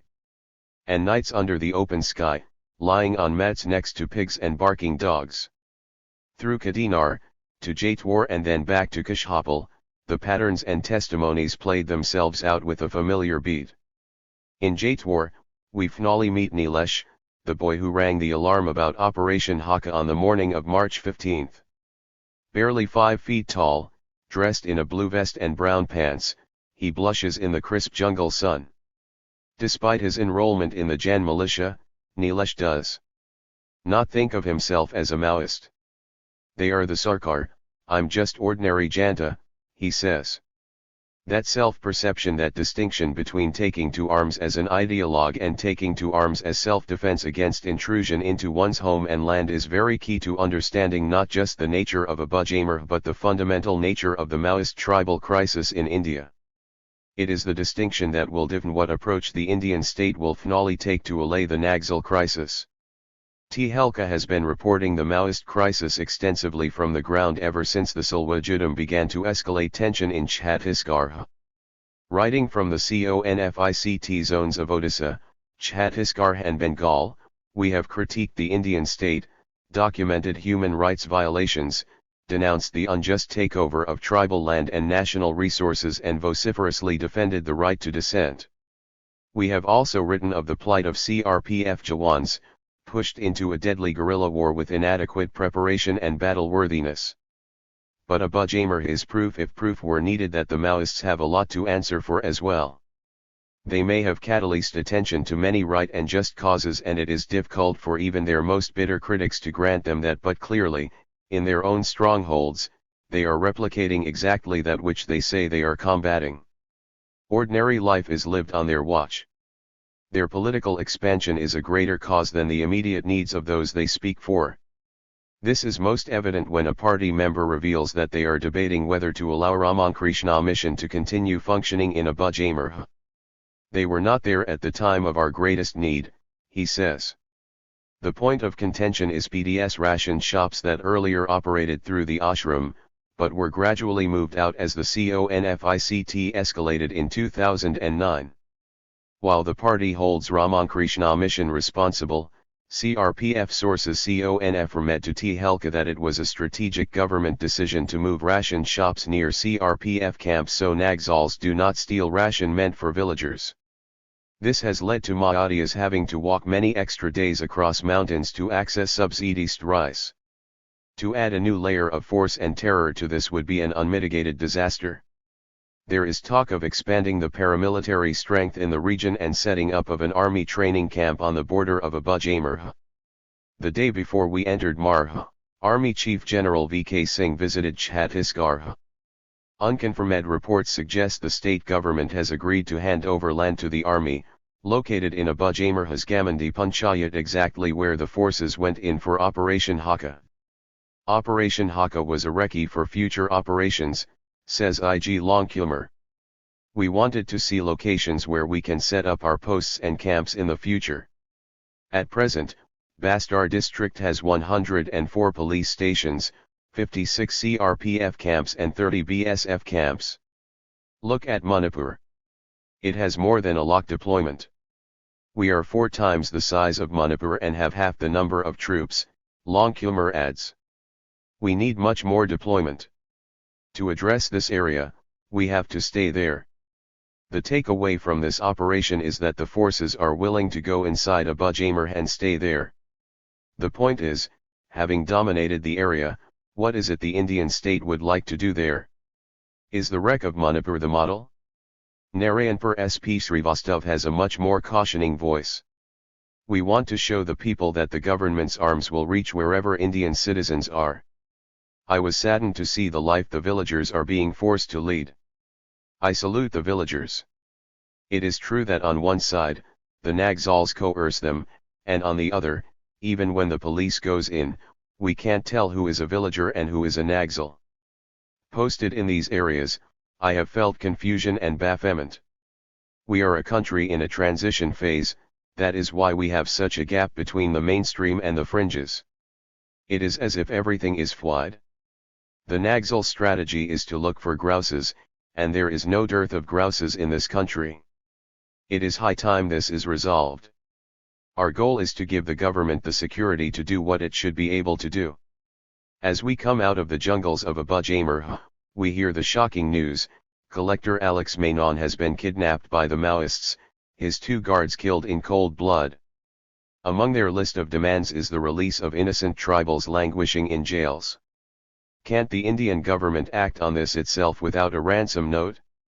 For all its mythic reputation, villagers say that until 15 years ago, local Thana police were seen at the fringes of Abu-Jamer. A village called Kakamata possibly had a police station and a government high school. It is only in the past decade that the party's influence has spread. In areas we visited, people recall that in 2001, the Maoists FRST installed their own village head in a village called Irakbati in Kashhapal Panchayat. 3 years later, they called their FRST meeting in the area. Villagers were mandated to attend. In effect, the Maoists' area dominance of the Abu-Jamer story is only 10 years old. The Indian state had a 50-year head start. Why did it fail? In the final count then, Abu-Jamer is not an impregnable fortress. Nor is it merely an innocent landscape of flimsy huts and primeval people. It is most essentially a rebuke for Indian democracy. The real tragedy of the Maoist crisis is that it has been reduced to a competition of equally false stories. Stranded in the middle is an ancient people. Their FGHT is not about who will control Red Fort in some distant future. Their FGHT is about the patch of land they stand on and the dignity of the self-owned reed hut behind them. It is our last evening inside Abu-Jamer. In the distance, a Bumkal village cooperative lies razed, destroyed in Operation Haka, quintals of rice turned to black ash. Their backs to it, our guides sit inside the village godel. The young starry-eyed comrade and an old, somewhat skeptical, party member, break into song. Rise up, poor masses, let us walk together. Destroy the imperialists and FGHT for our rights. For generations, the FGHT has been on. The last FGHT will be won by the red flag. As the song continues, torchlight efficacy over an old inscription on a wooden pillar: comrades, this is our Mandir. During their trip to Abu-Jamer, the Maoists unbreached citadel. For this story, Tarun Srawat, the photojournalist, contracted a fatal combination of cerebral malaria, typhoid, and jaundice, and Tisha Mittal suffered from an unidentified high fever and severe stomach infection owing to the lack of clean drinking water for miles, absence of healthcare centers and protection from insects. Falciparum malaria, the dreaded strain that affected Sarawat, is rampant in Chhattisgarh's tribal regions. Though it kills people here in epidemic droves, the phenomenon goes largely unreported. Severe malnutrition, jaundice, and typhoid are also routine here. While Tisha fortunately recovered, despite the most specialized medical care, Tarun succumbed to his illnesses and a devastating brain hemorrhage on June 15, 2012. 7. Here, silence speaks volumes. Supriya Sharma *. A. The death of a loved one is always difficult to handle. More so a sudden and violent one. It can trigger anger, spark a search for agents and causes, and leave the bereaved feeling blame and seeking revenge. If any of this was happening in Dantevada, it was hard to tell. This is a place often and aptly described as a war zone. Last week, 15 civilians became collateral damage of a Maoist attack here. In a small clearing in the Sal forest, less than half a km from where the carcass of the bus remained suspended in midair, a funeral pyre was lit. Madhavi Kosa, a man in his 50s, had perished in the blast, his body ripped apart. The entire village had come to mourn his death. Women raised their arms to hold their tilted heads at the back, in the tribal way of mourning. Meanwhile, Kosa's blind father wept, his wife sobbed, and his brother and son stood by. As the flames died down, we tried asking what the family and village felt about Kosa's death. Did they blame the Maoists for attacking the bus or the police for boarding it? Kosa's son and brother said nothing. The village sarpanch looked helplessly around and repeated, over and over, Main kia keh sakta hai, main kuch keh nahi sakta. What can I say? I can't say anything. We stood talking in the open, under the sal trees, surrounded by 20 men, among them perhaps Maoist supporters or police informers. Perhaps this inhibited the sarpanch. But what kept Shanti Kashyap's family from speaking out? Shanti was a government nurse and by all accounts an exceptional woman and very special daughter. Bidi nahi beta t, she was my son, not my daughter, was how her mother, Somarabai, summarized Shanti's contribution as sole bread earner of a fatherless family. She took up a village post and lived away from home, cycling to violence-affected villages deep in the interior as a health worker. All of this to pay for a life of dignity for her old mother and marry off her young sister. A short life of great sacrifice snuffed out. Yet Shanti's family remains remarkably composed, sharing stories, showing her college pictures, offering a cold drink.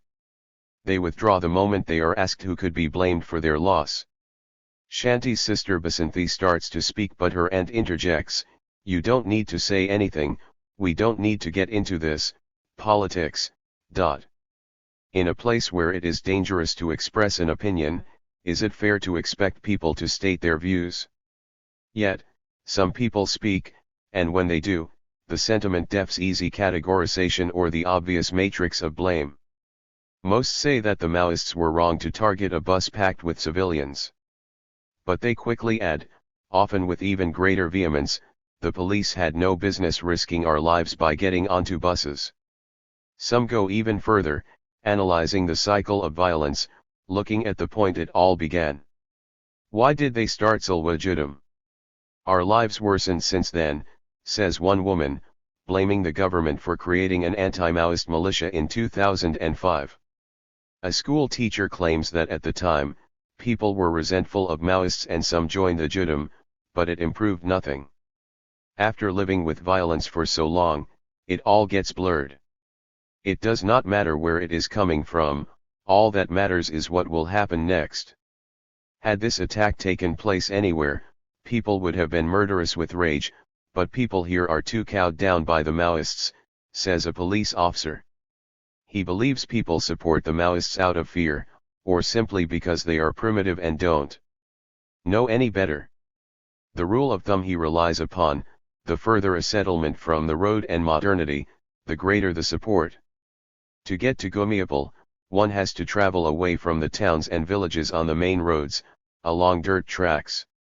2 people were killed in this village on Sunday, just a day before the bus blast. They were innocent, claimed Maoist leader Ramana in a statement. Their killing, and earlier ones, provoked them to target the bus carrying SBO's special police officers, he said. But police insist the men were Maoists. One was an area committee member, says Amresh Mishra, SP of Dantewada. They were holding a meeting in the village. An SPO, who was part of the operation, says, old women ran and gave cover to the Maoists and helped them escape. Jimmy Mady Yami did run during the fring, but to save her life, she says. Her house caught FRE when a bullet landed on its thatched roof. Only its mud walls remain, everything else is burnt black. Those men were innocent, they too were running as they were scared, says a villager. But were the Maoists holding a meeting in the village that day? No. Do they come there at all? Never. The Andarwal never come here. Andarwal, or people from inside, is what people here call the Maoists. As if the area is neatly divided into inside and outside. If Gumiapal is outside, and presumably, according to the police, the people here support the Maoists, then what about those who are inside? The Maoists live, sleep, eat with the people, says Manish Kunjam, CPI Communist Party of India leader. And so, they must think about the impact of this violence on Adivasi society. They should consider using this opportunity to come for talks and place the people's agenda on the table. Where this FGHT will go, and will our society perish in it? 8. Inside Maoistan. Sharaman *. A. Dinesh Manji is a local libero hero. In volleyball, libero is a defensive player position and allowed only underarm passes. In a clay court off Orissa's Diamala Mountains, Manji jumps and smashes every oncoming serve. I give a second to attune myself to the motion of the ball. The unruly libero is my FRST exposure to the liberated zones, where Maoists are changing the rules of the game and setting up Janathana Sarkar's People's Government, a Maoist Xanadu, a vital building block of the Maoist society based on ideological rhetoric. Janathana Sarkars collect taxes, decide on local disputes, FX prices of local products, run local amenities and provide basic health care. In the huge region of mineral-rich forests in eastern and central India from West Bengal through Jharkhand, Orissa and Chhattisgarh, these committees, mostly managed by local villagers, but with severe Maoist mentoring, control all things in life, even tippling habits to eternal supply of volleyballs. Instead of explaining to you what we intend to do if we assume power in the country, I can show you what we do in the areas we hold power over, says a Maoist leader, before sending me off on a bike of one of his cotters, my destination uncertain. 2 hours into our journey, through narrowing road, often slipping down side alleys, I ask him which village we are heading to. He smiles with a glint of mischief. In fact, he has no clue. Before I conclude my journey on motorable road, I was made to travel with 2 other bikers, the last one with a spider tattooed on his chest, which gave him an air of defiance. As abruptly as the hellish ride began, the journey ends 4 hours later. I was handed over to the last contact. Lakshman Manji's village is at one of the areas within the Maoist compass in Mahendragiri Mountains, foremost of the 7 Kulagiris or principal mountains of India, in the district of Gajapati, 51 kilometers to the southwest of Brahmapur. The river Mahendratanaya flows down the mountain in the east through Mandasa and joins the Bay of Bengal at Barua. Off Mundimara, Mahendratanaya flows like a guide along cracked mud road to Manji's village. It is easy to get lost in the path overgrown by shrubs and twists upwards in relentless climb. At his village, the muddy river drops its suspended silt and gains glass-like clarity. The village, with over 29 tribal hamlets, recently changed its ways and got into collective farming. Manji is the village's representative in Janathana Sarkar and is the pointsman of Maoists in the village. With heavy-lidded eyes and a broad sweep of forehead, he is without the weathered looks of a war zone commander. For the FRST time in ages, we have done collective farming last year. We have stopped approaching police over disputes and the committee decides over the disputes, says Manji. The CPI, Maoist, is not a top-heavy outfit. It is led by General Secretary Ganapathy and 13 other Politburo members with a clear division of tasks which includes military operations, intelligence, and budgeting. But it is Janathana Sarkars that have been helping them to focus more on overall armed offensive rather than on the nuts and bolts of administering their strongholds. The liberated zones are not gated districts within the districts. These are the areas where Maoists have loose military control but have made strong roots among the villagers by engaging them in their life and livelihood, albeit under the vigil of guns. Without actually pitching tents at these places, they run their writ here. Most of these committees are in the Dandakaranya Special Zone, the vast forest area situated between the borders of Andhra Pradesh, Chhattisgarh, Maharashtra, and Orissa. Around 59 work teams, with up to 70 members in each, were set up last year to prepare land for millet, paddy and dal.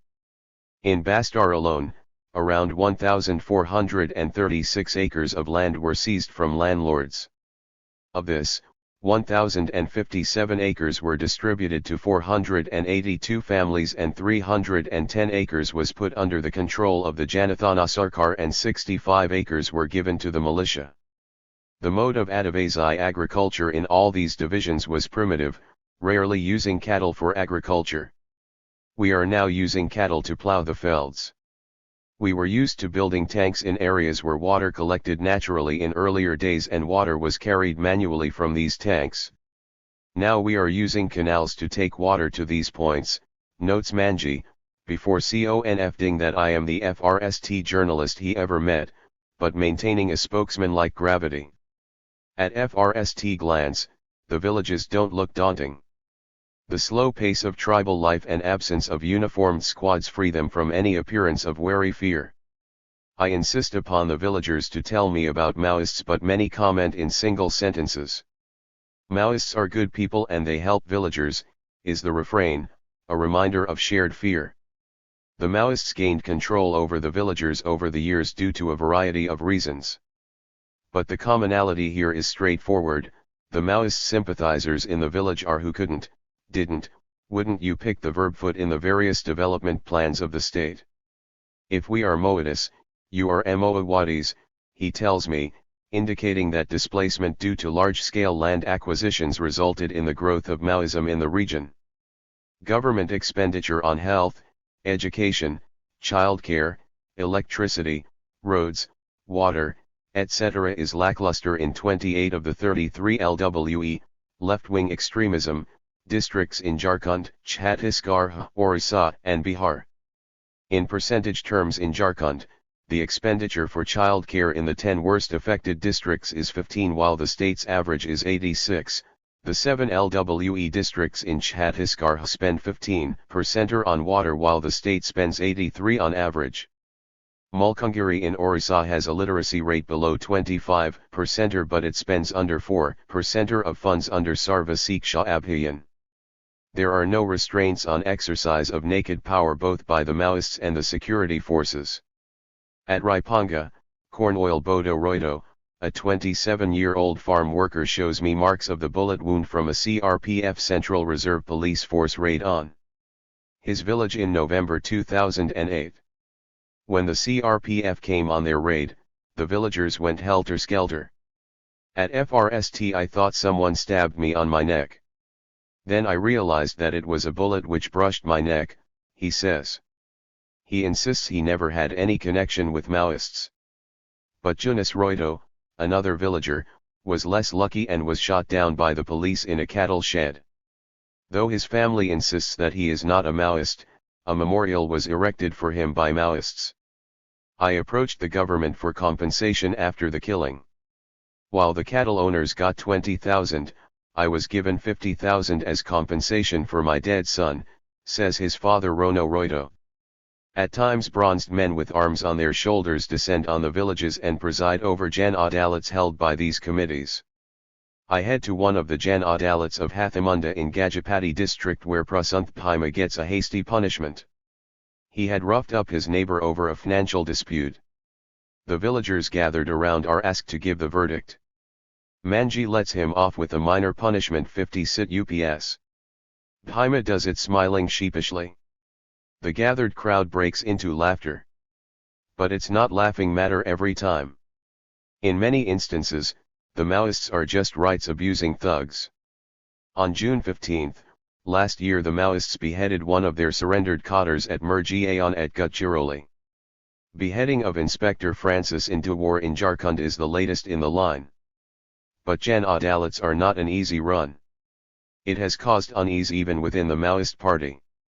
Yugulpal, who was till recently a member of powerful Special Area Committee of Jharkhand, Bihar, and Northern Chhattisgarh, left the party saying that party is forcing its decision on villagers via Jan Adalats.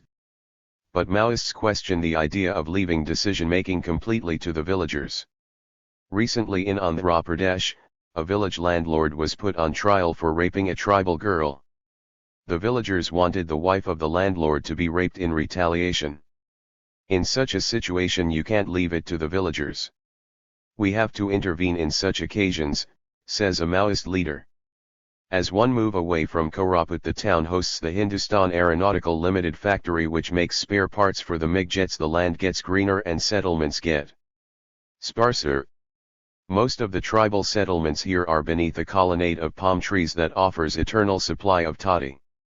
Now liquor contractors across Orissa, who often pep up the brew with ammonium chloride, have been asked to stay away from selling the liquor by Krantikari Adivasi Mahila Sanghatan, a Maoist frontal organization. Drunk with the intrigue, I ask local carpenter Prashant Mantri about the new move. His hard face breaks into a boyish smile as he speaks about the prohibition. This is our only pastime. How can we be stopped from drinking? In Chhattisgarh, the Mahila Sanghatan also took up the task of breaking the taboos. They launched a campaign against the tribal belief that women shouldn't be allowed in certain agricultural activities like sowing seeds and reaping the harvest. The tribals are also being introduced to a new script for tribal languages, which has so far been scriptless. Chloroquine, an anti-malaria medicine, is given in packets replete with slogans Sashiko Athanko, Sashido Shruti, terror for the oppressors, dear for the oppressed.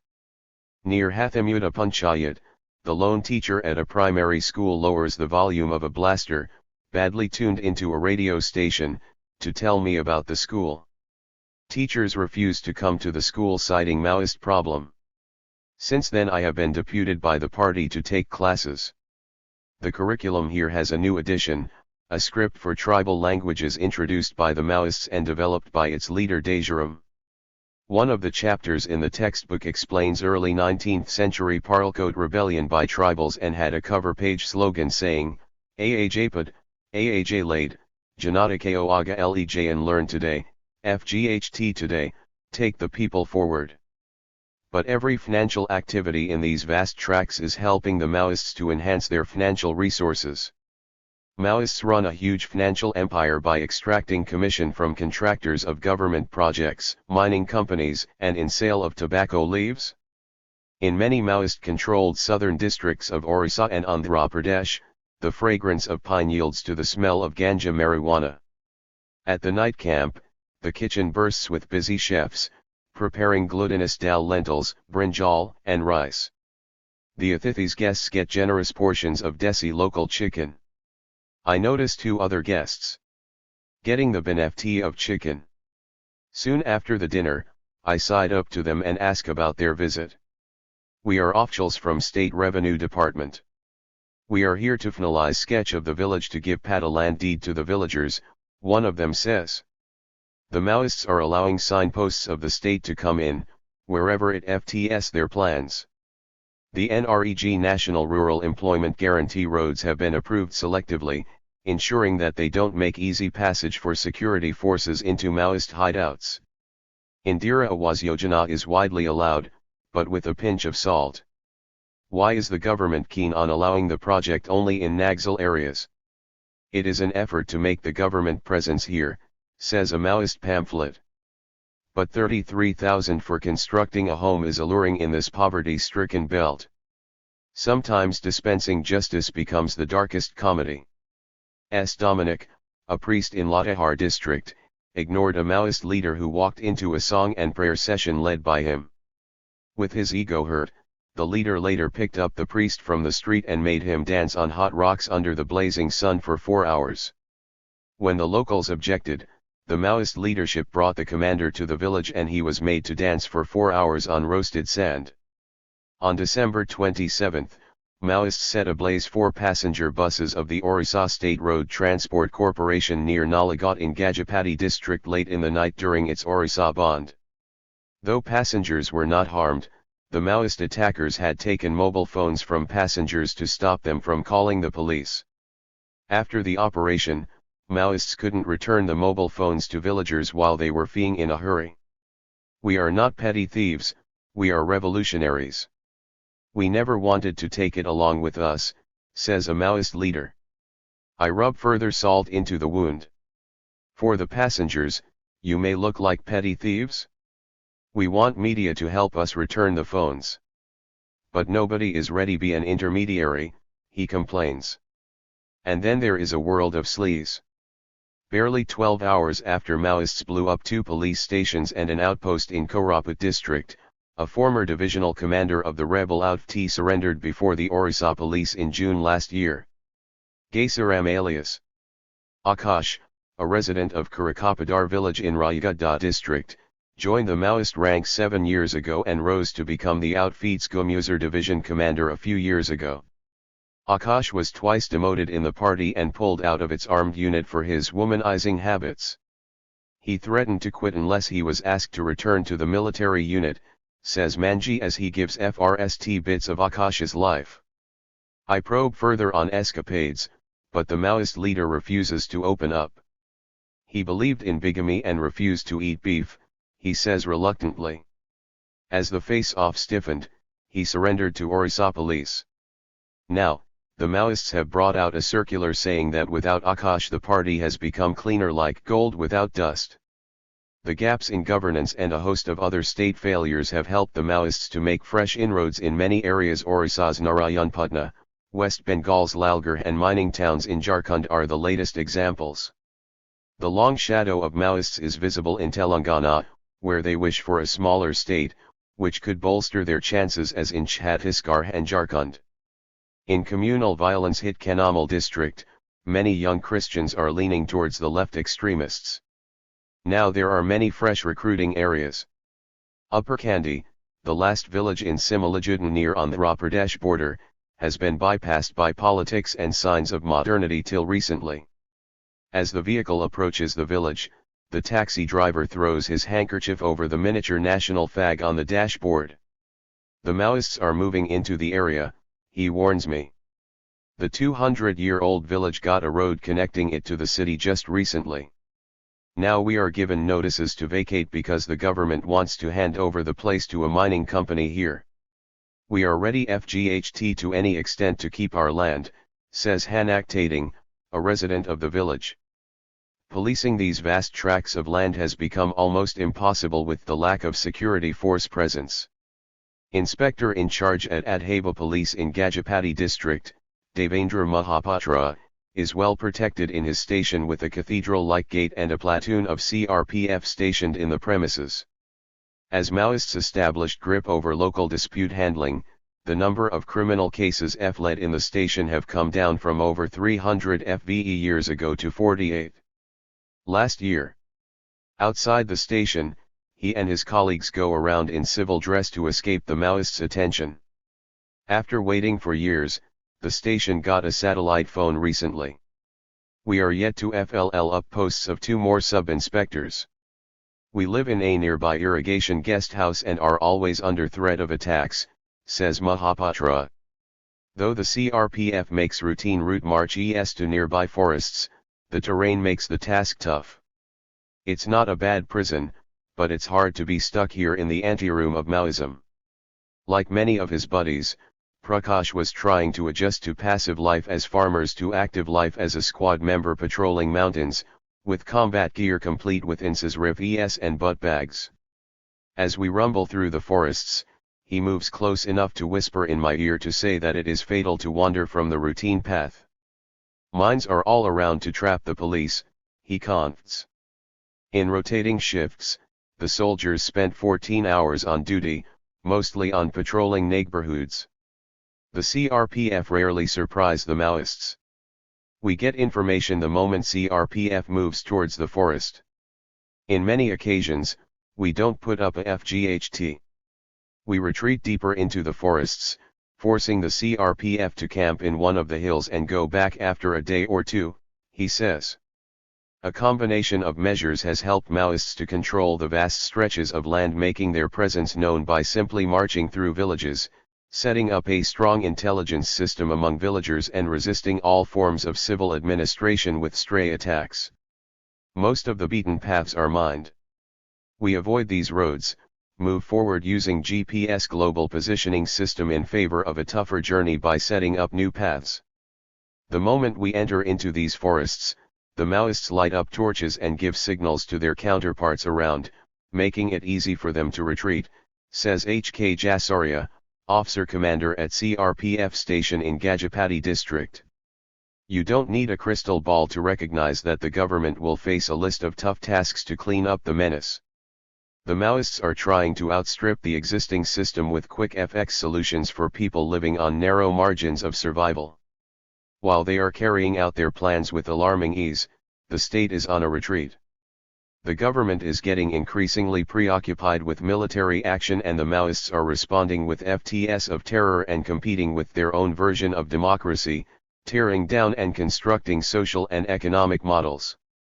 In many instances, the government is confused how to bring the people it once offended into its Big Tent political system. In last February, police in Gajapati district decided to reach out to the villagers as a part of its public police contact program by distributing volleyball kits in Kadama village.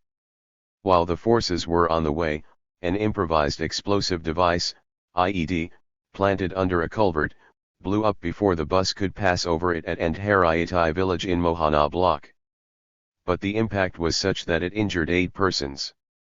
The police since then have abandoned the contact program. Now, the Adhabha station sports a volleyball court and, of course, a lot of spare volleyballs. As I leave, policemen were preparing for a game of volleyball. I don't wait to see whether the libero here follows the underarm rules. 9. Address the root causes of Naxalism. Sonia Gandhi *A. Dear friends, Parliament is in session once again and we have a full calendar ahead of us. We have many significant issues to discuss and debate. I hope that in this final budget session for 2010, we will not waste precious time but instead use the parliamentary process to address the issues that are most critical for our country. There are several important pieces of legislation that need to be debated and passed in this session.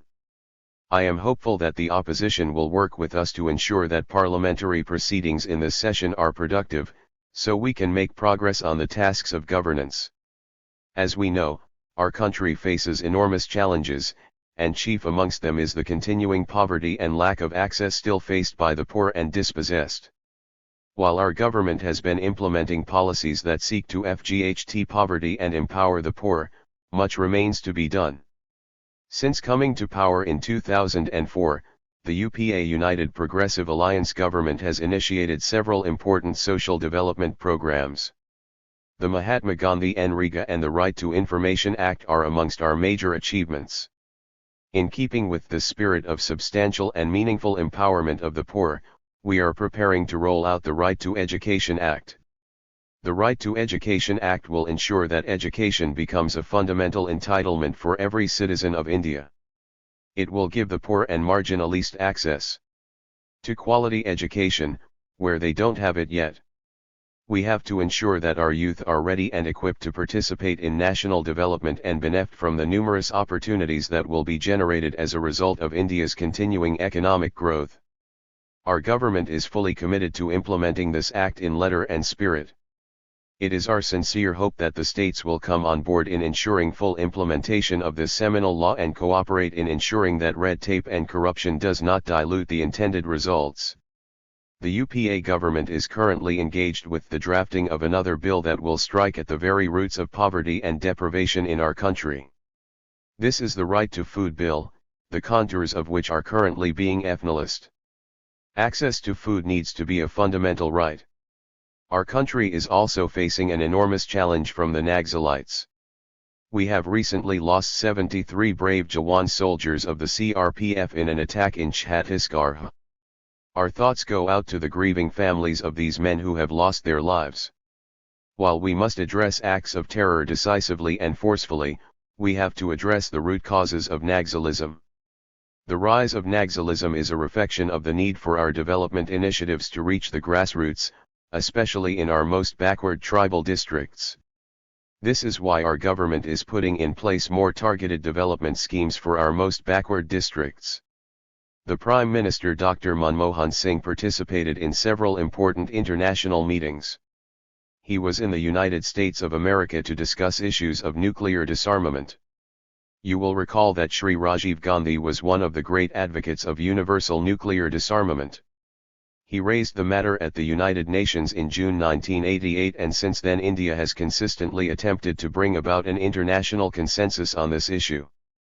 The Prime Minister also had the opportunity to attend the IBSA India, Brazil, South Africa and BRICS Brazil, Russia, India, China and South Africa Summit in Brasilia, where he interacted with the heads of states of Brazil, South Africa, China and Russia. These are important regional groupings that reflect the growing importance of India and other emerging economies in the New World Order. This month we celebrated the birth of Dr. B.R. Ambedkar, leader and architect of our Constitution.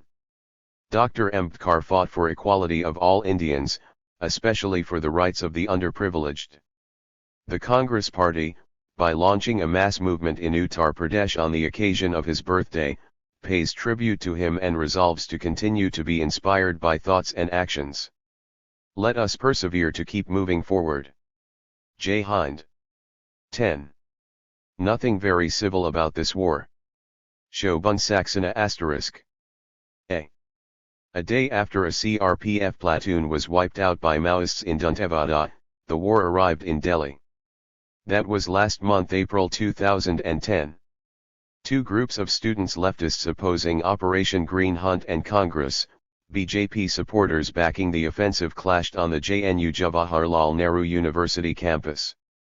Earlier, a peace march to Dantewada by 50 eminent citizens, including JNU Chancellor Yashpal and noted Gandhian Narayan Desai, was busted by some Congress and BJP workers, who attacked the Maoist sympathizers. Bullets are flying in Bastar, but another conflict between the government and some civil society groups is taking place in Delhi. When the rebels blew up a bus in Chhattisgarh this week, Home Minister P. Chidambaram launched an attack on civil society organizations that were getting in the way of the state's efforts to contain the rebels. The minister went on TV to say, "It is almost fashionable to be sympathetic to the Maoist cause." Human rights activists have been locking horns with the government on the Maoist issue for some time, but the debate has become so shrill it now seems almost as if the armed rebels are the third party in the war between the state and civil society. Are the battle lines so hard there is no room for debate anymore? Is the space for civil society shrinking in India? Supreme Court lawyer and human rights activist Prashant Bhushan says the government wants this space to shrink. Chidambaram has been saying he has a limited mandate and he needs a bigger mandate to tackle the Maoist issue. What they are planning is genocide of the tribals by the use of air force, etc., and they don't want any criticism by the media and NGOs. That's why they are threatening civil society activists, he says. Filmmaker Mahesh Bhatt, who has made a documentary on the tribals of Bastar, believes the government is applying the Bush doctrine. They are following the policy of if you are not with us, you are against us. This is dangerous for democracy. I would advise the politicians to stop warmongering, he says. The government is trying to control dissent. I want to know where the democratic space in this country is. The debate has existed from the Naxalbari uprising of the late 1960s. But it's only recently that it has become so heated. Arundhati Roy's 36-page essay on Maoists, whom she called Gandhians with guns, may have acted as a trigger one on May 6. A few days after Roy's article appeared, the Home Ministry issued a statement saying that some Maoist leaders have been directly contacting certain NGOs and intellectuals to propagate their ideology and persuade them to take steps which would provide support to the CPI, Maoist, ideology. In an earlier statement, the Home Minister had accused organizations such as the People's Union for Democratic Rights, PUDR, and People's Union for Civil Liberties, PUCL, of backing the Maoists' cause. The government is interested only in military action, says Kavita Srivastava of the PUCL. They have been saying that the army will not join the operations, but the army is already there in the battlefield running 20 jungle warfare schools for paramilitary forces.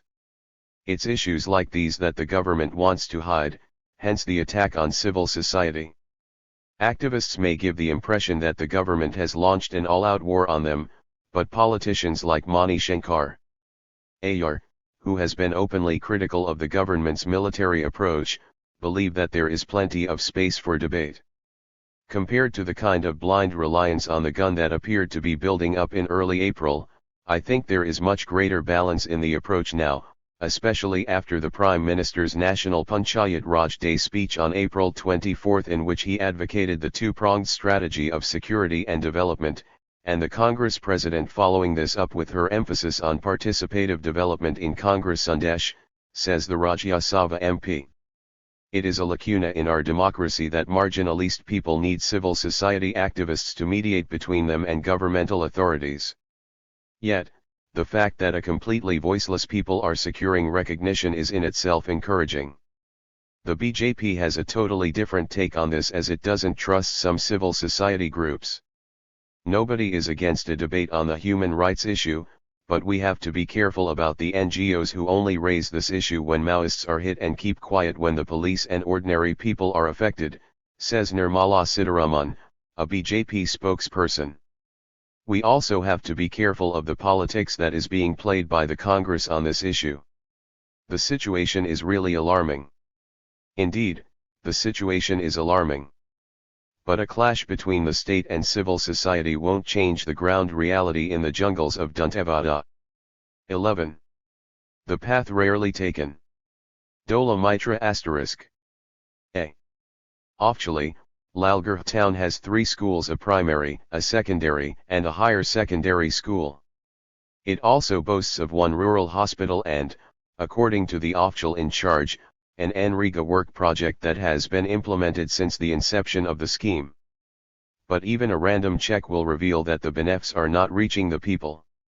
Some people have received BPL below poverty line and APL above poverty line ration cards, but the guarantee of 100 days work every year falls way below target.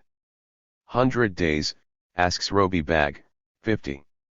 I'd be happy to get even 10 days.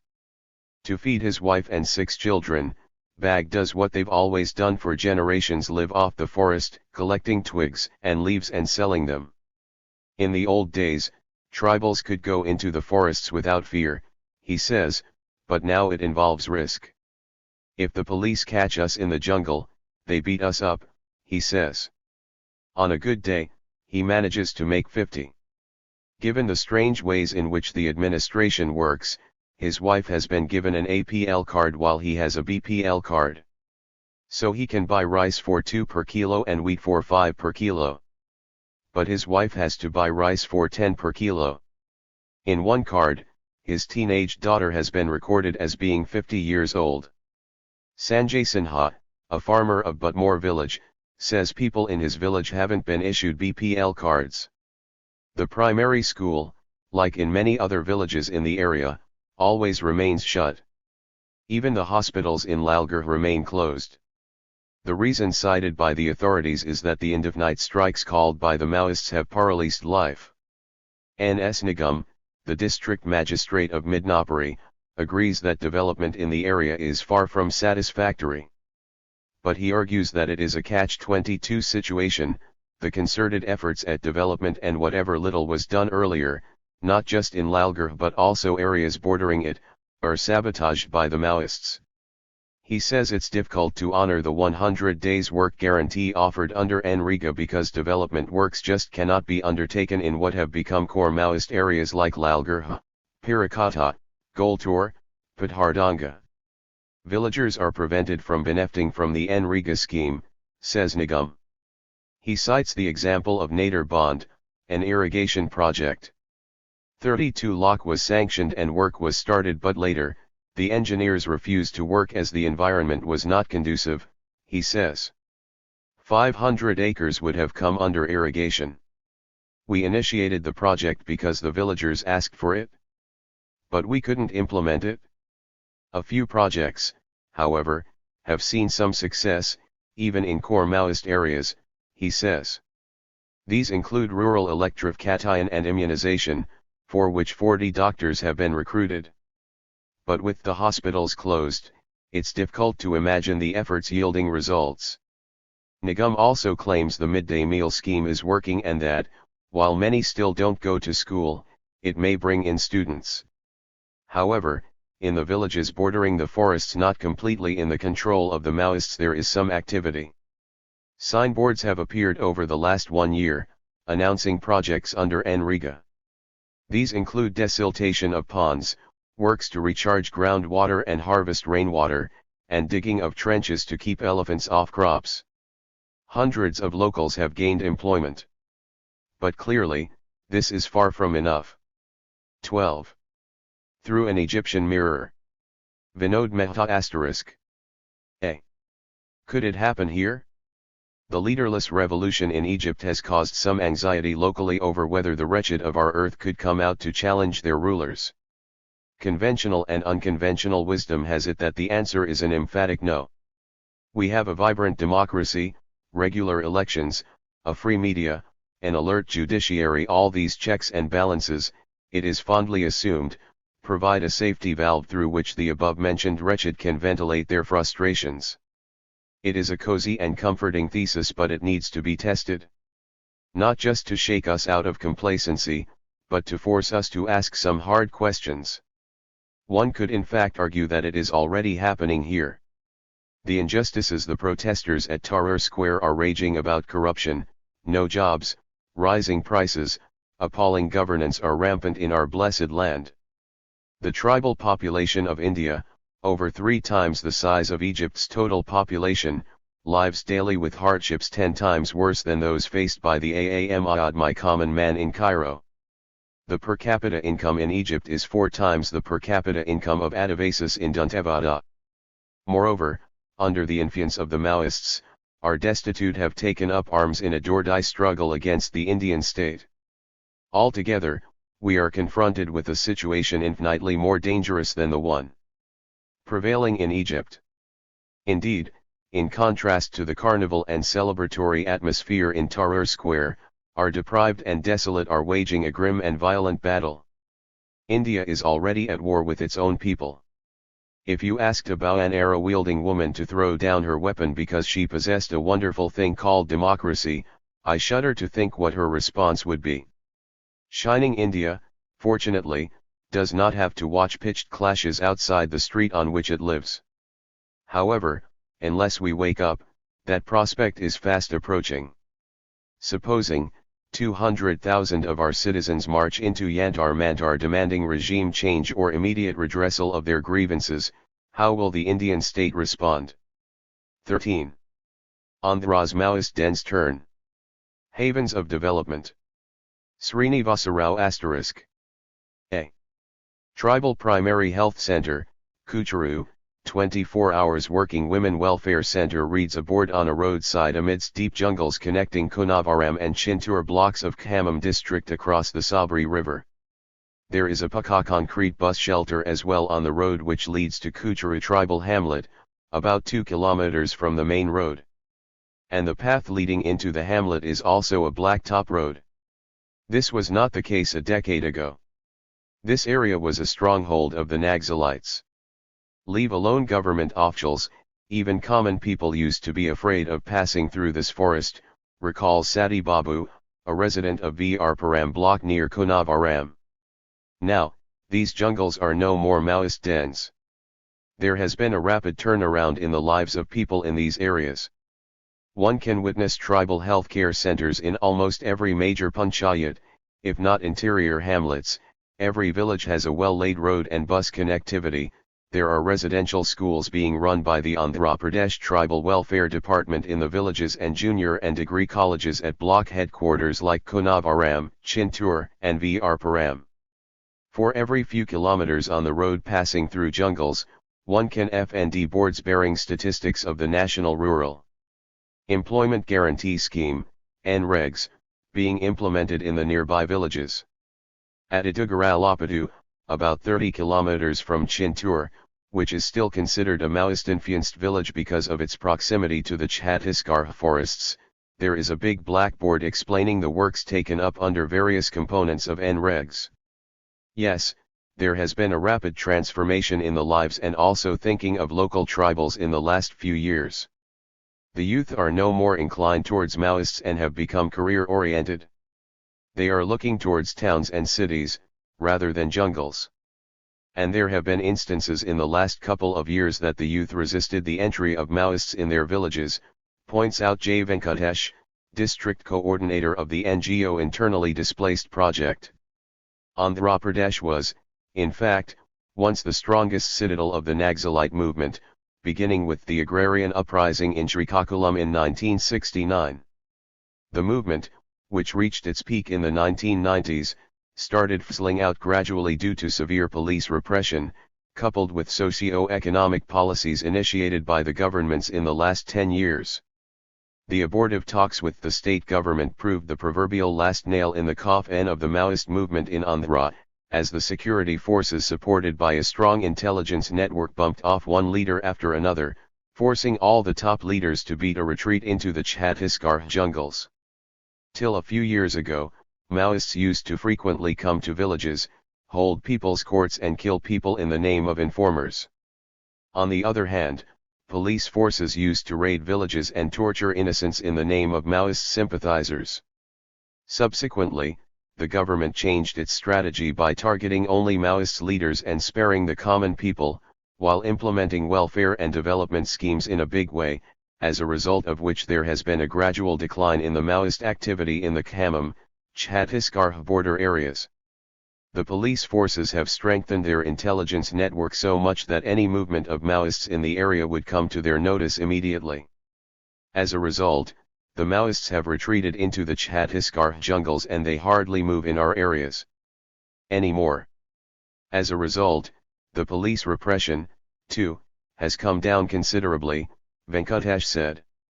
Yet, there is a lot to be done to ensure that the frustrated youth do not go back to Maoism, says V. B. Chandrasekhar of Girijan Seema Welfare Association. There is a lot of corruption involved in the implementation of government schemes and there is no proper mechanism to monitor it. If the benefits of the scheme do not reach the people properly, it leads to a lot of unrest. The situation, then, would come back to square one, he cautions.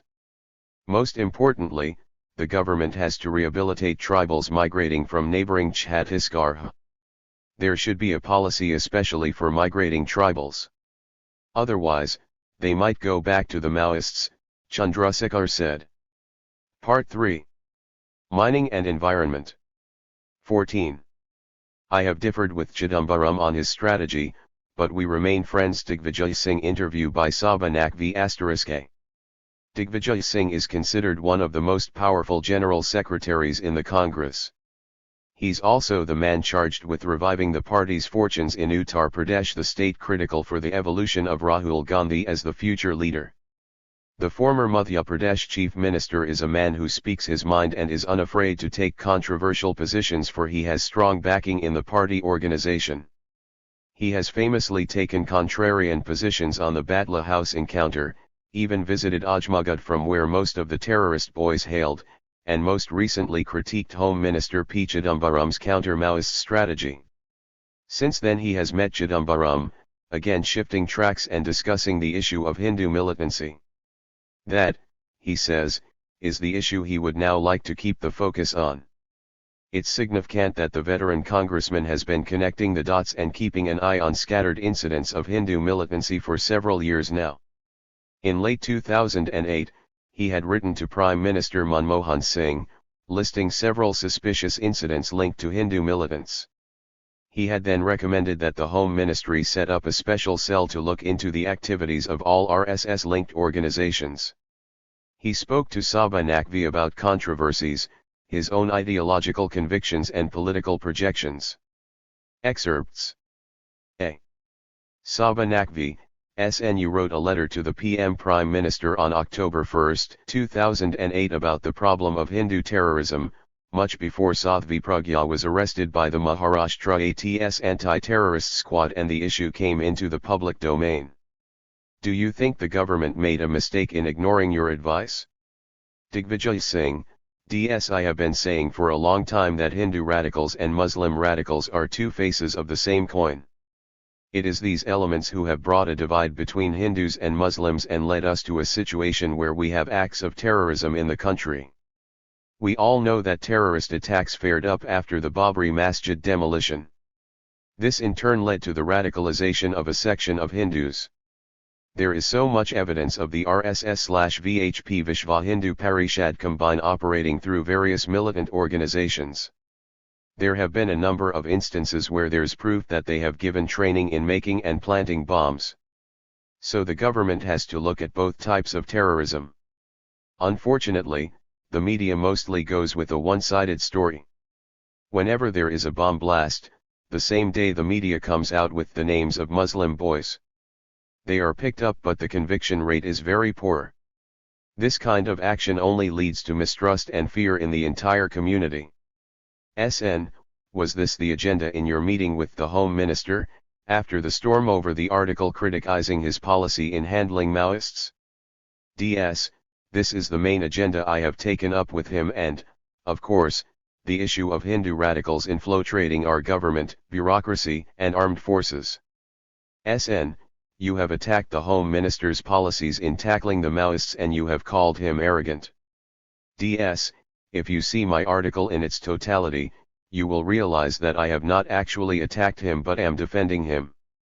Why is he unnecessarily taking the responsibility for the BJP? I still hold him in the highest respect. He is a friend. But I have always maintained that unless you win back the people living in these areas, you will not be able to deal with the Maoists. Look at the Andhra Pradesh model. There, after the 2004 elections, the government under YSR Rajsekhara Reddy started peace talks with them. They had 3 rounds of talks which broke down on the central issue of whether they can carry arms or must surrender them.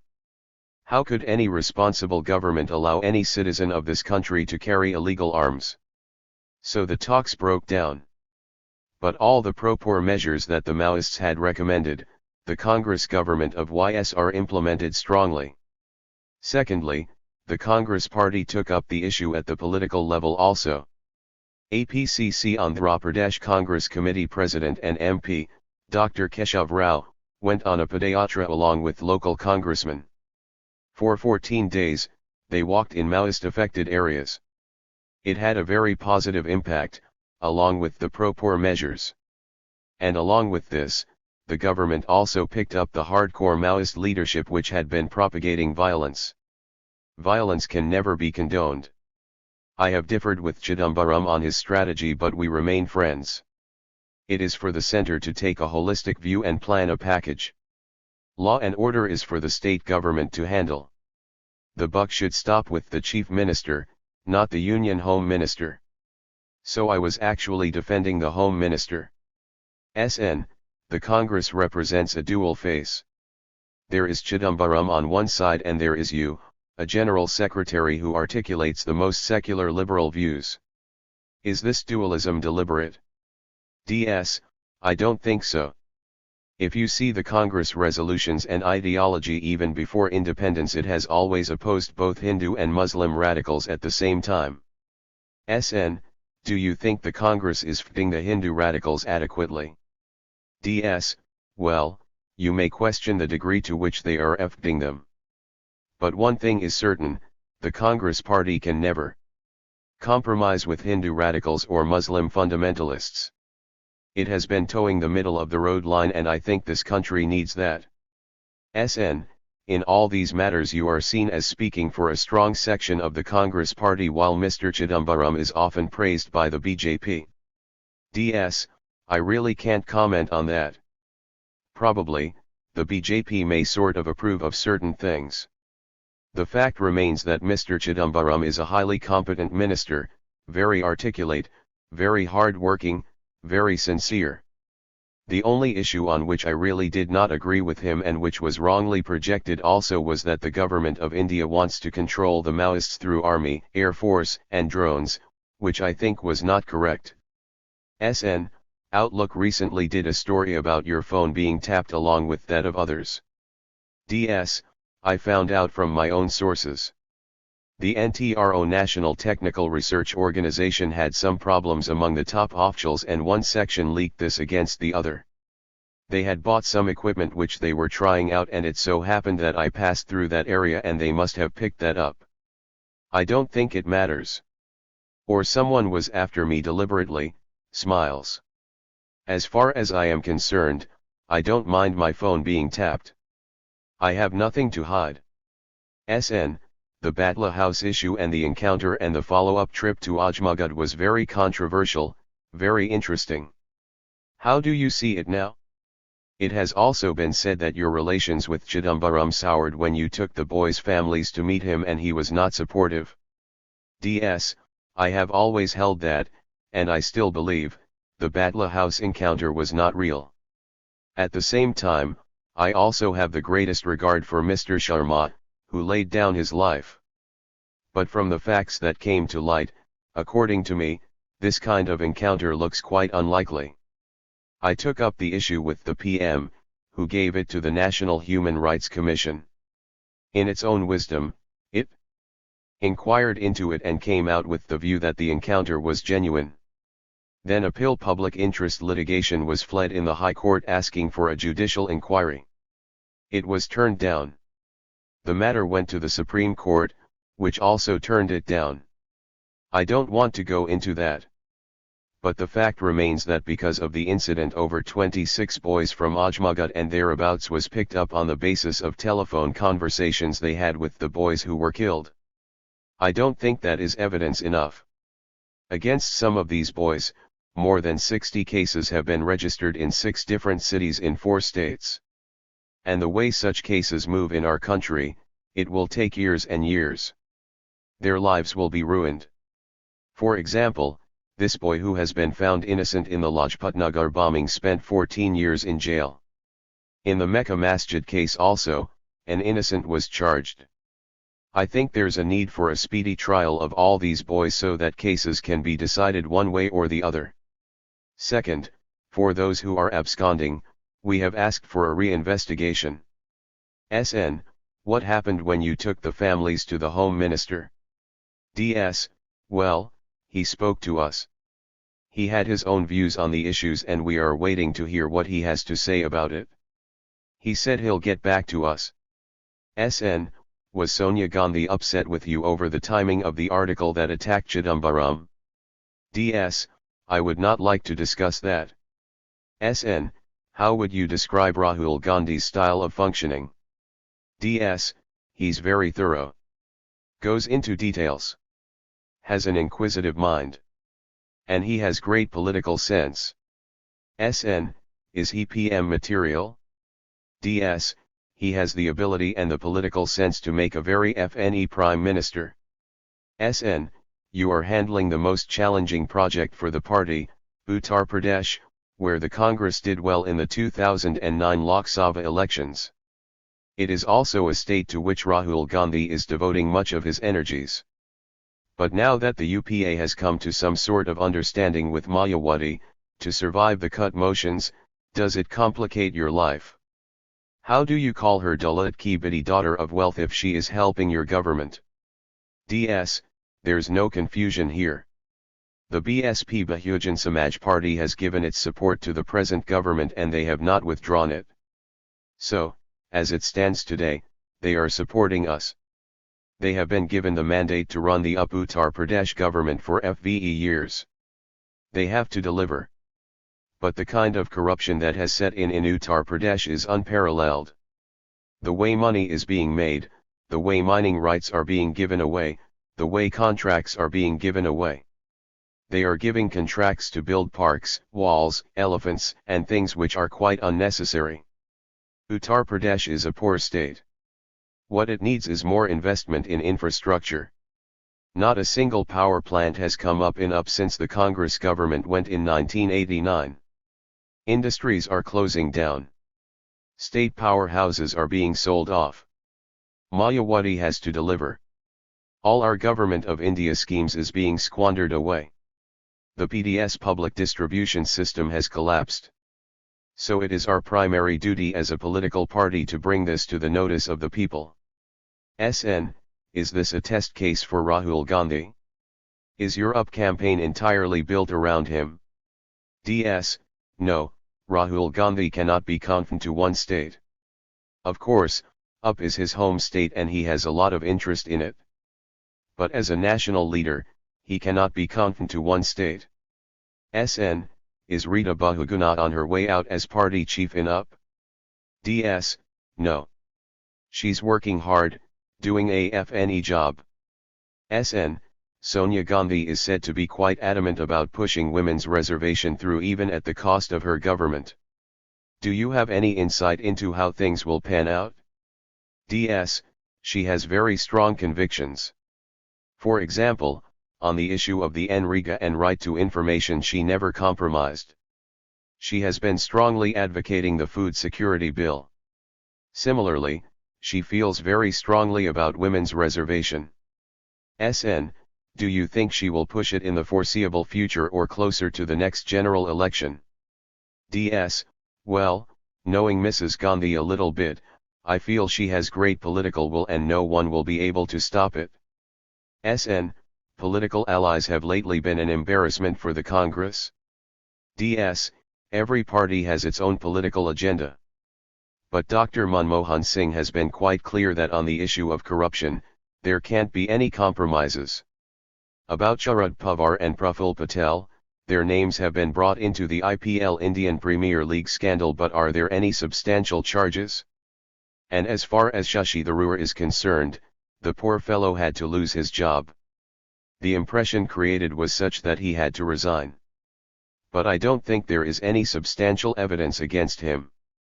SN, you were a powerful CM once, now you are powerful in the Congress organization but you choose not to be in the cabinet. What role do you see for yourself in the future? DS, I am not going back to state politics. I enjoy being a General Secretary in the AICC All India Congress Committee and also enjoy the confidence Sonia and Rahul Gandhi have reposed in me while giving me this most sensitive state, Uttar Pradesh. My biggest political challenge now is that the Congress should form the government in the state in 2012. SN, you stand by the views expressed in your article. Do you also stand by the remark that Mr. Chidambaram is arrogant? DS, no. It's a private sort of comment I made. He's a friend. I'm sure he did not mind it. 15. No backdoor entry to private firms for mining. BK Handikua *. A. The government today said it would not tolerate any backdoor entries by industry for seeking mines, a move that could dampen corporate efforts of forging alliances with PSU's public sector undertakings for their mining projects. Asked about the industrial controversies relating to mining activities like that in Orissa, Mines Minister BK Handikua said that mining lease was given to a state PSU and not the corporate giant Vedanta Resources. In the name of PSUs, no more backdoor entry will be allowed. Yes, they, private companies, have made backdoor entries, Handikua told reporters on the sidelines of FIMI's Federation of Indian Mineral Industries 44th Annual General Meeting here. Sources in the ministry said that the new mining bill will not allow such indirect routes adopted by private FRMs to pursue mining projects by joining hands with state mineral companies. We are not against joint ventures. But if the mining lease is given to PSUs, it should be utilized by PSUs. In the new act, we will plug the existing legislative loophole to ensure this, a senior Mines Ministry official said. The Mines Ministry is working to bring in transparency in the sector through a new legislation which is likely to be presented in the winter session of the Parliament. Many state PSUs have tied up with private FRMs forming projects including Orissa Mineral Corporation, OMC, and Mysore Mineral Limited, MML. While the OMC has inked a pact with the Vedanta Group FRM, the MML has entered an agreement with JSW Steel Limited for mining. The Andhra Pradesh Mineral Development Corporation has also tied up with the JSW Group for bauxite mining at Araka region. The OMC holds bauxite mining lease at the ecologically sensitive Niyamgiri Hills in Orissa, while the MML has got the rights to mine iron ore in Thimappane mine in Karnataka. Meanwhile, the apex miners body FIMI had blamed state PSUs for taking advantage of private FRMs under the joint venture mining route. Billionaire Anil Agarwal-led Vedanta Group was refused green clearances for its proposed mining project at Niyamgiri Hills in Orissa, for which it had tied up with the OMC. Vedanta Resources flagship FRM Sterlite Industries had entered into a pact with the OMC in 2004 for bauxite mining to feed its aluminium project in Orissa. In 2004, mining lease for Niyamgiri, was given to the OMC, so through backdoor entry they have done it. Whichever route you take, that must be correct. We have not given approval to Vedanta. We approved it for OMC, Handikua said. Definitely I do agree, Environment Ministry should be staying it, otherwise there will be a disaster, Handikua said. 16. Ironic. Story of the Great Indian Loot. Shankar Raghuraman *A. Take a look at the accompanying map and you can't but notice the extent of overlap between India's thickly forested areas, the regions with the bulk of the country's most important mineral wealth, and the territory over which Maoists are dominant. Is this just a coincidence? No, that would stretch credulity. So what connects the Maoist menace with forests and mining? Clearly, forests give a guerrilla force its best chance of taking on the might of the state. But any guerrilla army needs more than just thick foliage. Insurgents thrive where the local population is sympathetic to them, or at least not sympathetic towards the state. That's where mining comes into the picture. There has been a long history of traditional forest dwellers being denied the right to live off the forest, a process that cannot but lead to alienation. Add to that a mining policy regime that has allowed massive scaling up of mining in the same areas for super profits, and it is not difficult to see why many tribals believe the state is hostile to their interests, but in tune with corporate interests. Mining projects have repeatedly led to localized protests. In many cases, the administration has muttered darkly about agent provocateurs from outside fishing in troubled waters. In states like Orissa, Maoists have been accused of exploiting local resentment for their own ends. To understand how mining policy has actually helped the Maoists, let's take the specific case of iron ore, crucial for Chhattisgarh and Orissa and not insignificant for Jharkhand, all states with a serious Maoist problem on their hands. At the turn of the millennium in 2001, India exported iron ore worth a measly 358 crore. By 2008, that figure was up to 21,725 crore, a 60-fold jump in just 7 years. Driving this export of ore were several factors. One was the decanalization of exports of ore with an iron content of 64% or less in the late 1990s. The other was China's seemingly insatiable appetite for iron ore in the run-up to the 2008 Beijing Olympics. As a result, the international price of ore with 63% iron content soared to $200 per ton in March 2008, more than 4 times the price FVE years ago. Indian ore exporters thus had a ready and profitable market. The icing on the cake was provided by the royalty rates charged by the government. The rates FXED in October 2004 varied from as little as 4 per ton for low-grade ore to a maximum of 27 per ton for the highest grades. There was also no export duty. To see what this meant, check out what the Karnataka Lok Ayukta had to say on the allegations of illegal mining in the Bellary region of the state. Its report submitted in December 2008 pointed out that when the export price was hovering around 6,000 to 7,000 per ton, the state government was getting between 16 and 27 by way of royalty. The extraction cost to the miner was, by the state's own admission, of the order of 150 per ton. The Lok Ayukta noted that even if the transportation cost was estimated at 250 per ton, the total cost for the exporter would be no more than 427 per ton. Since the export price of the ore even in a slump was never lower than 1,500 per ton, that would leave a neat profit of 1,073 per ton. Out of this, the state was getting at best 27. So outraged was the Lok Ayukta by these calculations, that the report went on to advocate a complete ban not just on export of ore but also on its trading, saying it should be reserved only for captive mining by domestic steel producers. A committee appointed by the Planning Commission in 2005 to examine the national mining policy, observed that the margins available in the mining sector have been very substantial and are widely expected to continue being so in the foreseeable future. It recommended in December 2006 that royalty rates be reviewed. A subsequent study group suggested that the royalty be pegged at 10% of the sale price of ore. It took another 2 years before the ministry finally notified the new rates in August 2009. But there was a catch. The sale price, which was to form the basis for the ad valorem rates, would be determined by the Indian Bureau of Mines, IBM, on the basis of the average of sale prices reported by non-captive producers. To see why this made a mockery of the 10% rate, just look at the numbers for February 2010, the last month for which the IBM has put up the sale prices on its website. The All India sale price average for lumps of 62 to 65% iron content was 1,760 per ton. The highest sale price for any state for this grade of ore was put at 1,949 per ton.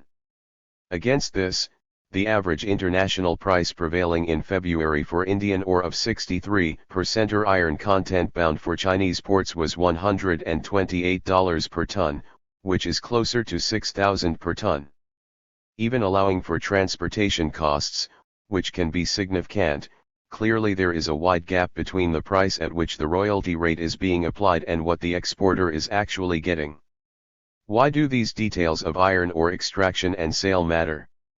Because the enormous margins involved in exports as well as domestic sales mean that the scope for sleaze and the temptation for illegal mining are huge. And this is where the connection with Maoists lies.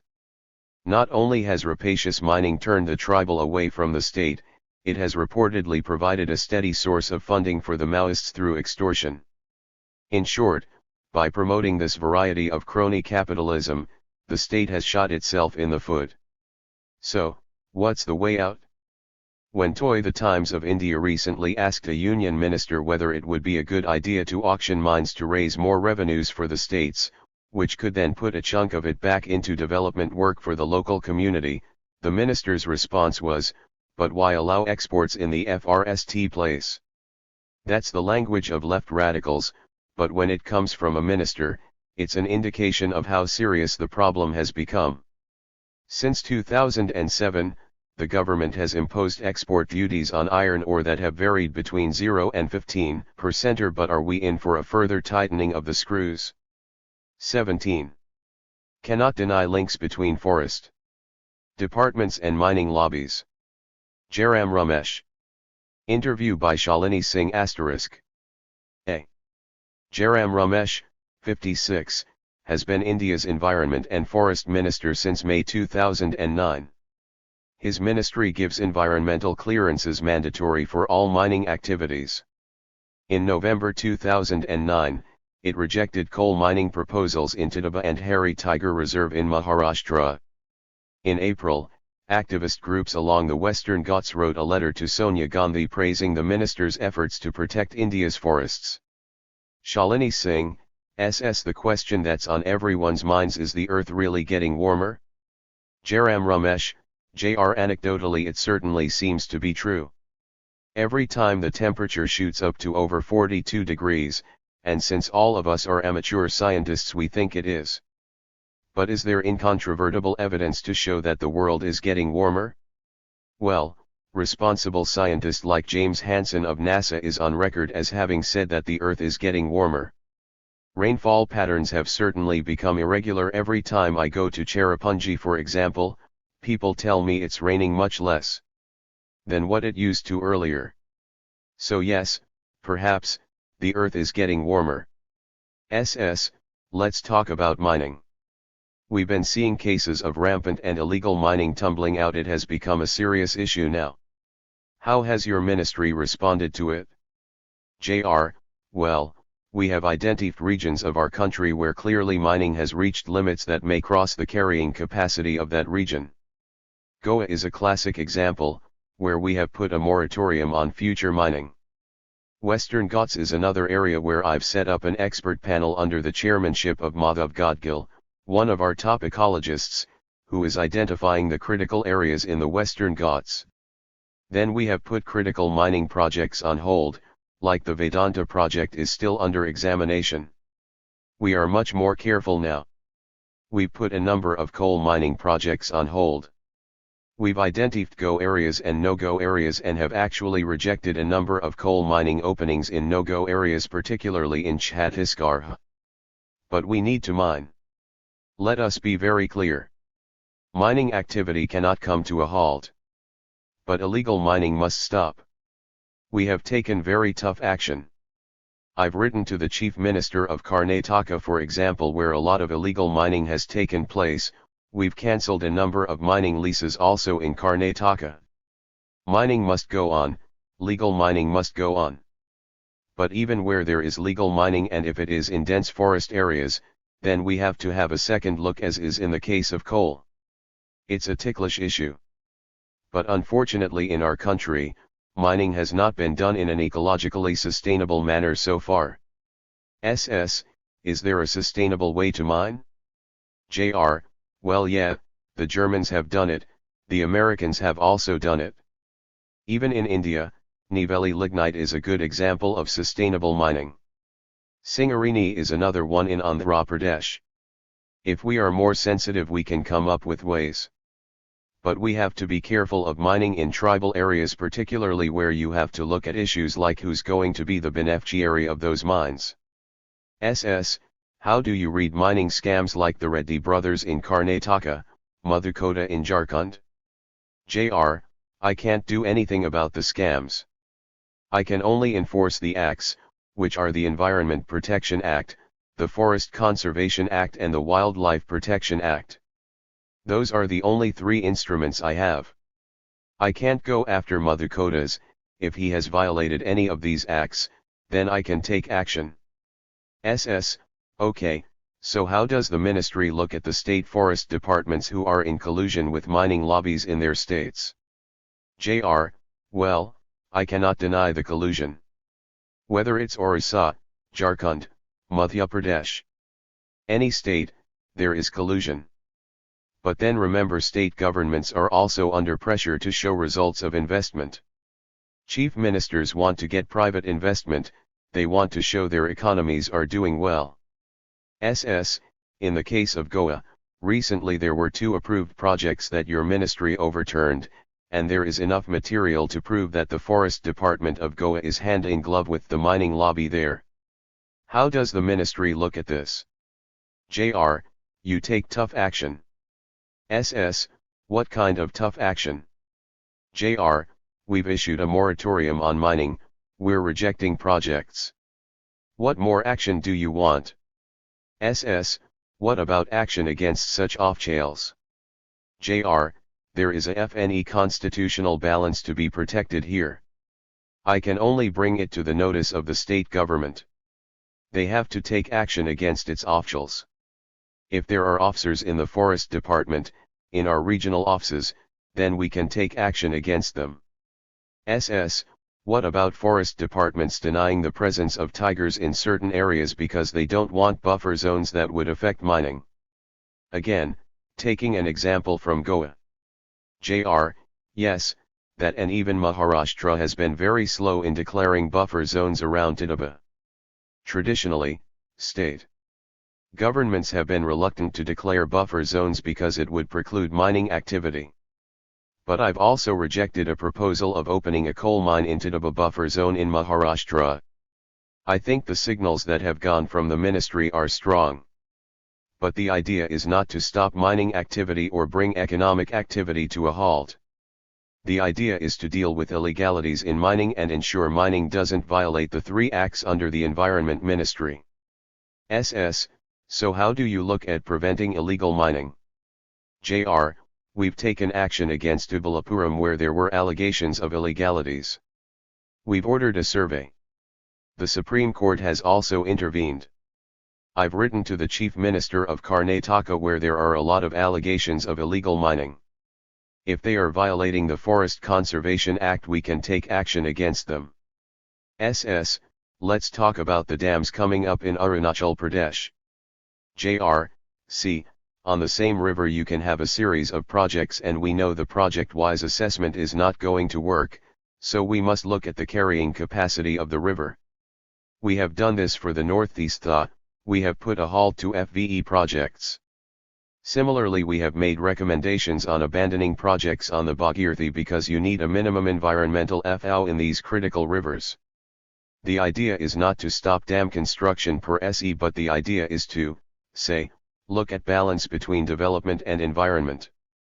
And where these projects are essential, let's do them in an ecological sustainable manner. Forest clearances are required for mining. How does the ministry look at these? People on the ground in Goa have said that mining continues in places without relevant leases. That the state government has to take action. All I can say is if a project has got clearance under the Forest Clearance Act, it's not an illegal project. An illegal one is where they don't have permission. It'll start with the local authorities where the state governments have to play their role. I can't be a policeman all the time, only a facilitator. The laws are central, the legislation has to be local. How does one enforce them? The state government has to enforce them. The machinery is under them. In case there's violation, how does the ministry deal with it? We can certainly take action if there is violation. In the case of Vedanta, we sent a team, they gave a report, and we are examining that report. Where reports come to us of violations, we don't have the machinery to check ourselves, so we send teams. I have sent teams to Kerala, on Vedanta, Goa, Karnataka. How has the Coastal Regulation Zone, CRZ, played out on India's coastline over the years? We have a CRZ 1991, we have had 25 amendments to it. We're now in the process of draft CRZ 2010, which will clean up a lot of the CRZ 1991. We don't want to weaken CRZ 91. We're coming out with CRZ 2010, which will strengthen CRZ 1991 and recognize certain areas in India that need specialized treatment. For example, Goa, Kerala, Mumbai, Andamans, Lakshadweep. You may have an overarching CRZ, but for each of these ecologically special areas, it'll require special treatment. The draft will be put in public domain. I've already had FVE public consultations in Goa, Mumbai, Cochin, Puri, and Chennai with the public and fishermen. The mining policy in India is not legally bound. But the government is in a position to regulate activities. How does the government look at the scams? I can't do anything about the scams, my mandate is limited. I have to ensure the laws are not violated. You're asking larger questions of the nexus of mining and politics. I can't get into that, I don't have the wherewithal. But the Environment Ministry plays a big role in clearing mining leases. The Environment Ministry's mandate is to ensure the three laws are complied with.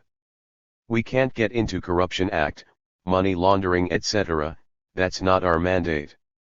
We have to see that our troika of acts is implemented in letter and spirit. What kind of development is the Environment Ministry looking at? There are three responses I will have to any project. One is yes, second is yes but, third is no. This can't be a yes ministry, it can't be a no ministry, it has to be a nuanced ministry. The nuance is that today a bulk of the projects are in the yes category, a good number in the yes but category, a few in the no category.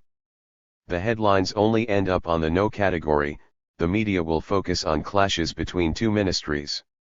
The fact is that this ministry clears 95% projects from an environmental point of view, over 85% from the forest point of view. Then how do some projects get clearances faster than they should? Some projects have had push and pulls. Today the system is transparent, I have removed all conflict of interests, I have changed chairman of environmental appraisal committees. Today all information on each pending project is on the website, We are making it as business-like as possible. SS, how are you planning to crack down on illegal mining projects? JR, we will be more careful. SS, how can violations by forest departments in states be dealt with? JR, not clearing projects without feasibility studies. We will take action if there are violations. Look at them more carefully. I have turned down many proposals recommended by forest advisory committees. We plan to do more studies. It all starts from the top. I have to send the right signals.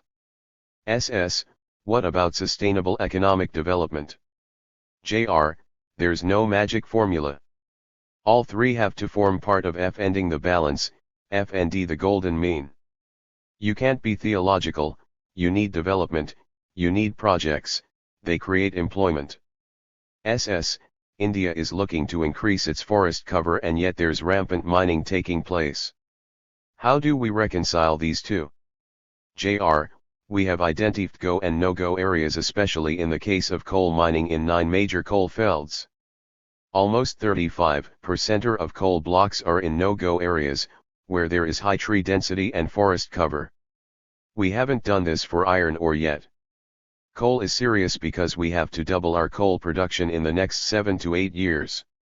Incremental coal is going to come from forest areas Orissa, Jharkhand, MP Madhya Pradesh, Chhattisgarh. SS, how will you look at illegal mining? JR, stop illegal mining. Courts. Only way to do it? Rule of law prevails. 18. As forests feed growth, tribals. Given the go-by. Nitin Sethi asterisk. A. Nagzals are not Gandhians with guns. But nor do Adivasis go around dancing in the forests draped in exotic costumes and enjoy tranquil lives, as tourist brochures and Doordarshan would have us believe. The truth is that over the past century, millions of tribals, who grew up and live in these forests, FND themselves dispossessed of their forest land and its produce. Before their eyes, the Adivasis have seen their means of livelihood being taken away.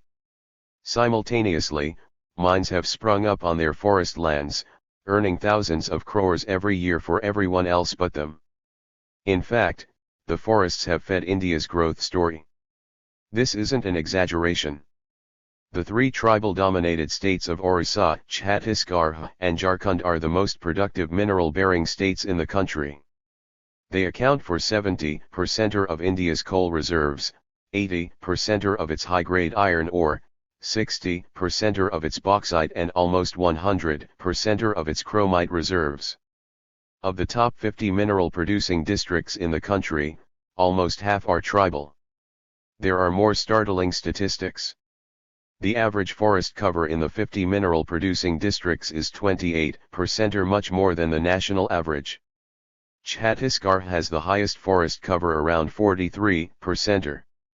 Jharkhand has 30%, Orissa 27%, and Madhya Pradesh 26%.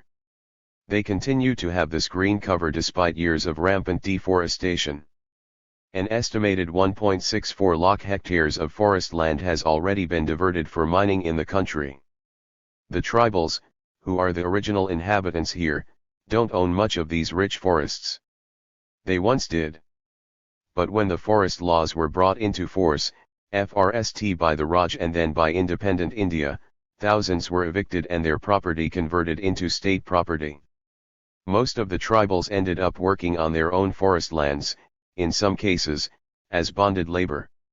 To make matters worse, the Indian government named many of them encroachers and began a violent phase of forced evictions. The courts, which too wanted to protect forests but not necessarily the forest dwellers, often added to their misery. Take the case of Orissa. More than 50% of the all-scheduled tribe landowners in Orissa are marginal landholders and another 20% at least are landless, writes Kundan Kumar, an academic and tribal activist, citing the Agriculture Census 1995, 96 1/3 of the scheduled lands are owned by the state governments, with almost half of them declared as forest lands. Of the 50 major mining districts, 60% are among the 150 most backward districts of India. 4 of these districts, 2 in Orissa and 1 each in Jharkhand and Chhattisgarh, are among the 25 most backward districts in the country, and 13 figure in the 50 most backward districts list. For those who claim mining, and such development, would help F&D employment, here is a telling fact. The formal mining sector employs just 5.6 lakh people, and this number is coming down. Between 1991 and 2004, the number of people employed in mining came down by 30%, but the value of mineral production went up several times. Tribals have seen the value of mineral production rising since the liberalization of the mining sector in 1993 from 25,000 crore in 1993 to 94 to 84,000 crore plus in 2005-06. These figures, of course, don't reflect the hundreds of crore worth of illegal mining that goes on in this region, virtually unchecked. Nor do they tell the story of the paltry royalty paid to the government by the mining industry that enjoys mind-boggling profits on exports. Does this explain, even if partially, why Maoists F&D ready refuge among these tribals? 19. An eco-visionary par excellence. Jairam Ramesh *. A. The FRST United Nations Conference on the Human Environment began on June 5, 1972, and it is to commemorate this historic conclave that the day is marked as World Environment Day ever since 1973. Olof Palme was the Swedish Prime Minister then and, therefore, was obliged to be present. The only other head of state to attend was Indira Gandhi. It was my friend Tariq Banouri at the UN United Nations who placed Gandhi's participation at the Stockholm summit in its larger setting. In a conversation, he said that 4 events have shaped the modern discourse on environment. The FRST was the publication of Rachel Carson's Silent Spring in 1962. 1. The second was the publication of Paul Ehrlich's Population Bomb in 1968. 2. The third was the release of Limits to Growth by the Club of Rome in early 1972. 3. And the fourth was Indira Gandhi's speech at Stockholm, in which environmental issues were, for the FRST time, situated in their larger developmental context. Apparently, in recognition of her contribution in Stockholm, the FRST choice for locating the new United Nations Environment Programme, UNEP, was New Delhi, but ultimately it was headquartered in Nairobi. My own appreciation of Gandhi's contributions has been deepened over the last year. I knew of Silent Valley and how single-handedly she saved that rainforest. But the valley was only one instance of her zeal. It is to her that we owe a slew of legislation: the Wildlife Protection Act, 1972, Project Tiger, 1973, the Forest Conservation Act, 1980, and the Coastal Regulation Zone Notification, 1991. That her mind was on saving India's natural heritage is revealed by an extraordinary event: her writing to Kedar Pandey, the then Chief Minister of Bihar, in July 1972 from Shimla, conveying her displeasure on how forests were being felled in that state, even as she was negotiating the Shimla Pact with Zulfikar Ali Bhutto. To Gandhi, environmental preservation meant more than pollution control or saving endangered species. She had a much broader conception, and that is why she set up the Delhi Urban Arts Commission. One of her directives in this regard, given in 1982, is worth quoting in full: Maharashtra government should be asked to ensure that on the Enhava and Elephanta Islands no commercial or building activity of any description is allowed, and positive steps are taken to green them and if necessary convert them into parks with birds, wildlife, etc. Only a biography will unravel the well springs of Gandhi's contributions in the field of environment. Perhaps this biography will draw our attention to the influence of her parents, particularly her mother, who, in her own words, used to tell me of the links between all creatures. Perhaps, her reading habits had something to do with it. Then perhaps, her fascination with Tagore's poetry and her stint at Shantiniketan itself molded her thinking. Perhaps it could be her enduring love for the wondrous ecosystem of Kashmir that she shared with her father that shaped her love for nature. Perhaps it was her friendship with people like Salim Ali that influenced her actions. Whatever it was, India owes her a debt of gratitude. We are now being forced to make tough political choices in different sectors like power, mining, and industry to make the inevitable trade-off between environment and development explicit. Almost 3 decades ago, Gandhi made one such choice in regard to Silent Valley and protected that biodiversity-rich region.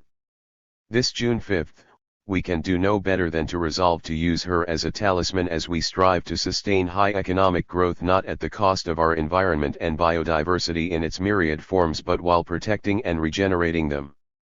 Part 4. Possible Solutions. 20. Force alone can't rout the Maoists. Nitish Kumar *. A. Bihar CM Nitish Kumar has publicly crossed swords with Union Home Minister P. Chidambaram on his anti-Maoist strategy. Excerpts from an interview. A. Outlook: the centre and states have not exactly seen eye to eye on the Maoist issue. Nitish Kumar, NK The centre must go beyond giving advice or sending central forces, they should provide intelligence and resources for development. We're doing what we can with our limited resources. We've been pleading for a saturation of quality development, for roads, schools, health centers. In a federal structure, there must be mutual respect between the two, with the center as facilitator. Chidambaram has created the impression that some states are not cooperating with the center. A fuss was made because I didn't attend the Calcutta meeting, called by PC Chidambaram, earlier this year. We were in Delhi, it could have been held there. As CM, I have many responsibilities. I can't remain engaged in one job. Once overall policy is declared, states can coordinate on interstate operations without supervision. How should the Maoist problem be tackled? NK, all disadvantaged sections must get their rightful share. They have to feel they are at an advantage by being part of the democratic process, which in turn will create the right atmosphere for police operations. The Maoists can't be finished off through force alone. When governments fail to deliver, all kinds of forces spring up. The political executive is different from the bureaucracy or the police. The CM can't be the head of the police force. He should give policy directions, not micromanage police operations. Do you agree with those who say the Maoists are criminals? NK, I don't. Without ideological motivation at the higher levels, you can't have such a movement. The lower levels may be different though. All kinds of political views exist in a democracy. Maoists want power through violence. I disagree with that, as I believe change through violence will be unstable. One argument against development in Maoist-affected areas is that they destroy government-built facilities. NK, if those in power settle on the course of inaction, the people will blow up their kursi chair. Every year, there are foods, but do we stop repairing what's destroyed because there may be another food? We must deal with problems as they arise, not stand back and do nothing. Democracy through inclusive growth can only happen after a long struggle. 21. Maoism, the Alaska Permanent Fund Solution. Santosh Paul. A. The FRST task of this assembly is to free India through a new constitution, to feed the starving people and clothe the naked masses, and to give every Indian fullest opportunity to develop himself according to his capacity. But at present the greatest and most important question in India is how to solve the problem of the poor and the starving. Wherever we turn, we are confronted with this problem. If we cannot solve this problem soon, all our paper constitutions will become useless and purposeless. Jawaharlal Nehru speaking on the Aims and Object Resolution in the Constituent Assembly, January 22, 1947. 1. At FRST Blush, the Alaska of Sarah Palin, the unsuccessful 2008 Republican U.S. vice presidential candidate, and that of the terrain of the Maoists in the forests belts of India appear to be worlds apart. But there is a common thread that runs through these two worlds. Sarah Palin was born in 1964 when the state of Alaska was exploiting its gas and oil reserves. It was a time when the Alaskans were vexed with the problem of how they could directly benefit from the huge royalties and revenues being generated through mineral mining. The Maoist argument is a radical extension of that very same thought. They argue that mineral exploitation entails the land-dependent poor losing their lands and not getting a penny's worth from the sale of minerals. Huge revenues were generated after successful oil explorations in the 1960s in the state of Alaska. The millions of dollars of revenue from the leasing of mines were quickly squandered by the politicians without any tangential benefits to the citizens of Alaska. Then came the Trans-Alaska Pipeline system built in the mid-1970s that pumped the high-priced oil into America. Alaskans realized the transient nature of their oil reserves and their mineral wealth. They desired that the revenues generated from the oil must benefit the present and future generation of Alaskans. In 1975, the voters in Alaska approved a constitutional amendment to establish a dedicated fund, the Alaska Permanent Fund. The amendment mandated that 25% of all mineral lease rentals, royalties, royalty sales proceeds, federal mineral revenue sharing payments and bonuses received by the state of Alaska were to be invested in the fund. Article 9, Section 15 of the Alaska Constitution contains the laws pertaining to the Alaska Permanent Fund. 2. At least 20% of all mineral lease rentals, royalties, royalty sale proceeds, federal mineral revenue sharing payments and bonuses received by the state shall be placed in a permanent fund, the principal of which shall be used only for those income-producing investments specifically designated by law as eligible for permanent fund investments. All income from the permanent fund shall be deposited in the general fund unless otherwise provided by law, effective February 21, 1977. 3. Till 1980 there was considerable confusion as to what was to be done with the incomes of the funds. In 1980, the legislature of Alaska decided to use the fund as a trust and established a program of individual dividends to be paid from the income of the fund. They created an independent corporation to invest the revenues within legislatively specified parameters. The legislature also identified 3 goals for the fund in 1980. A. Provide a means of conserving a portion of revenue from mineral resources to benefit all generations of Alaskans. B. Maintain safety of principal while maximizing total return, and C. Be used as a savings device managed to allow the maximum use of disposable income from the fund for uses designated by law. 5. Although the permanent fund began as a receptor for oil revenues, investment earnings is now the largest contributor to fund balance. The fund, which started with an initial investment of $734,000 in 1977, has today grown to more than $41.105 billion today. 6. Its investment in U.S. bonds is $6.172 billion, in U.S. stocks is $6.409 billion, in global and non-US stocks $12.626 billion, and in real estate $4.173 billion. 7. The projected earning is $4 to $5 billion annually, and individual annual dividends are being projected at $3,000 to $4,000 in the forthcoming years. The website of the Alaska Permanent Fund declares that their mission is to administer the Permanent Fund Dividend Program, assuring that all eligible Alaskans receive timely dividends. 8. There cannot be a better assurance to a community than to ensure them their share in the proceeds of the minerals mined from their lands. In the year 2005, every Alaskan inhabitant received $845.76, and in the year 2008 they received $2,069. From 1982 through 2009, the dividend program paid out about $17.5 billion to Alaskans through the annual distribution of dividend checks. This program has been a significant contributor to the increase of Alaskans, especially those in rural Alaska. The more the mining, the greater is the prosperity of the Alaskans. The Alaska Permanent Fund is larger than the Gates Foundation, $33 billion, and the Harvard Endowment, $34.9 billion, 9 yet smaller than the various sovereign funds of the world. Other governments around the world have created sovereign wealth accounts, which are variations on the permanent fund theme. The countries and the estimate of the world's largest sovereign funds are given in Table 21.1.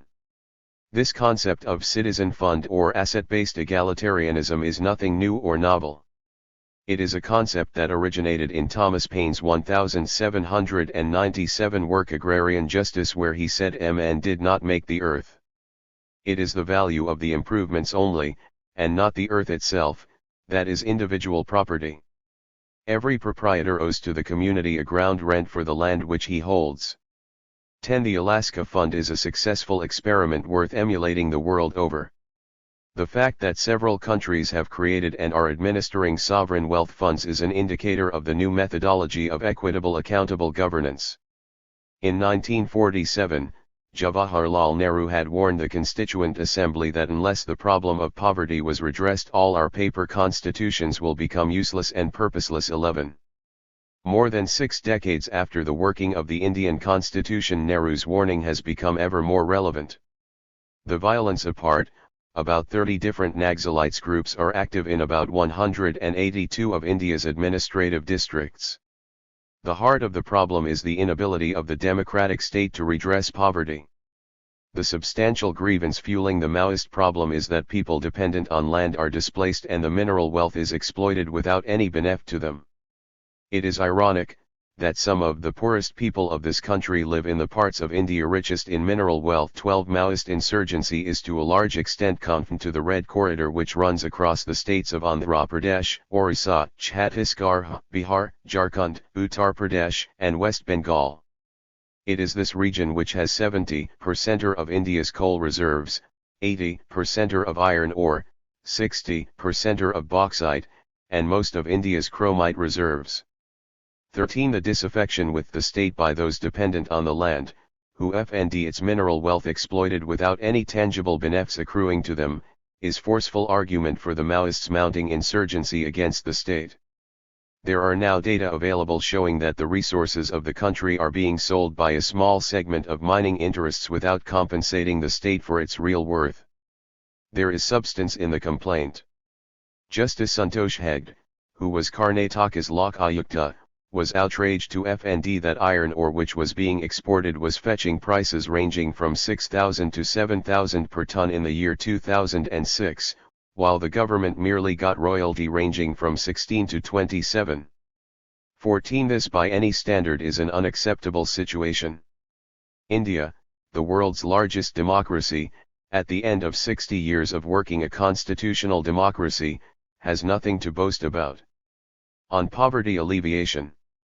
The unemployment rate for 2010 to 11-15 according to the South Asian Association for Regional Cooperation, SAARC, was 9.8% nationwide. Malnutrition remains common, particularly among children. 40% of children are underweight. 16. Based on the data for 2011, the United Nations Human Development Report has shown that India ranks at the 134th place on the Human Development Index, with 41.6% of India's population living on less than $1.25 purchasing power parity, PPP, per day. 17. India has severe levels of child malnutrition, third highest in the world, and is home to the largest number of hungry people in the world.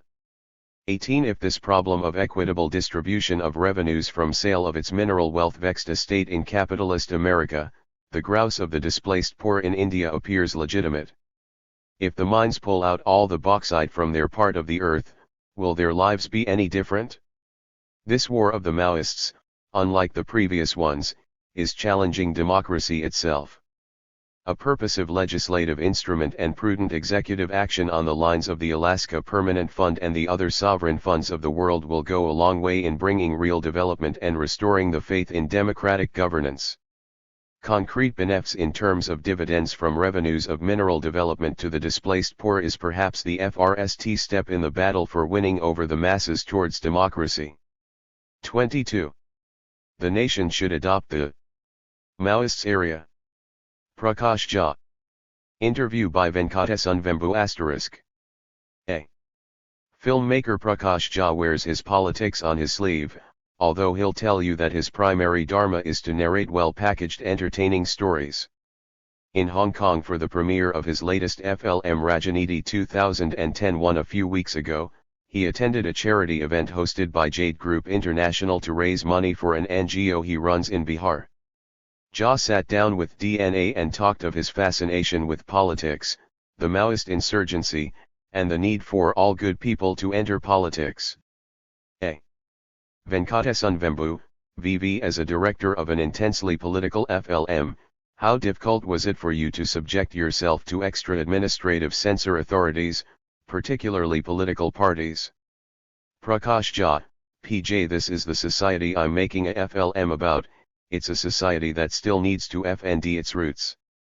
This is what our democracy is about. It's still developing, but at another level, it is thriving. We haven't fully attained those levels of freedom, or a transparent system. Other FLMs too faced problems. My name is Khan 2010 too faced trouble from Shiv Sainiks. These parties try to whip up sentiments, but it doesn't work. I try and detach myself from all that drama because this is a process we have to go through. VV, you're not only an observer of politics, you contested 2 parliamentary elections in 2004 and 2009, and lost. Do you feel your understanding of politics is inadequate? PJ, firstly, I am not a politician. I contested elections only because I believe that people who can think right and who understand social dynamics should not be afraid of getting into politics. You need good people to come into politics, so long as they can make a difference in any way by being a successful entrepreneur or even a FLM maker. Politics and democracy have to be taken seriously and nurtured. But I have decided that I will not contest elections anymore. VV, are you giving up because politics doesn't have the space for people like you? PJ, I'm not giving up, I will contribute in other ways.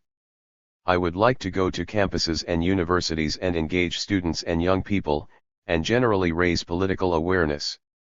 It's true that I wasn't elected, but I made a brave attempt, and very nearly won. That's a near victory I savor. In any case, there will be other, younger people. By the time of the next elections, I will be 62 years of age, and there are other things I want to do like learn to play the piano and learn to fly. Active political life requires a certain amount of dedication, focus and time. If I had won in 2004 or 2009, my FLM making would have taken a back seat, and I would have devoted 26 hours a day to politics. But now, my FLM making will continue. VV, you're involved with a charity, but doesn't the charity model itself represent a failure of governance? PJ, I don't look at this as charity, I think of it as my duty. Whether I'm a businessman, or an economist, or whoever, I have to support things beyond the public realm. That's because public investments alone are never going to be adequate. They may create the infrastructure for growth, but real growth has to come from the private sector. It's my way of taking responsibility. VV, the biggest socio-economic political issue in India today is perhaps the Maoist insurgency. Is that a theme you'll explore in a future FLM? PJ, I've been studying it for a long time, but I need to get some real answers. It's not an issue that lends itself to easy solutions. VV, but what do your political instincts as a social observer tell you? PJ, when you have centuries of subjection, and when growth is not inclusive, you will face these social problems. I remember a passionate discussion that happened when the Mandal Commission recommendations on caste-based reservations were accepted in 1989. Students from upper castes were committing self-immolation, saying they were losing out on opportunities they deserved on merit. Backward class students said they were ready to FGHT on merit, provided the upper caste students would live in a busty colony/settlement, take a broom and clean the streets. So, without equality of opportunity, what's the point of talking of merit? Just look at the extremes in our society. Mukesh Ambani builds a 24-house just for himself. What does he sleep on? What does he eat? What does he think when he gifts his wife a plane on her birthday? VV, are you suggesting that a high visibility high life is? PJ, it's wrong. These stories go to the Maoist areas. There has to be some moderation. It's okay for you to have what you earn. I too want to live a comfortable life, and if you work hard, you need to eat well and sleep well. But, bloody hell, share it. Go there, create opportunities. Do something. Kia leke ihan? Kia leke jayega, yar. What have you brought with you, and what will you take with you? Today, if the nation adopts the whole Maoist area, the problem will go away. Those people there will feel that there's someone who cares. Instead, you send your police, then your army. VV, you sound like Arundhati Roy. PJ, some of what she says is a little extreme, like justifying violence and so on. But some of what she says is right, just as some of what P. Chidambaram says too is right. But my point is that it's time for not only the government but also for citizens to understand that this is a human problem, a calamity, and that we have to come together and contribute in whatever manner we can. 23. No military solutions for Maoism. Swaminathan's uncle's Arya Ayar asterisk. A. Having killed 76 paramilitary troops in April 2010, Maoists killed 30 more in a bus explosion in Dantewada district, Chhattisgarh. Some cabinet ministers want aerial bombing of Dantewada's jungles to kill Maoists. This will kill civilians and strengthen the Maoists. The problem is not military, and has no military solutions. Home Minister Chidambaram says he wants the Air Force not for bombing but surveillance and logistics. This too is a quasi-military approach, short-sighted and doomed to fail. Maoists have flourished in several states but been rooted in Andhra Pradesh. Andhra Pradesh achieved success not through military force but a well-trained and politically empowered police, plus intelligent politics. A similar model crushed Sikh terrorism in Punjab. It needs replication in all Maoist-hit states. Initially, the then Andhra Pradesh Chief Minister Rajsekhara Reddy tried negotiating with the Maoists but found they were merely buying time. So he formulated a new strategy using the full administration, not the police alone. First, the police got additional staff, superior training, arms, vehicles, and communications, as in Punjab. Second, the government built an intensive network of roads in the jungles of the 4 worst affected northern districts. Trying to control a jungle belt with a few roads is a death trap, as shown in Dantewada. In Andhra Pradesh, the new road network was used to set up not just new police stations but the full range of government offices and services.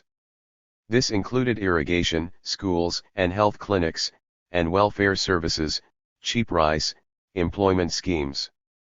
Earlier, when Maoists ruled supreme, most government staff had run away, leaving a vacuum filled by the Naxalites.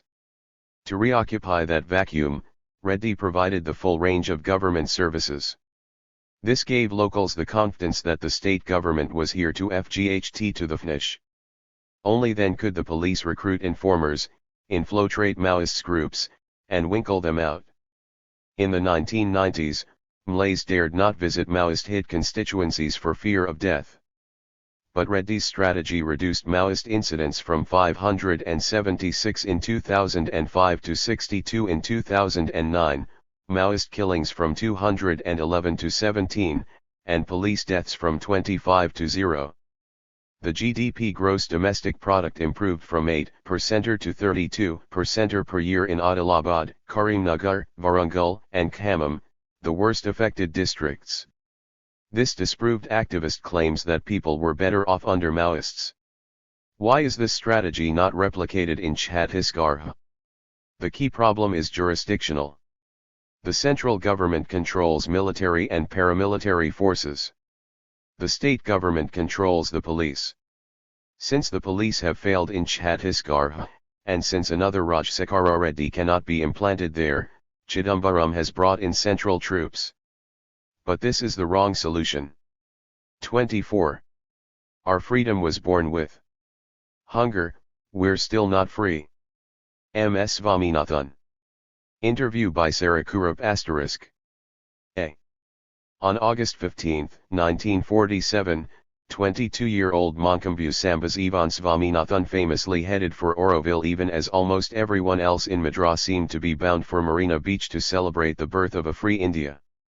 Later, he would choose to study agriculture rather than medicine, rightly judging that plentiful food production had an important role to play in keeping a country independent. He went on to play a leading role in India's Green Revolution of the 1960s. In 1999, he was one of only 3 Indians to be on Time magazine's list of the 20th century's 20 most influential Asians. The other 2 were Rabindranath Tagore and Mahatma Gandhi. Swaminathan, 85, was in the capital recently and spoke to Sarah Kurup about India's many revolutions, those past and still to come. A. Sarah Kurup, SK. It's 65 years since India became independent. But we are still fighting for freedom from hunger and poverty. Is this a battle we might never win? MS Swaminathan, MSS. Our freedom was born with hunger. It was born in the backdrop of the Bengal famine. If you read the newspapers dated August 15, 1947, one part was about freedom, the other was food shortage. This is why Jawaharlal Nehru said after independence that everything else can wait but not agriculture. The battle against hunger is a battle we have to win. It requires a fusion of political will, professional skill, and people's participation. Our country is fortunate to have fairly good water resources, reasonably good rainfall, and a hard-working farming population. We must bring about a marriage between brain and brawn in rural professions. We need a large number of educated young people to go into farming using science and new eco-technologies. We have all the necessary ingredients for progress. But the gap between scientific know-how and field-level do-how is large. The Green Revolution was the product of 4 things. The first was technology. The genetic technology of the 1960s was transformational and changed people's understanding of wheat and rice yields. The second was services that took the technology to the field, like extension services, credit, and insurance.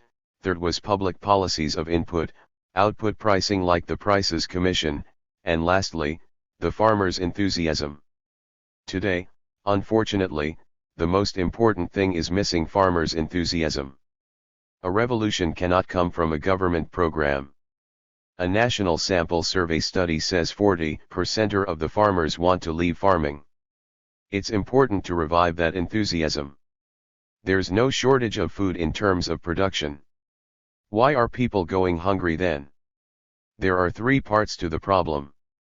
First, availability of food in the market, which is not bad.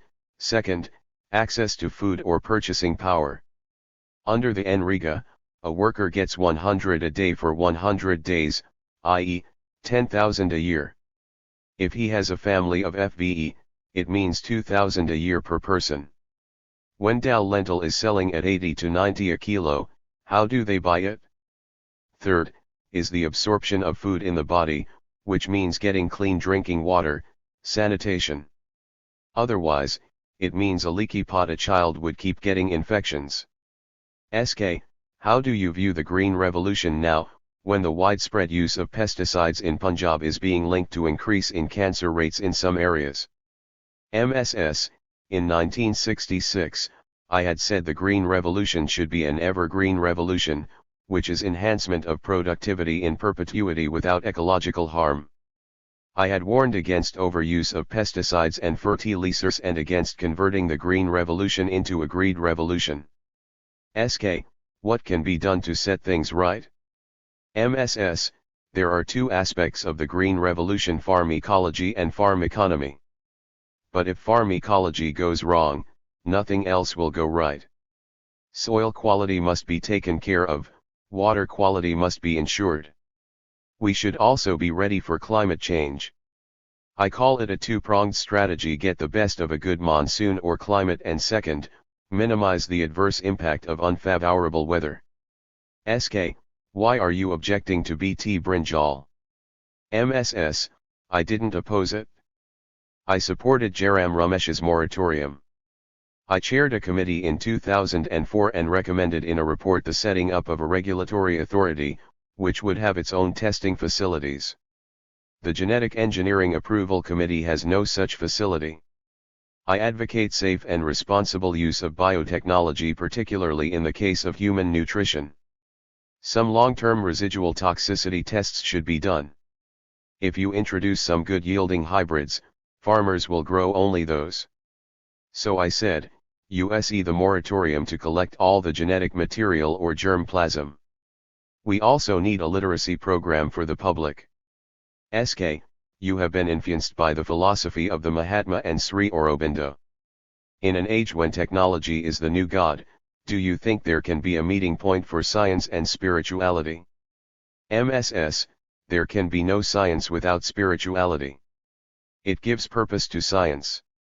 Vivekananda said, his life is short, the vanities of the world are transient, but they alone live who live for others.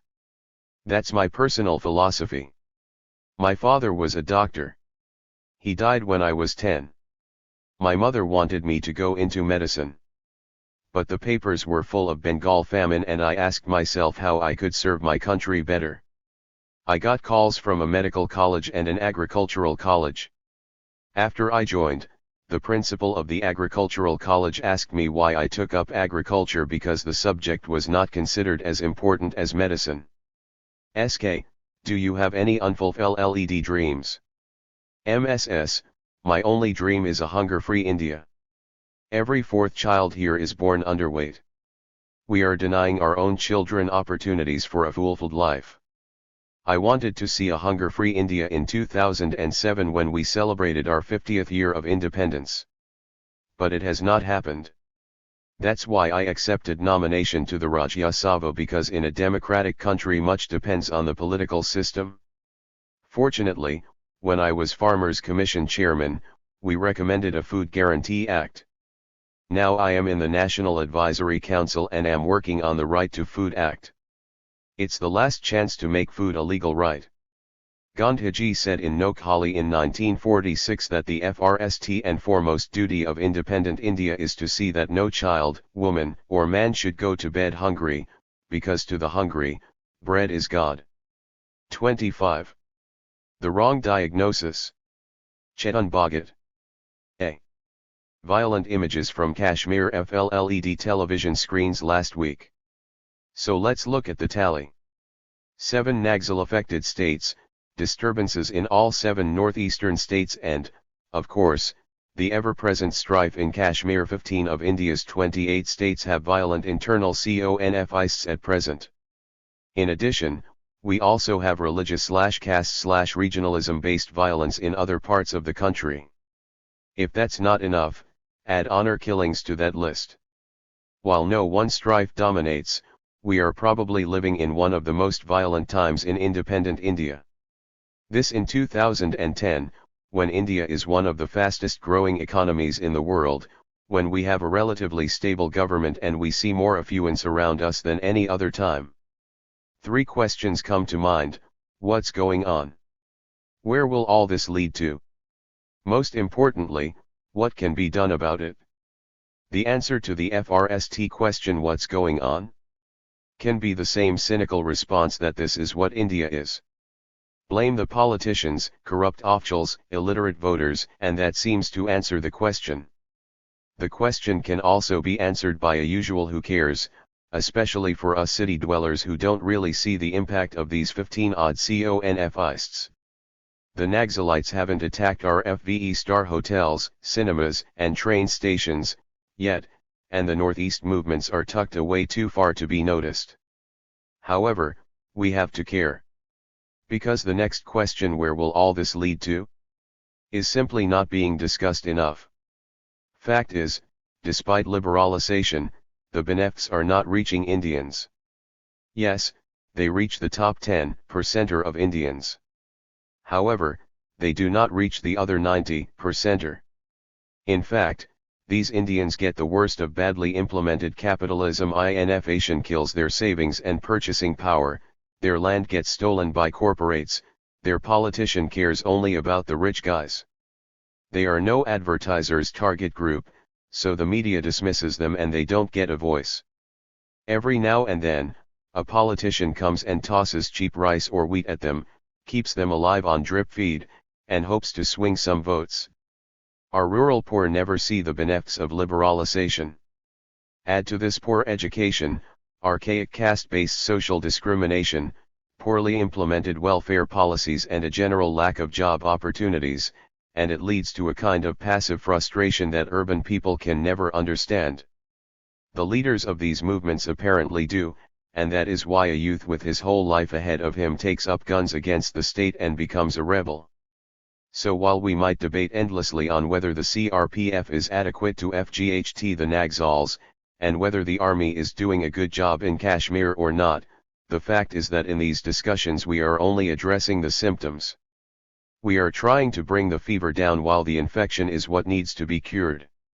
We don't need crocin, we need strong antibiotics. And unless the rural or underprivileged Indian youth sees a better life coming, the infection is only going to grow. From 15 states, we could have all 28 states infected.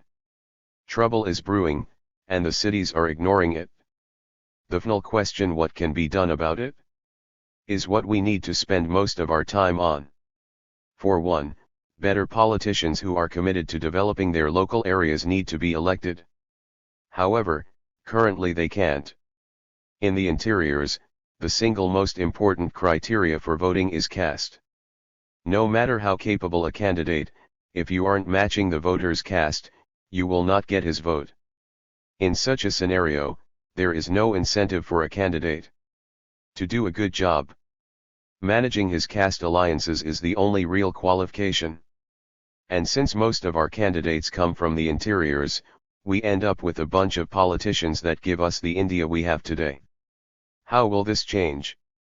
The city-rural connection needs to be made significantly stronger.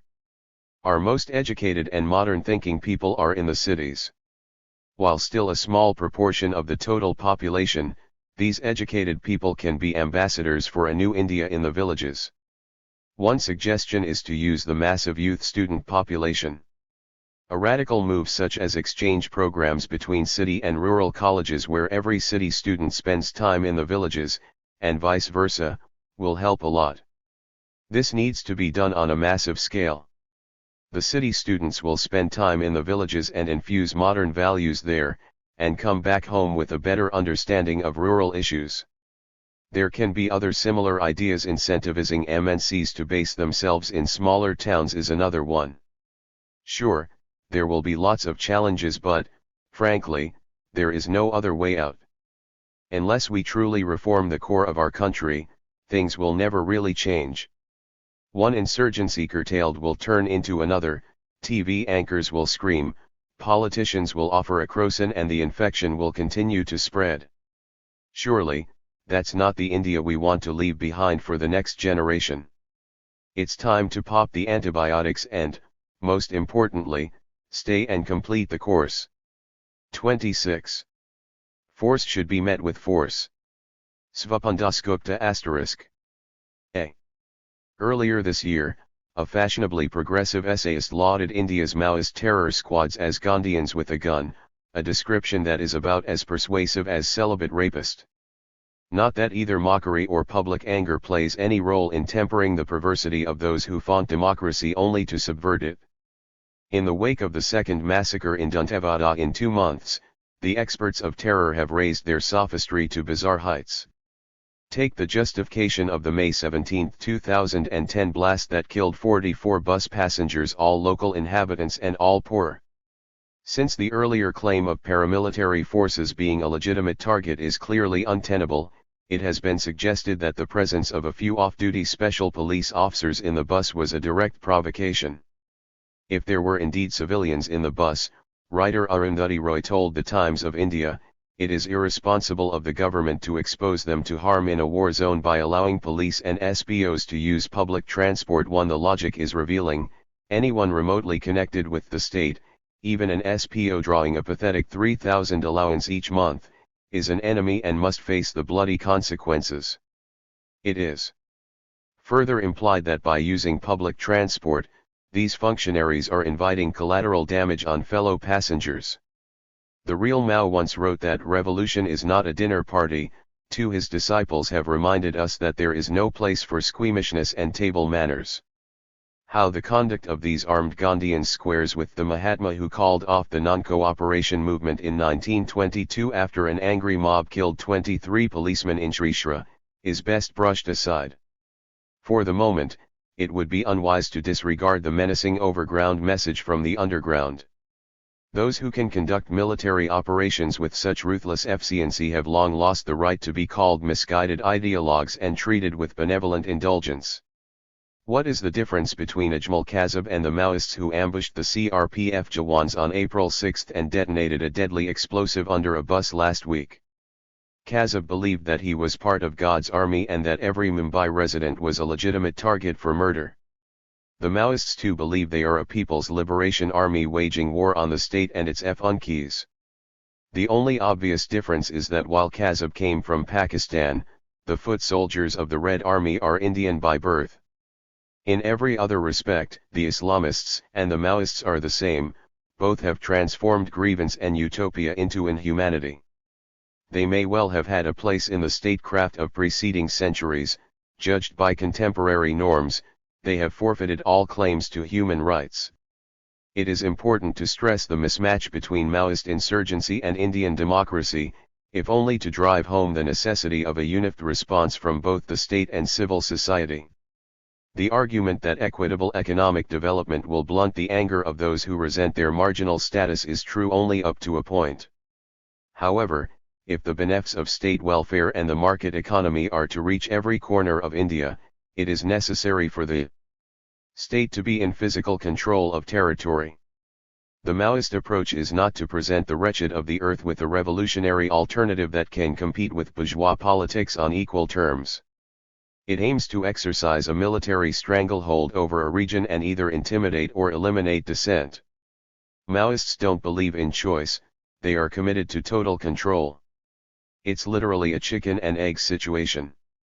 Sonia Gandhi may feel that NREGA and a Food Security Act will deliver the deviance to the Indian constitution and isolate the doctrinaire Maoists. However, the district administration and the panchayats need to be physically present to undertake good works. To undertake Bharat Nirman in a large chunk of forested, central India, the state must uproot an illegal military presence FRST. The development route to counterinsurgency is, ironically, prefaced on a military victory. Reduced to essentials, the difference between the hardliners and the appeasers is one of articulation. It may be tactically prudent to keep the language of retaliation less robust and peppered with piousness, but there is no escaping the fact that the Maoist leadership will not be moved by either persuasion or bribery. To make Maoism unattractive to frightened villagers, force will have to be met with force. Siddharth Ray showed the way in West Bengal in the 1970s. Unlike separatist movements that can be coerced into compromise, there is no halfway house in confronting communist insurgencies. In the war for state power, it's either us or them. One side has to yield. The choice is stark, it's either Maoism or the democratic way of life. 27. Grow up. M.S. Swaminathan *. A. The India Meteorological Department has predicted that the 2010 southwest monsoon is likely to be normal. A recent article in Nature points out that the current national emission targets are not sufficient to limit global warming to 2 degrees Celsius during this century as called for in the Copenhagen Declaration. Present pledges, including that of India, are likely to lead to a world with global emissions of 47.9 to 53.6 gigatons of CO2 equivalent per year by 2020. This is about 10 to 20% higher than today's levels. A 1 degree Celsius rise in mean temperature will lead to a reduction in wheat production in India by 6 to 7 million tons per year. A climate-resilient agriculture, which we urgently need, will have to be based on a two-pronged strategy, maximizing farm productivity and production during a normal monsoon period, and minimizing the adverse impact of unfavorable weather as witnessed during 2009. Unfortunately, we are yet to develop an anticipatory research and extension program to minimize damage during unfavorable monsoon periods. For example, the deficiency in rainfall during the southwest monsoon of 2009 was 23%. The growth in agriculture and allied sector gross domestic product, GDP, was minus 0.2% last year. The highest growth rate in agriculture GDP of 5.2% was observed during 2005-06 when the growth in total GDP was 9.5%. Had we had a scientific monsoon management strategy, we could have minimized the loss last year. Similarly, if we have a strategy for maximizing the benefits of a good monsoon, we can hope to achieve at least a 5% growth rate during 2010-11 in agriculture and allied sectors. In parts of China like the Yunnan province, which has experienced 60% or less rainfall than normal, there is a move to grow different crops together in the same field, thereby distributing the risk arising from monoculture. It is time to develop a proactive monsoon management strategy in India consisting of the following FVE components. 1.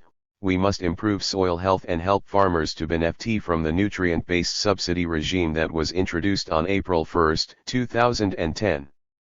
If used properly, this revised approach to fertilizer subsidy should promote balanced fertilization with concurrent attention to both macro and micronutrients as well as soil organic matter. To benefit from this revised approach, farmers should have access to soil health cards, SHCs, containing credible information on the chemistry, physics, and microbiology of their soils. Some states like Gujarat have started the practice of empowering farm families with SHC. Factor productivity is low now because of the lack of attention to micronutrients and soil organic carbon content. 2. We must maximize the benefits of all available water sources, rain, ground, river, treated effluents, and seawater. The lessons learned from the over 5,000 farmer participatory projects designed to maximize yield and income per drop of water organized by the Ministry of Water Resources should be extended to all farms. Every farm in rainfed and dry farming areas that constitute 60% of our total cultivated area should have a farm pond, a biogas plant and a few fertilizer trees. This will help to build soil carbon banks, SCBs, and also farm-level water banks that will help to undertake crop life, saving irrigation when needed. Energy management is another important requirement. For irrigation water security, electricity and diesel are essential for both groundwater use and for lift irrigation. 3. We should launch a program for spreading the best available technologies including the most appropriate seeds in the 128 agroclimatic zones of our country. During June 2010, the faculty and postgraduate students of agricultural and animal sciences universities, the staff of the various departments of government related to agriculture and irrigation and representatives of lead banks and the National Bank for Agriculture and Rural Development, NABARD, should go from village to village in every zone to check whether seeds and other essential inputs are available or not. Such monsoon management teams may be constituted jointly by the state government, financial institutions, state agricultural and animal sciences universities, concerned Indian Council of Agricultural Research, ICAR, institutions, farmers' associations, and Panchayati Raj bodies. If these teams are constituted immediately, they can plan their visit to every village in each one of the 128 agroclimatic zones during June, so that farmers can benefit from an intensive exposure to new technologies and climate-resilient agronomic methodologies. June 2010 may be declared as Monsoon Management Month. 4. Both credit and insurance agencies should do their best in taking credit to the last mile and last farmer and get them the benefit of the 5% interest rate for farm loans announced by the Finance Minister. Similarly, insurance companies should deliver the benefits of insurance to every farm family. Under the Mahila Kisan Shakthikaran Pariyojana, all women farmers should be enabled to have access to credit, technology, inputs and market. Finally, the economic viability of farming will depend upon access to assured and remunerative markets. The minimum support price announced for nearly 25 crops must be enforced. A national grid of grain storages starting with the Pusa bin, silos made of earth or sun-dried bricks with a capacity of 1 to 3 tons, at the farm level, storage godowns at the village level and modern silos at the regional level should be established without further delay. It is painful to observe the spoilage caused to food grains and perishable commodities due to poor storage conditions. Many of our problems in the field of food and nutrition security are not related to the lack of schemes, but to the overabundance of disjointed programs operated by different ministries. There is, for instance, little coordination among large national programs like the Rashtriya Krishi Vikas Yojana, the Food Security Mission, the Horticulture Mission, the National Rural Employment Guarantee Program and many other projects. If there is convergence and synergy among these programs, our progress in improving the productivity, profitability, and sustainability of small farm agriculture will be fast. The southwest monsoon is just beginning. We have only a few weeks to launch a maximize the benefit of a good monsoon movement and for ensuring last mile and last farmer connectivity with reference to knowledge, technology, seeds, credit, insurance, and market. Unless the central and state governments take immediate action in organizing monsoon management teams in each of the 128 agroclimatic zones, the finance minister will have serious problems in linking outlay with outcome when he presents the budget next year. There is no time to relax and every day lost will be a blow to the food security of our country, which is already suffering from extensive malnutrition. The future belongs to nations with grains and not guns. Guns can be purchased easily in the global market. But grains, as our efforts to import pulses to contain food innovation revealed this year, cannot be purchased. 28. No ifs or buts, defeat Maoist violence. Gurukharan Das asterisk. A. Arundhati Roy writes seductively. Recently, I picked up her new book, Listening to Grasshoppers 2009-1, and was mesmerized by her luminous prose, but I disagreed profoundly with her conclusion. I was revolted, in particular, by her support for violence. She regards Naxalism as armed resistance against a sham democracy. I call it terrorism. Roy thinks that India pretends to be a democracy in order to impress the world. I think our democracy is as real as my grandson's thumb. Yes, it has many flaws, but it is legitimate. We need to reform the police, speed up justice, make babus accountable, stop criminals from entering politics, etc. Yet, this democracy has done a colossal amount of good. It has raised the prospects and self-esteem of the lowest in our society and protected us from the great genocides of the 20th century. Gujarat, to its disgrace, may have killed 2,000 people, but Mao's China killed more than 50 million, according to the Marxist historian, Eric Hobsbawm. One may be justified in taking up arms against a loathsome African or Latin American dictator, but not against the Indian state. Like many in the 1960s, I was a leftist and admired Charu Mazumdar, who had founded the Naxalbari movement. Although one belonged to that idealistic middle-class generation, I was not tempted to abandon all and join the Maoists. Perhaps, it was because I lived in sensible Bombay rather than Calcutta. The Naxalite movement died in the 1970s, but it revived subsequently, and today it operates in over 200 districts across 20 states and controls huge Indian territory. The Prime Minister Manmohan Singh thinks it is the greatest security threat to India, and I agree. Soon after the Maoist leader, Kobat Gandhi, the police in Hazaribagh got another prize catch. On October 10, they captured Ravi Sharma and his wife, B. Anuradha. Top-level Naxalites, they hailed from Andhra Pradesh but were running the Maoist movement in Bihar and Jharkhand for the past 10 years. On their laptop the police found their strategy and plans. Ravi Sharma is an agricultural scientist and a member of the Maoist Central Committee.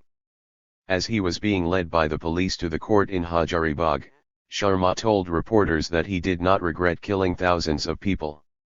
During a revolution, he spoke honestly, one does not care how many are killed, only the goal should be achieved. Ravi Sharma, thus, raised the old dilemma of means and ends. Vijaya posed the same question in the Mahabharata when he justified sacrificing an individual for the sake of a village and a village for the sake of a nation. Vijaya, like Sharma, judges an act to be dharmic if it produces good consequences for the greatest number of people. Yudhishthira, however, is concerned with means rather than ends. Having given his word to Dhritarashtra, he refuses to give in to Draupadi's insistent demand that Pandavas raise an army and win back their kingdom which was stolen in a rigged game of dice.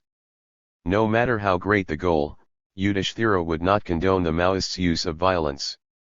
I usually agree with Vijaya, but on this one I am with Yudhishthira. Marxists have never valued human life and have always found it easy to take the gun. Mao and Stalin easily justified killing millions for the sake of the revolution. They never understood that violence in the end brutalizes both the oppressor and the victim. Neither should we let the Indian state get away by using wrong means for the sake of good ends. I agree with Arundhati Roy that the state should not get away with unlawful detention or killing people in custody. I applaud her and human rights activists for raising these issues. The Naxalite movement has always found sympathy in our influential, leftish upper middle class. Like most people, I was aghast at the beheading of police officer Francis Indewar on September 30 by the Maoists, and expressed my horror to an elegantly dressed friend who was visiting me. She is with an NGO and has sentimental feelings for Maoists. She said, "Yes, it is wrong, but we need development as well as force to defeat Maoists." I could not disagree with her, but was appalled at the ease with which she dismissed the beheading. Mamta Banerjee, the leader of Trinamool Congress, had the same response. For once we have a Home Minister P. Chidambaram who understands the Maoist threat to our nation and is determined to act with courage. It is pathetic that he should be slowed by endless debate on development versus police action, or whether helicopters should FRE on rebels and risk civilian casualties. We have talked for 2 decades. Enough is enough. No ifs or buts, you cannot negotiate with someone with a gun. Now is the time for action. 29. Maoism is terrorism. Shankar Ayar *. A. Denial was decimated at Dantewada on May 17, 2010. The massacre of 76 lives demands Indians face the harsh truth. Maoism is terrorism. By definition, terrorism is the use of force or violence to intimidate. Maoism is terrorism draped in a FG leaf of virtuous intent, in Marxist, Leninist ideology. It was in November 2004 when Prime Minister Manmohan Singh FRST declared Maoism as the biggest threat to India. For 6 years Maoists have been enemy number 1 and grown without fear of retribution.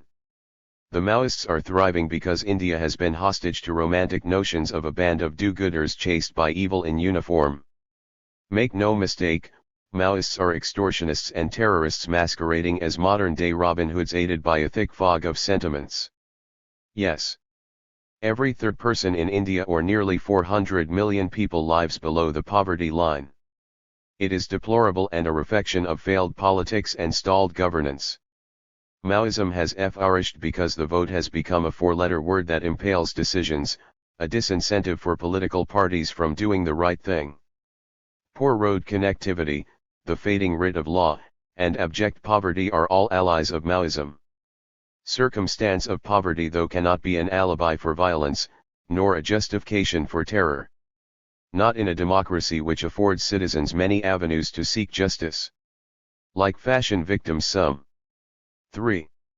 Commentators find reason to sympathize with the cause of Maoists, to condone criminality and intellectualize the indefensible. Let's not forget the goal of Maoists is to overthrow the government through an armed struggle. Eloquence is not a substitute for rationale. Those presenting poverty and oppression as justification for stoking terror are ideologically in the company of Osama bin Laden. Dantewada is just another milestone on the Maoist agenda. Since 2004, India has suffered over 7,000 incidents involving Maoists in which over 5,000 have been killed. In 2009, Maoism claimed a life every 8 hours. Apologists for Maoism cite lack of development even as Maoists wrecked over 1,700 schools in just 2 years in 2008 and 2009. More lives have been claimed by Naxal violence than jihadi terror in the past decade. Maoist guerrillas have described the state as the enemy and the CONFICT as a war. A war is being waged against India in 220 of its 600 districts, or 1 in 3 districts. Home to the argumentative billion, India also seems to be the emerging refuge of the banal babble. Every Maoist attack triggers in its wake a tedious tide of rhetoric on the need for a political approach to tackling Naxalism. A day after 76 Jawans bled to death, the government was trapped in a debate on whether it will deploy the army or not, whether it will use air power or not. How can we use force on our own, asked the pacifists in the system, forgetting that never had India been so bloodied by its own. This was not the occasion for semantics, military or paramilitary, air power or air force. And the war can't be won with just 7,000 trained men. It called for a new strike force and drafting of trained ex-servicemen. The operative phrase should be effing response. Every inch of India is ruled by the states and war will essentially have to be waged by states. The center can at best be a catalyst, the evangelist.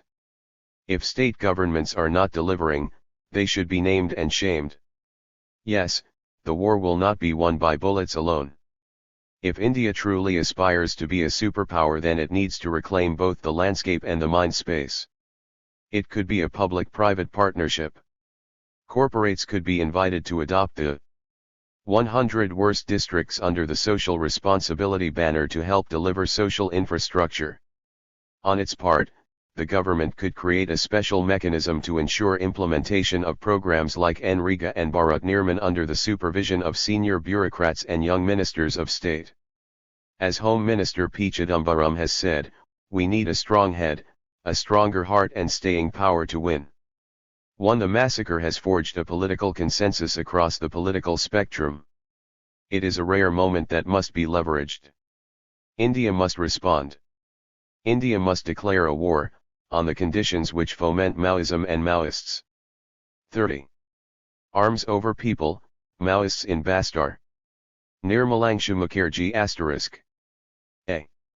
The Indian state has amassed nearly 100,000 paramilitary forces codenamed Operation Green Hunt, ostensibly to confront an armed rebellion organized by the Communist Party of India, Maoist, in the Dandakaranya forests in the Bastar region of Chhattisgarh.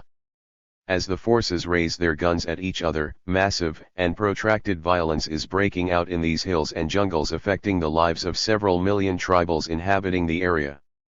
Among these was the killing of nearly 40 civilians and trainee special police officers by the Maoist forces in Dantewada May 17, 2010.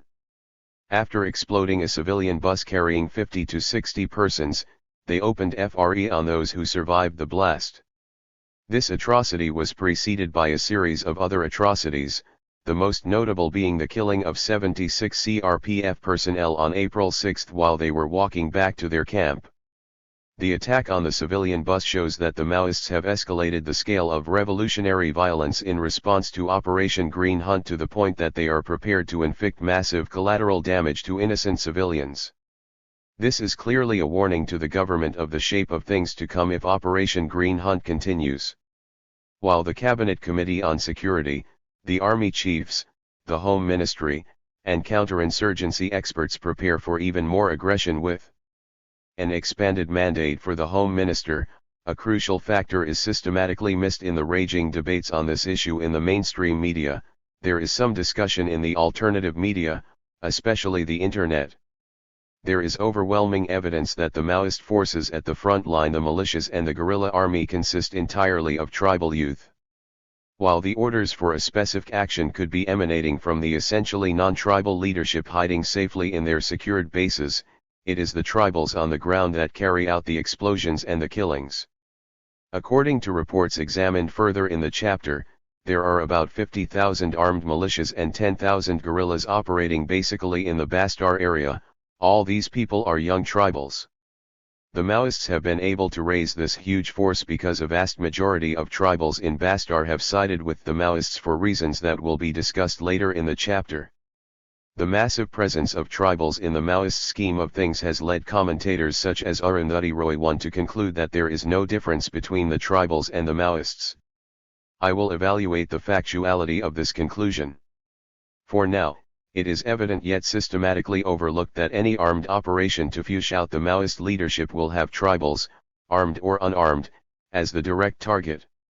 There are layers and layers of tribal human shields between the government forces and the Maoist leadership.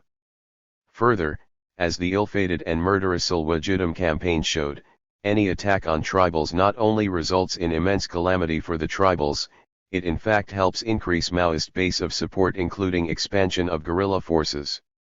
The essentially non-tribal veteran leadership from Andhra Pradesh and Bihar have carefully planned all this for decades after poring over maps and demographic profile. To understand why even the militias and the guerrillas, not to mention the millions of unarmed tribals who support them, ought to be viewed as victims requiring protection, we need to understand the real character of how the upper class Maoists, driven out from Andhra Pradesh and Bihar, went about constructing their base of support in Bastar. The documents.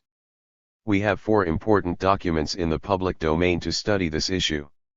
2 of these are based on recent travels inside the Maoist territory by 2 public intellectuals from Delhi. 2 the others are detailed interviews of the General Secretary of the Maoist Party Ganpati III and the Maoist spokesperson Azad. 4 the latter 2 are Maoist documents by definition. As for the other 2, it stands to reason that the Maoists wouldn't have allowed the intellectuals, accompanied by guerrilla forces, to travel extensively in their territory in times of war unless the intellectuals showed prior sympathy to the Maoist movement. It is beyond belief that the Maoists would invite people, including other Naxalites, who are opposed to them, to travel with the guerrillas, take photographs, make audio recordings, visit the headquarters at Abu Jamaat to interview the General Secretary, and inspect documents of Maoist administration. 5 As it turns out, there is not a single remark in the 2 very long pieces written by the intellectuals that questions the basic objectives of Maoist strategy. For records, Mr. Chidambaram's War 6 did contain some well-tempered critical remarks. They are now totally absent from Walking with the Comrades. 7. Furthermore, each article is strewn with political remarks of the authors themselves, some of which directly support the basic Maoist goals and practices. Take just one of those remarks. Charu Mazumdar was a visionary in much of what he wrote and said. The party he founded, and its many splinter groups, has kept the dream of revolution real and present in India. Imagine a society without that dream. 8 As a matter of fact, lip service notwithstanding, most splinter groups of the erstwhile Naxalite movement no longer share Charu Mazumdar's vision. For example, that vision strictly forbade participation in electoral politics, as the Maoists rightly emphasize. Charu Mazumdar's and Kanhai Chatterjee's vision, in its original form, is currently upheld essentially by the Maoists. Away from the propaganda of the Indian state, then, this study is based on pro-Maoist documents. The Maoist spokesperson Azad 9 asserts that the welfare of the masses is the first priority for the Maoist revolutionaries. 10 The media-savvy Kishanji, Kodeshwar Rao, offers to talk to any party that worked for the good of the common people. 11 Suggesting that the Maoists had devoted themselves to the common good of tribals in Bastar forests. The Maoists had already entrenched themselves in these forests for about 25 years before the first of the major attacks by the state began in 2005, in the form of the THIRD-WORLDISM campaign. So, what did the Maoists accomplish for the tribals in that quarter of a century? Maoist control. The ability of an organization to engage in the welfare of a given population is obviously a function of the influence of that organization in the concerned area. As the writers report, the Maoists entered the Dandakaranya forests in small groups too. Squads, 12-7 squads 13 back in 1980. The puzzling issue of why they chose Dandakaranya of all places in this vast country will be taken up later. Having secured the confidence of the local, predominantly tribal population, they set about organizing them so that they can realize their rights, for example, rights of land, forest produce, and the like. Needless to say, vested interests, such as tribal chiefs in cohort with the local police and forest officials, attempted feeble interventions initially. There were more determined attempts in 1991 and 1997 that were easily dispelled because a large number of tribals had benefited from the movement by then, killing a few of the most notorious landlords. 14 did the job. As the remnants of state representatives were driven out of the area, things seemed to have proceeded smoothly till about 2005. During this period, the Maoists were able to build up a substantial organizational base both in terms of participation of people and coverage of area. The Peasant Worker Front, Dandakaranya Adivasi San Mazdor San, DOCMS, currently has nearly 100,000 members. The Women Front, Krantikari Adivasi Mahila Samiti, CAMS, has nearly 90,000 members. Even the Cultural Front, Chetna Natya Manch, has over 10,000 members. From 2001 onwards, Dandakaranya is directly administered by Revolutionary People's Committees, Janat Anam Sarkars JSs. Each JS is elected by a cluster of 3 to FVE villages whose combined population can range from 500 to 5,000, 14 to 15 such JSs make up an area JS, and 3 to FVE area JSs go on to constitute a division. There are 10 divisions in Dandakaranya. So, the general picture is that the party's authority now arranged across 60,000 square kilometers of forest, thousands of villages, and millions of people. 15 I must emphasize that these are Maoist numbers as told to the visiting intellectuals. Assuming, in the absence of contrary evidence, that these numbers are not inflated to impress the outsiders, we can now ask what the Maoists have achieved for these millions of people. The travelogues attempt to paint an impressive general picture of Dandakaranya. Away from the ugly inequalities of the rest of India, with its FLTHY towns and failed countryside, we get a picture of a land of pristine rivers and lush green forests. There live a population of beautiful people in colorful attires going about happily with their daily lives, armed with their newly found dignity and self-reliance in a largely egalitarian society. According to Vandana Shiva, 16 peace and tranquility prevailed in Bastar before the Indian state attacked the people. Despite grinding poverty and historical neglect by the state, tribal areas usually present a sense of serenity on the surface. A very different and disturbing picture emerges when we scratch the surface. Maoist welfare, wages and agriculture. Consider the issue of wages. On a seasonal basis, much of tribal livelihood in the concerned area depends on collection of forest produce such as tendu leaves and bamboo culms, among other items. A bundle of 50 tendu leaves 70, according to Gautam Nablika 17 currently fetches 1 rupee.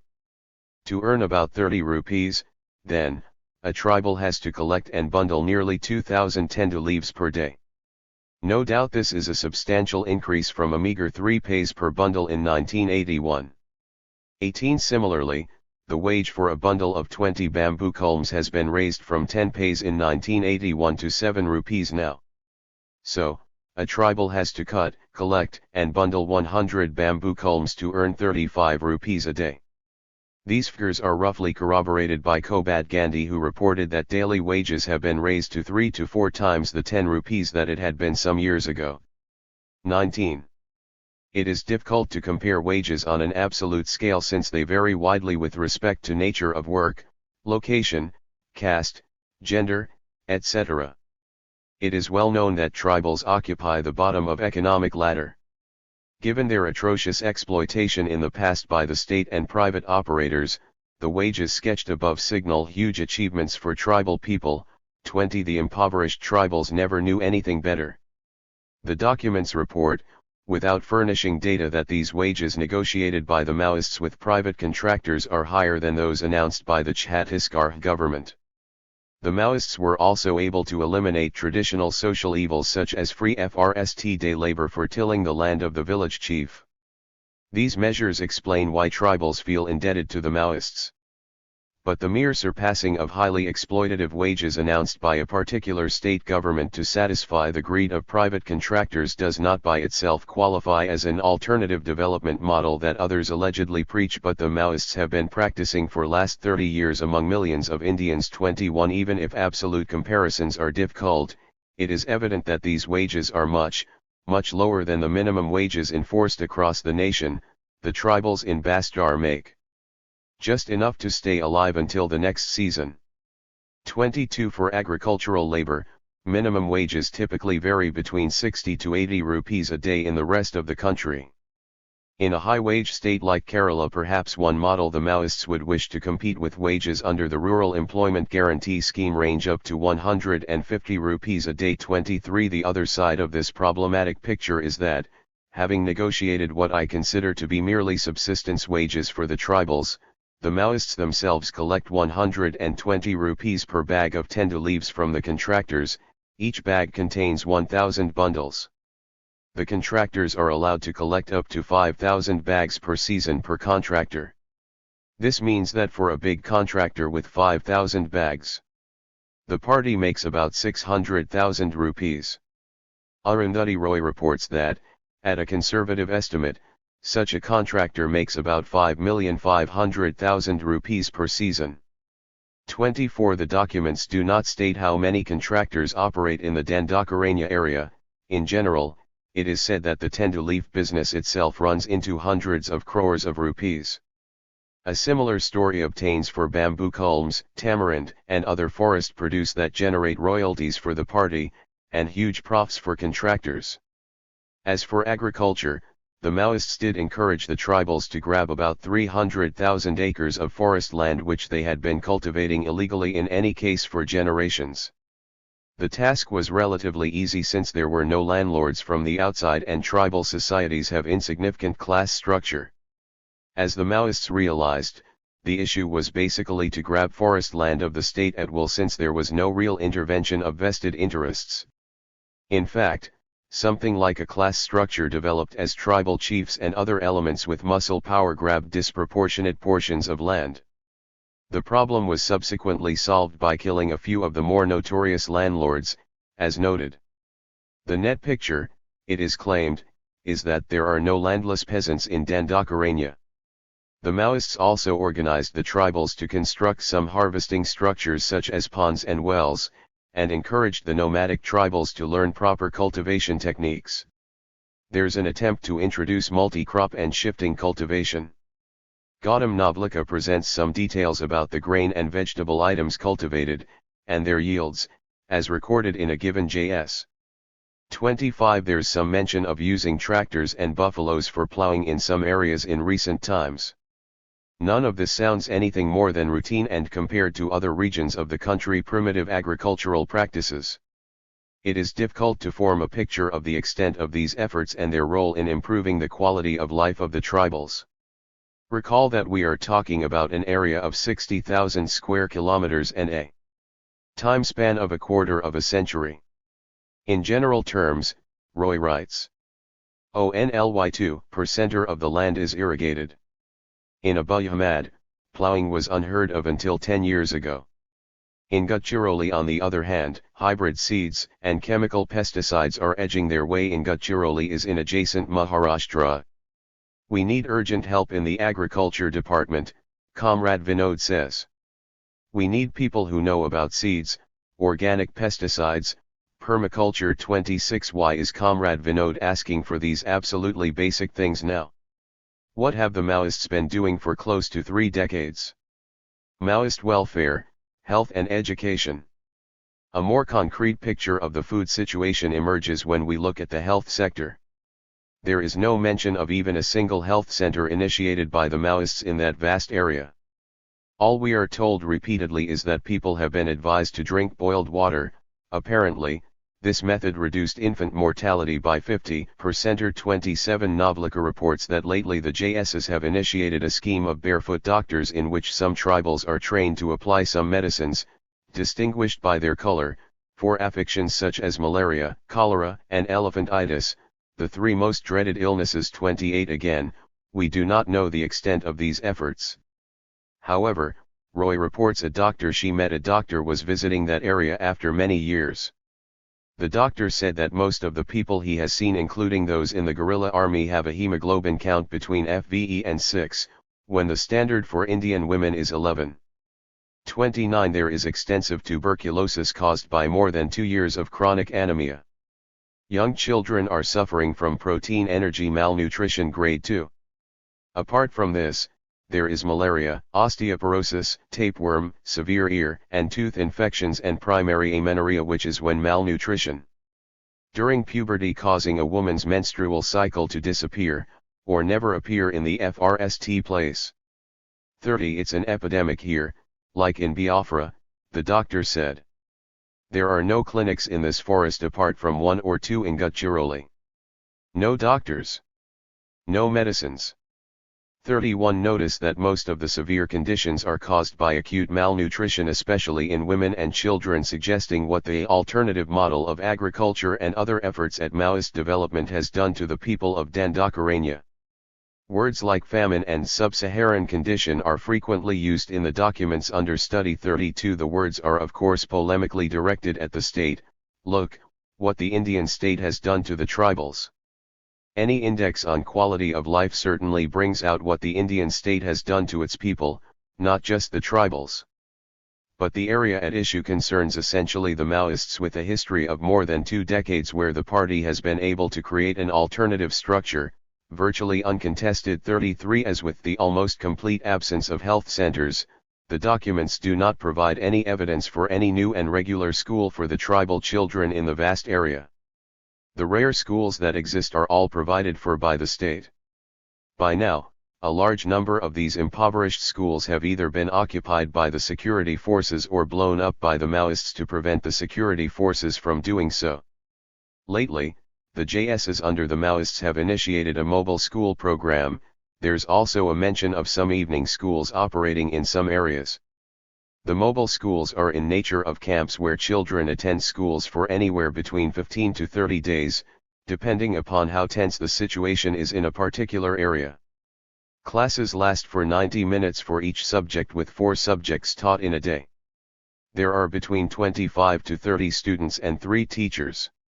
They have begun to employ certain teaching aids, from globe, torchlights to CDs, to teach history and science. 34. Again, we do not know the extent of these efforts.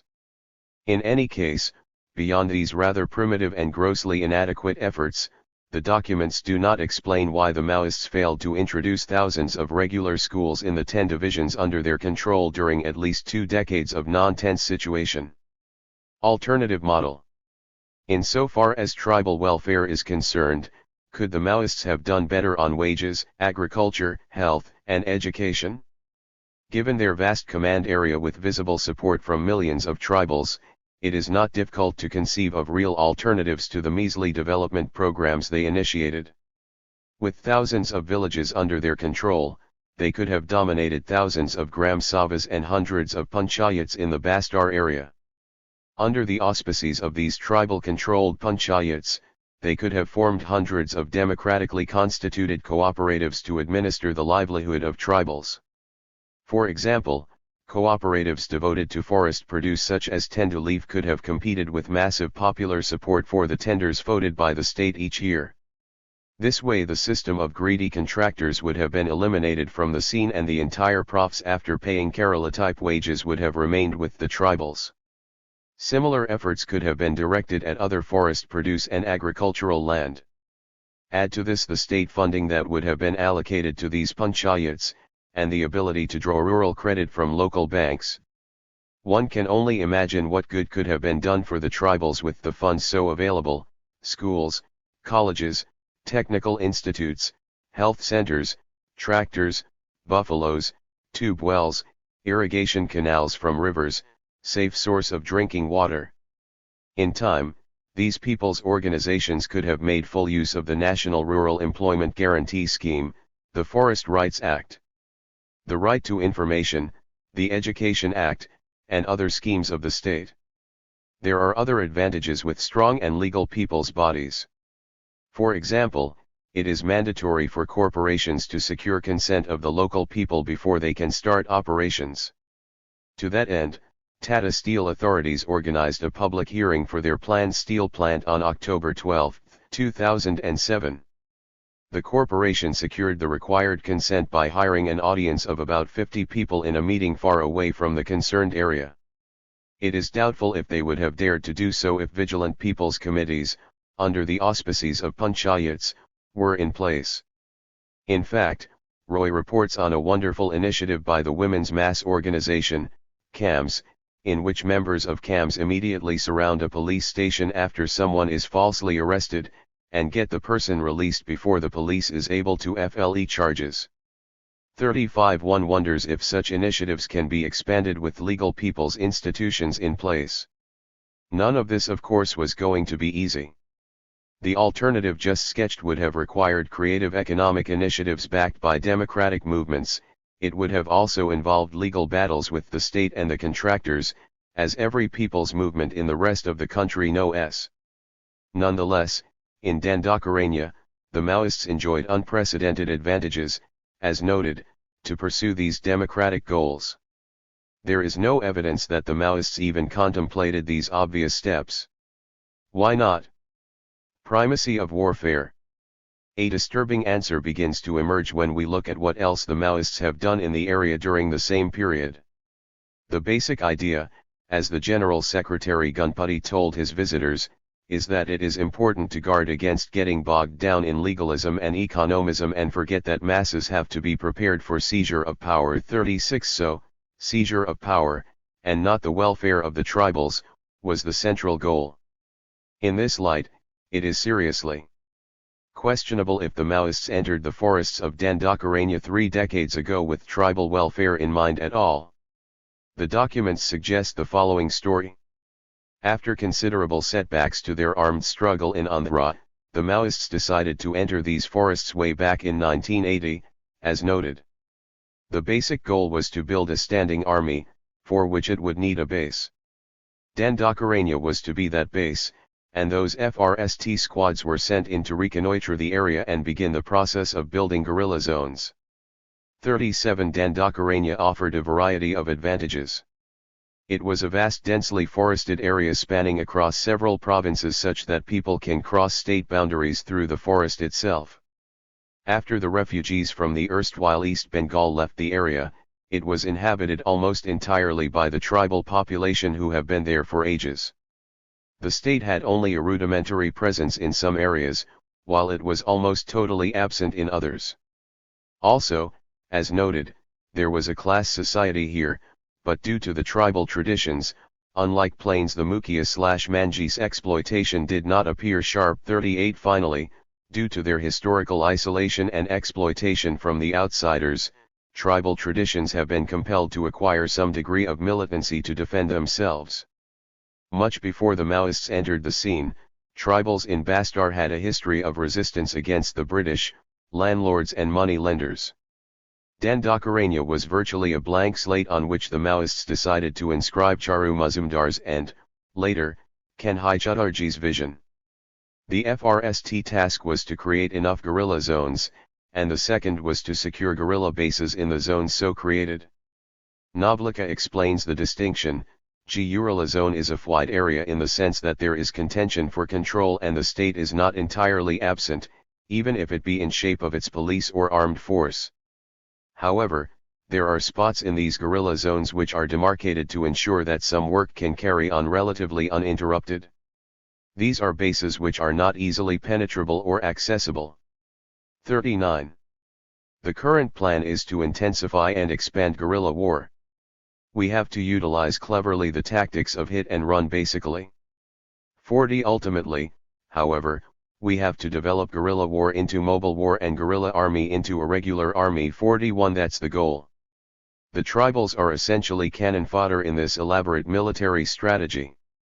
To pursue it, 1/3 of the guerrilla forces of the erstwhile People's War Group were transferred to Dandakaranya from Telangana in Andhra back in 1988 after some support from the tribal population had been secured. The squads from Andhra started organizing village militias from the very beginning. Militias consist of 20 to 30 young people armed with anything from bows and arrows, muzzle loaders, homemade pistols to genuine rifles and rocket launchers. 10% of the used stock is distributed from the Central Army headquarters to the militias each year. Their basic task is to guard a group of villages.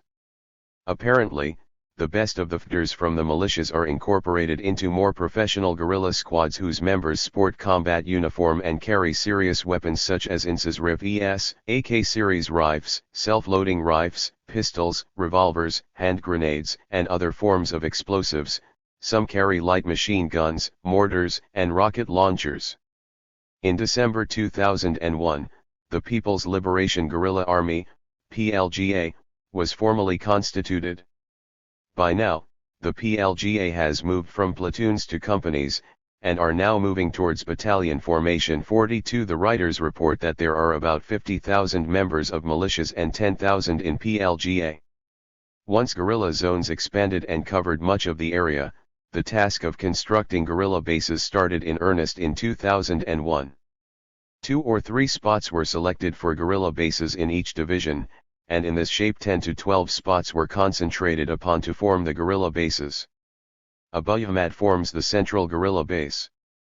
To ensure that these bases are not easily penetrable or accessible, a complex system of landmines and IEDs punctuate every road, approach, landmark, tree, or rock formation throughout the forest areas.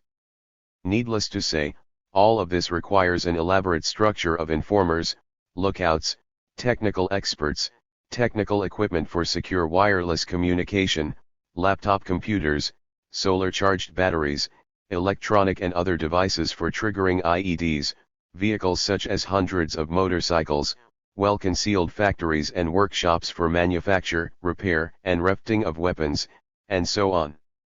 Except for the supply of human power, young men and women to the militias and PLGA, we return, the tribals are nowhere in the picture. Allocation of funds. The documents do not explain sufficiently where the money for this elaborate military structure comes from.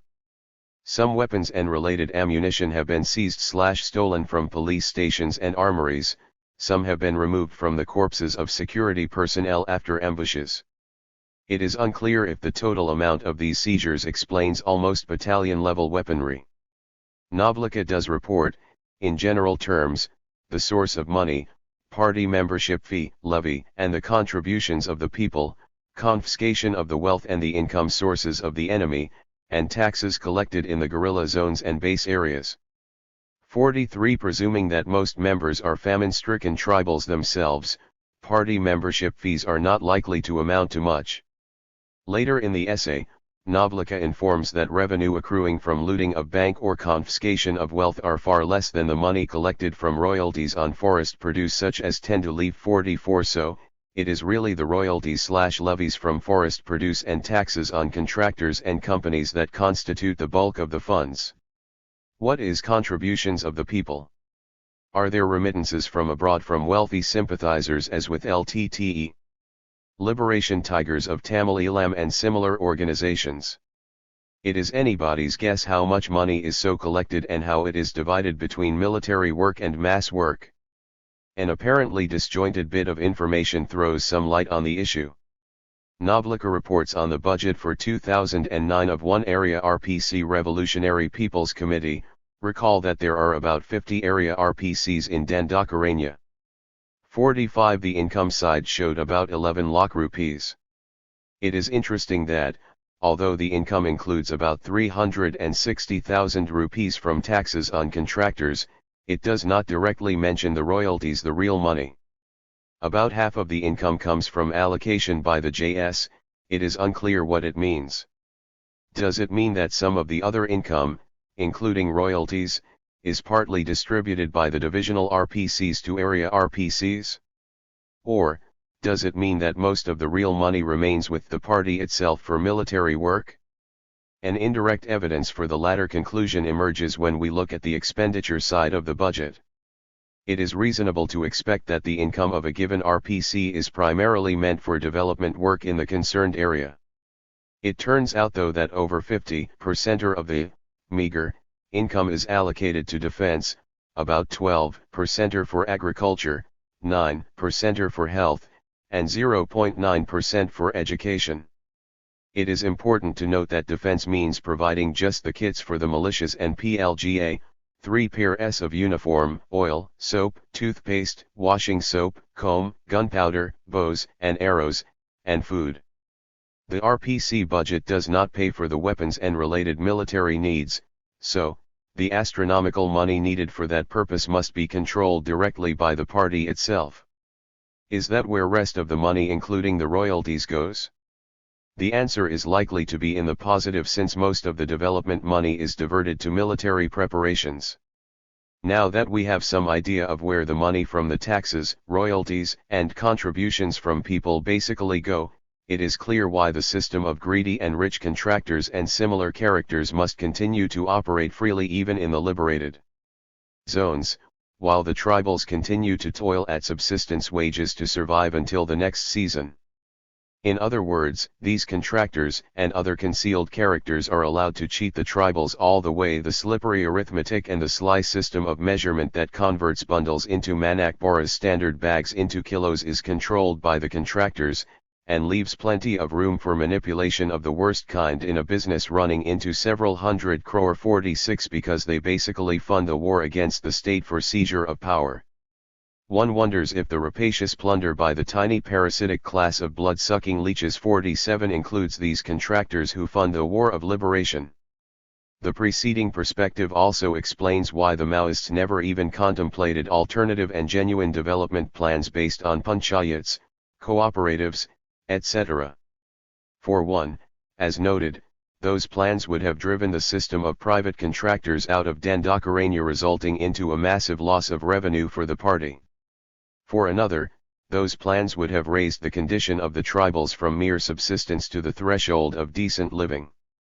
Having tasted decent living by their own cooperative enterprise, would the tribals continue to clutch onto the Maoists? Most importantly, would they allow their young people any more to join the militias and PLGA to die violent deaths at a young age? Finally, once real economic development with the associated democratic process unfolded, Dandakaranya would have teamed with state officials, other political parties, functionaries of banks and other funding agencies, agents of companies supplying a variety of goods, expansion of communication within the area, etc. Dandakaranya would have opened up to the outside world. This would have seriously compromised the secrecy, security, and inaccessibility of the network of guerrilla bases. It is no wonder that the Maoists do not allow development activities of the state in the areas they control. 48. The ostensive reason given is that, in those areas, they themselves undertake reforms that benefit people, by. Now we have a fair idea of the character of those reforms. In sum, then, the tribals cannot be allowed to prosper beyond subsistence because it will interfere with the plans for seizure of power. Children for war. The Maoists complain that the state uses school children as SPOs, special police officers, and as police informers. 49. Given the character of the state, as noted, this as with other horrors might well be true. What is the Maoists' own record with respect to children? Even if we set aside earlier, unconfirmed reports of children being snatched away from tribal families at gunpoint, the documents provide a range of evidence about extensive involvement of children in the war. Roy describes a young boy, Mangtu, who appears to be one of the conduits between nearby towns and the guerrilla army. 50. Next, she describes another slightly older person, Chundu, with a village boy air, who actually belongs to a militia and can handle every kind of weapon except an LMG. Then, of course, there's this much talked about, and photographed, young girl, Kamla. At the time of reporting, she is 17, and is already a hardcore member of the PLGA with a revolver on her hips and a rifle slung on her shoulder. We can only guess about her age when she joined the armed forces. She had taken part in a number of ambushes. In fact, watching ambush videos is her favorite form of entertainment. Yet she has a captivating smile. That's the human design of a 17-year-old which even the addiction to ambush videos cannot disfigure. 51. These are not isolated examples. Roy's narrative and the accompanying photographs furnish the distinct impression that most, if not all, of the people in the militias and PLGA are aged between mid-teens to early 20s, and most of these have been part of the armed forces for several years. Roy's motherly instinct wells up as she prepares to sleep in the forest amidst hundreds of armed guerrillas. I'm surrounded by these strange, beautiful children with their curious arsenal. 52 Recruiting children for warfare seems to be an established practice in the Maoist scheme of things. Comrade Madhav, who has now arisen to be a commander of a PLGA platoon, joined the Maoists at the age of 9 in Warangal in Andhra Pradesh. 53 The entire thing is carefully organized. The mobile schools mentioned earlier, perhaps the only Maoist effort at education of tribal children, are not meant to provide education to tribal children in general. While the general tribal child has no school to go to, these specialized schools, called Young Communist Mobile School, or Basic Communist Training School, host select groups of 25 to 30 children in the age group 12 to 15. These children receive intensive training for 6 months in a curriculum consisting of basic concepts of Marxism, Leninism and Maoism, Hindi and English, maths, social science, different types of weapons, computers, etc. 54 Once they pass out, they trail the PLGA squads, with stars in their eyes, like groupies of a rock band. 55 Navlika also reports that, as with any regular army, recruitment drives are conducted with meetings and leaf ETS. 56 One of the leaflets, directed at unemployed boys and girls of Bastar, says you will not get any salary but food, clothes, personal needs will be fulfilled and your families would be helped by the Janatam Sarkar. Elsewhere in the essay, Navlika reports on the food supplied to the guerrillas. Breakfast can vary between poha, khichdi, etc., mixed with peanuts and followed by tea. Lunch and dinner consists of rice with dal, lentils and subzi vegetables. Food is simple but nutritious. Once a week they get meat. Sometimes more than once if FSH is available, or there is pork, which is provided by the Revolutionary People's Committee. 57 Even with this impressive food intake, most of the guerrillas have less than half of the normal count of hemoglobin, as noted. One can only imagine with horror the condition of these children when they join the forces. With no schools to go to, no opportunities in hand, and with sub-Saharan conditions prevailing in their families, which able-bodied tribal child can resist the temptation of assured food, clothes, peer company, and the ability to roam the forests with a rifle slung on shoulders? Naturally, when the state attacks and the economic lives of tribals are further disrupted, enrollment for militia and PLGA increases sharply. The more the repression by the state, the bigger the people's army of starving children. As mentioned, the total strength of the militias and PLGA currently adds up to about 60,000, with many more in the waiting. Assuming as above that most of them joined the forces when they were children, it follows that the Indian state and the Maoist leadership consisting of Ganpati, Kodeshwar Rao, Kobad Gandhi, Azad, and others in their Politburo and Central Committee conspired to deny normal childhood to a vast number of tribal children. They never went to school, learned about life outside the forests, glimpsed the pluralistic complex of Indian society, or acquired the skills to become a participating citizen, and were never allowed to make up their mind. All they know is how to fashion an IED, how to clean an FRE a rifle, how to ambush, how to kill. They form the front line and get maimed and killed when the police, the Greyhounds, the CRPF and Special Operations Forces encircle them. As for Kamla, if the police come across her, they'll kill her. They might rape her FRST. No questions will be asked. 58 Kamla won't be the only one. The basic picture is abundantly clear from Maoist documents themselves. In an act of palpable cowardice, the defeated Maoist leadership from Andhra Pradesh and Bihar abandoned the struggling people there, and entered the safe havens of Dandakaranya forests.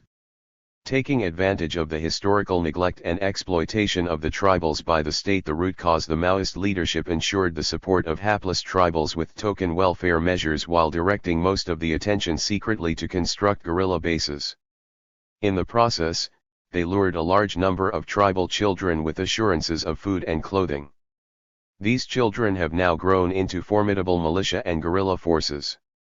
After committing atrocious crimes in the name of revolutionary violence, these youth brigades are now facing the wrath of the mighty Indian state. It is reasonable to infer that millions of tribals continue to side with the Maoists largely because their children are with them. Should the tribals now pay the price with their lives and livelihood because of the evil designs of a handful of men such as Ganpati, Koteshwar Rao, Kobat Gandhi, Azad, and others in their Politburo and Central Committee? Whose vision is the Indian state supposed to satisfy, Charu Mazumdar's or Gandhi's? How does Mrs. Sonia Gandhi address the root cause by attacking the tribals? The tribals can be saved only if a. The state dismantles Operation Green Hunt since its immediate victims are unarmed tribals under mental and physical siege. b. The state announces total and universal amnesty to the young tribal people in the militias and the PLGA and a safe and concrete program for their rehabilitation once they surrender, only, to a citizens' body comprising of individuals such as Yashpal, Swami Agnivesh, Kuldip Nayar, Mohini Giri, Medhapatkar, Rajendra Sakar, Himanshu Kumar, Binayak Sen, Jean Dries, Aruna Roy, Vandana Shiva, and others. c. The essentially non-tribal leadership of CPI, Maoist, is brought to justice for their crimes against humanity. In the face of immense calamity unfolding on millions of tribals in Bastar, historical and humanistic decisions are urgently needed beyond routine and failed counterinsurgency operations. 31. Halt the violence. Give me 72 hours. P. Chidambaram. Interview by Shoma Chaudhary *A. W. Ithrayer Kandur, P. Chidambaram tells Shoma Chaudhary he is willing to engage with all aspects of the Naxal problem. At the core of the Maoist crisis lie some of the thorniest questions that confront Indian democracy. It poses a mirror to ourselves and asks, is there really any intention to deliver? Are elections merely a smokescreen to preserve the status quo? But brute violence has an uncomfortable way of usurping a show. Recently, India has been convulsed by high-voltage drama as the Maoist debate suddenly erupted and took center stage. As news of Operation Green Hunt, a major central government offensive against the Maoists, gathered steam, activists began to raise alarmed fags about the collateral damage that would inevitably follow. The Maoists themselves retaliated with an even more brazen show of strength: kidnappings, beheaded cops, blasted police stations. In all the competitive and belligerent rhetoric that followed, the real topography of the argument was lost. In a sense, the man at the heart of this sudden eruption was Home Minister P. Chidambaram. Having taken over a comatose ministry from his predecessor Shivraj Patil, in the wake of the devastating 26/11 attack, over the last year 2008 Chidambaram has gone about joining many missing dots in the security apparatus, as one of the men in his ministry puts it. One of these joined dots was the decision to spearhead a coordinated strategy between the center and Naxal-affected states to wipe out the Naxal menace. Unlike his predecessor, Chidambaram is not a man you can ignore. In his own words, he started out as a flaming communist, a man who, in his youth, hurled idealistic slogans against the capitalist might of the state, until he realized the trade union leaders he was revering were cutting deals on the side. "I'm done with that murky world," he says in an incidental conversation. In a political career spanning 25 years then, he has moved from being a staunch socialist to being one of the chief architects of the new liberalist economy. Despite some key pro-people steps, including granting a 70,000 crore farm loan waiver, as well as his consistent defense of reservations as affirmative action, in both his stints as finance minister, Chidambaram has largely been perceived as a champion of corporates. His controversial briefs as a lawyer, especially for companies like Vedanta and Enron, have added to his ambiguous aura. A man FRMLY opposed to SEZ's special economic zones, yet FRMLY committed to mining. A man, who, even his worst detractors would grant, is highly intelligent and unafraid of taking action. For a society still in transition, inevitably then, for many people, Chidambaram has come to seem a distillate of many contemporary anxieties about power and big money.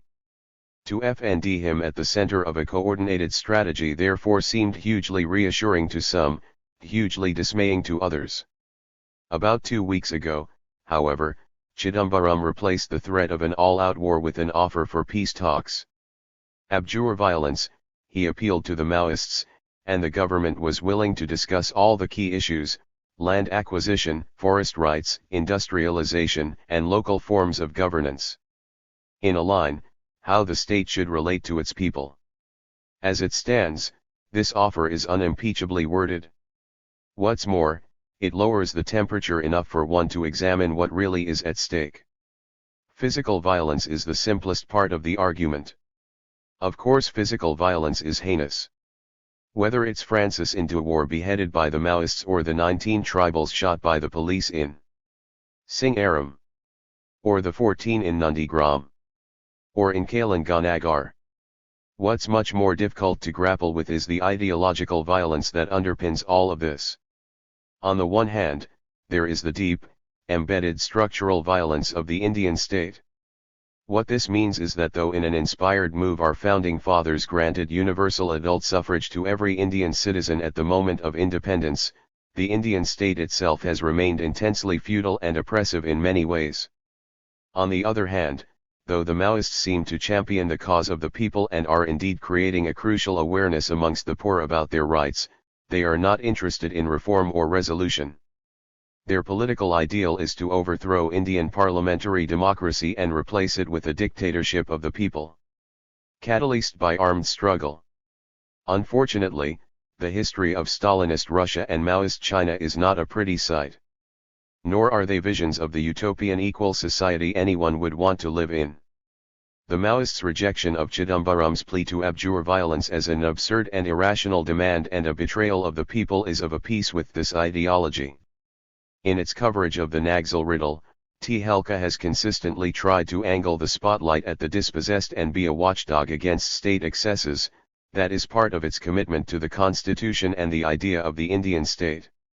However, none of its positions are doctrinaire. Chidambaram's invitation for talks is a huge opportunity, the Maoists' initial rejection, a big disappointment. But there is a much more important interlocutor in this dialogue, the people of India. In this unusual interview, Home Minister Chidambaram makes many important and hopeful statements. If the people of India can hold him and his government to some of it, it would be a tiny step in the direction all stakeholders claim they want. Justice and the dream of an equal society is a slow, painful, dialogic process. To imagine anything else is hubris. We have an imperfect system, let's protest against it, let's fix it, let's FGHT about it, says the Home Minister, but don't throw the whole system out. And don't kill over it. As a conversation starter, that seems an irreproachable place to begin.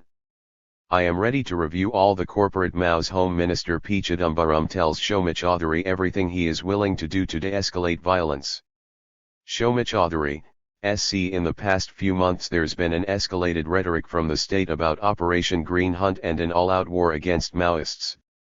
Now, with your offer for talks, a lot of that rhetoric has been toned down. What lay behind this sudden escalation and this toning down? And what, according to you, is really the best way to dismantle Maoist violence? P. Chidambaram, PC everybody, especially the media, loves a war. You FND this in every country in the US after September 11th, in India after 26/11. You must not underestimate the gravity of the situation. The CPI, Maoists, have virtually taken control of many districts in 7 states and completely paralysed the civil administration. Despite this, there was no conscious effort on the part of the government of India to raise the level of the rhetoric.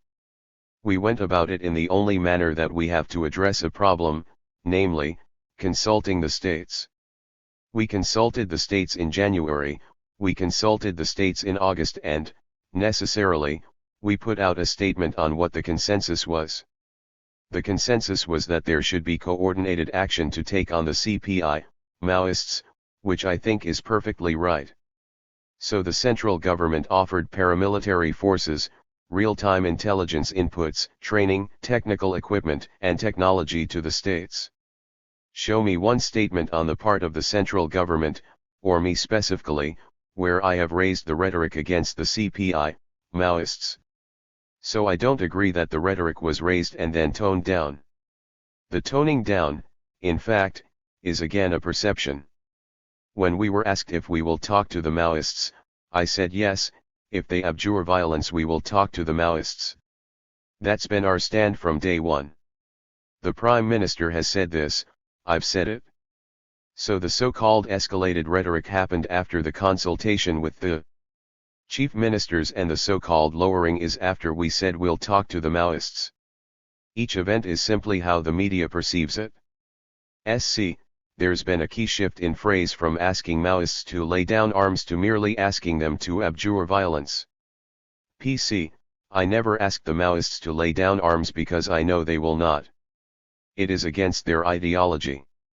I have merely asked them to abjure violence. Unfortunately, much of the media did not notice the difference. SC, many government functionaries have spoken of Operation Green Hunt to the media, but both you and Home Secretary Gopal Pillai have recently made public statements that it is a media creation. Are we to take it that this operation does not exist? And if so, what are we to expect in the months to come? PC, there is no Operation Green Hunt. Name me an officer who has said this and I will take action. I have not seen a single paper or a single document in the Ministry of Home Affairs that uses the phrase Operation Green Hunt. It's a pure invention of the media. What you can expect in the months ahead is merely a more coordinated effort by the state police to reassert control over territory or tracts of land where regrettably the civil administration has lost control. And for that purpose we will assist them in whatever manner is possible, particularly by providing paramilitary forces and sharing of intelligence. SC, there have been some other disturbing statements recently. At your interaction in the Indian Express office, you said, if need be, you would call in the army or the Rashtriya Rifles. You have also been saying that civil society is abetting a climate of terror and must choose. Raising one's voice against state violence, excess, or failure is the legitimate duty of a citizen. By doing that it does not mean one is supporting Maoist violence. Why trap people in this fatal binary? Why must we choose between two evils? Why would you want to outlaw democratic voices and lump them with Maoists? PC, I don't blame you for inaccurate quotations. That's something I've learned to live with. You have quoted 3 parts of my alleged statements. All 3 are wrong. Let's take the FRST one. At Indian Express I was asked, will the army be called? I said, no, the army will not be called for these internal security operations. I said, if necessary, the special forces in the army, which is the commando unit, may have to be called in for a special situation. That commando unit is meant for anti-terrorist operations and will be used with utmost caution. Second, you quoted me as saying that civil society has to choose. Show me where I have ever said that. In my statement I outlined the Maoists' history of violence and spelled out their policy of seizing state control through armed struggle. Having done this I said we are wedded to a democratic republican form of government, so civil society has to choose whether we want this form of government or an armed liberation struggle and a dictatorship of the proletariat. That's a stark choice that you cannot duck. You are an Indian citizen living in India and you, I, and everyone has to make that choice. Now Kishanji, Kobat Gundai and others like them have made that choice. They have the right to make a choice and they have. I have also made my choice. Imperfect as it is, I want a democratic republican form of government. I have taken an oath under the Constitution and I am obliged to defend this form of government that you, I, and our forefathers, rightly or wrongly, chose and agreed to abide by. All I say is that all others too have to make that choice. This has got nothing to do with choosing between 2 kinds of violence. Therefore when you say that I told civil activists to make a choice, you must also provide the context between what did I say make a choice. SC, Fair enough.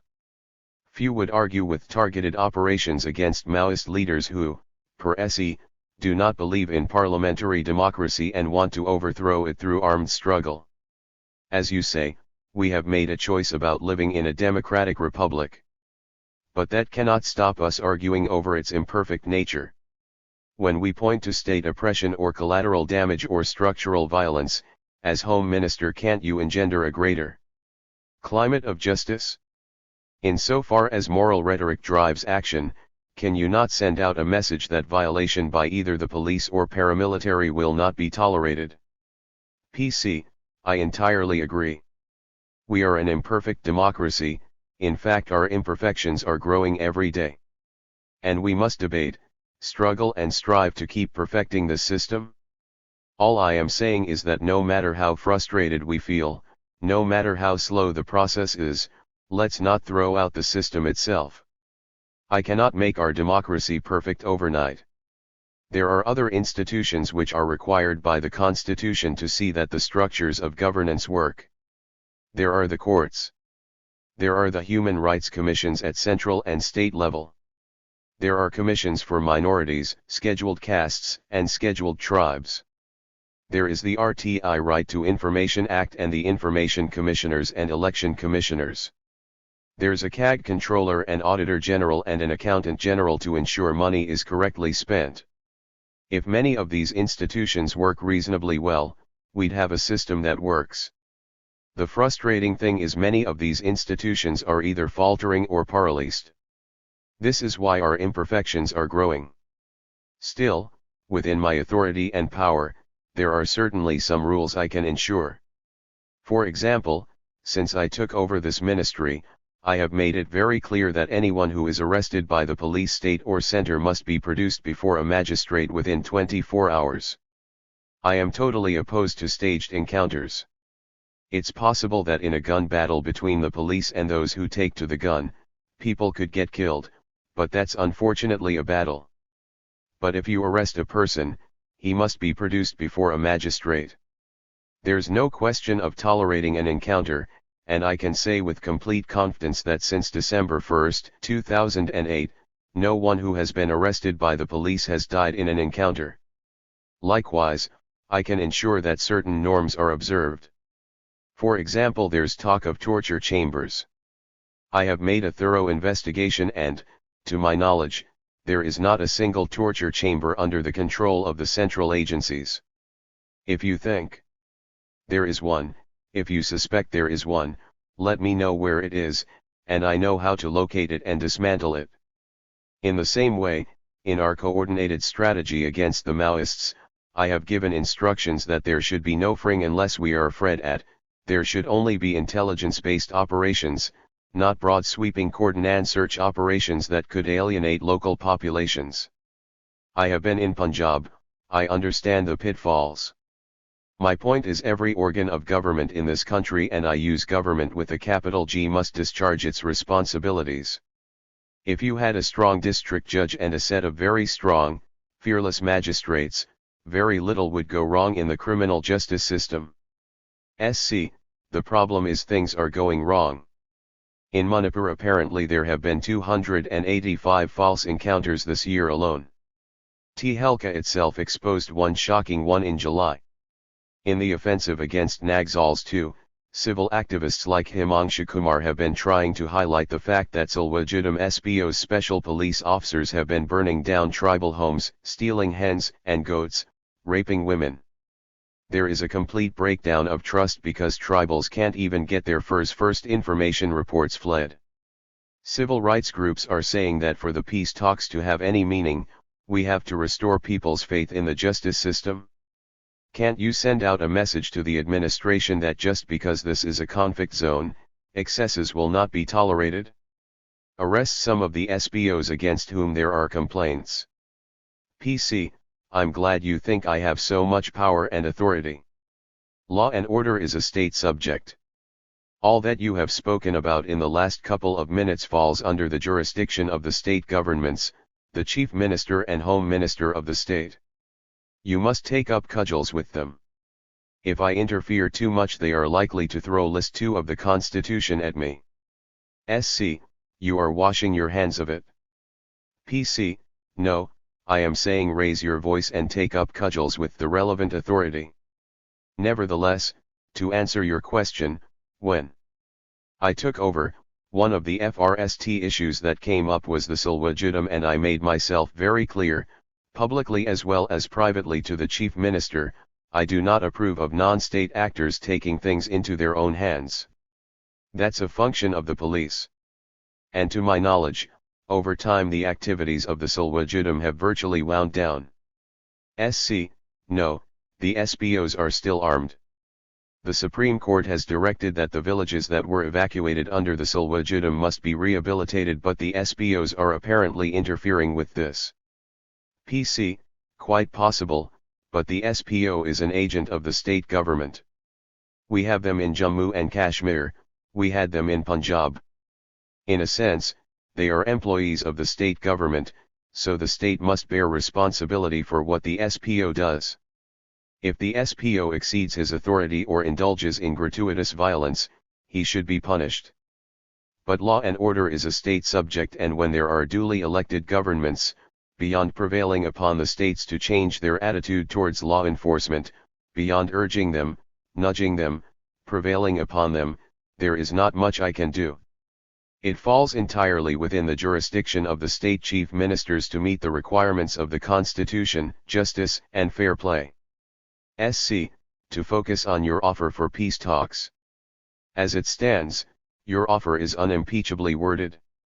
Crucially, you have offered to discuss all the key issues: land acquisition, mining, industrialization, forest rights, forms of local governance. But the Citizens' Initiative for Peace feels that for the offer to have any meaning on the ground, you must make some gestures to restore people's faith in the justice system. One of the things they suggest is, even if only as a confidence-building measure, why don't you hold a Jan Sunway or people's hearing in Naxal-affected areas? PC, if any civil rights group or tribal representative will organize it, I am ready to come. SC, is that on record? Activists like Himanshu Kumar say you don't even need to speak to the Maoists, just start speaking to the people directly. That will wean them away and restore their faith in the Indian state. In these places it's not just that poverty alleviation has been absent, but that the state has only shown its most oppressive or malign face. PC, a group that owes allegiance to Sri Sri Ravi Shankar came to see me.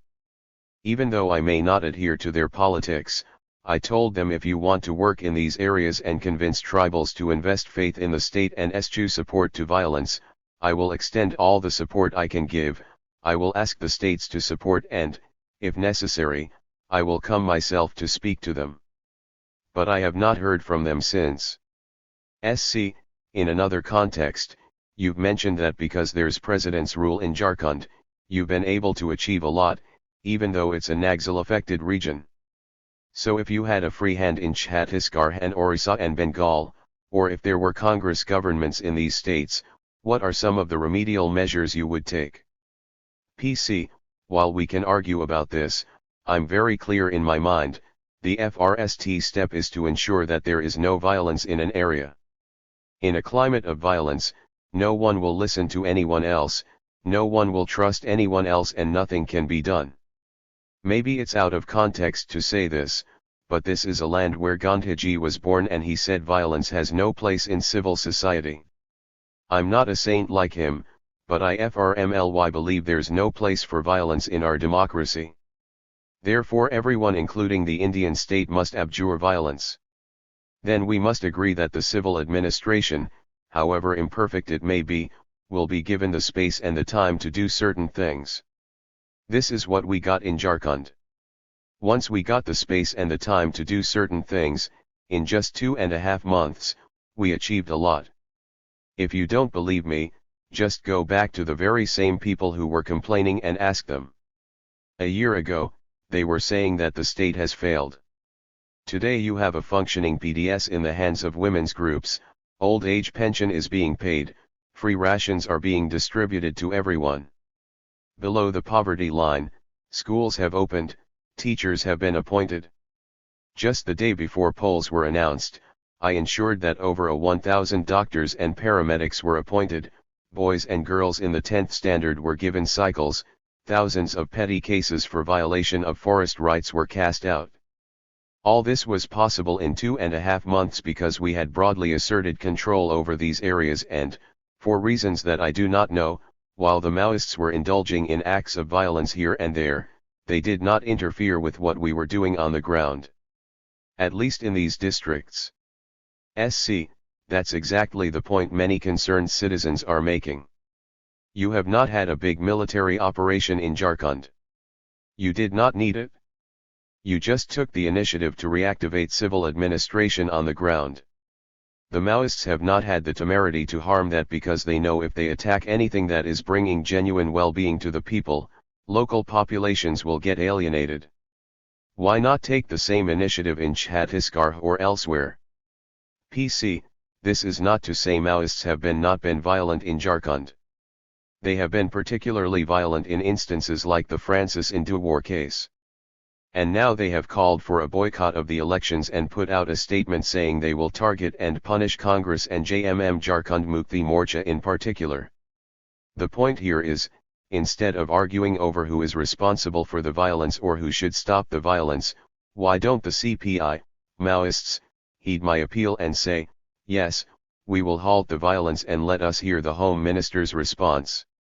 Give me 2 or 3 days to respond, because I need to consult others in government and state governments. I am not a dictator, I have to consult everyone. Once they say, halt the violence and they actually halt the violence, between their statement and my response which will surely come in about 72 hours, if there is actually no violence, you will find that I am in a position to respond in a manner that violence can be ended once and for all and development can take place, and talks can also be held with the CPI, Maoists. But the FRST step is to say, we halt the violence. SC, that's a big statement. No one at any end of the spectrum can argue with that position. To get back to your offer for talks, you have offered discussion on all the key issues, land acquisition, forest rights, industrialization, local governance. While this is an important gesture, why hand over the rights discourse to the Maoists? Why don't you spell out better, more equitable ways of doing all of this? Especially mining. There is a real misgiving that much of the military offensive planned in these areas is to take control over mineral-rich land.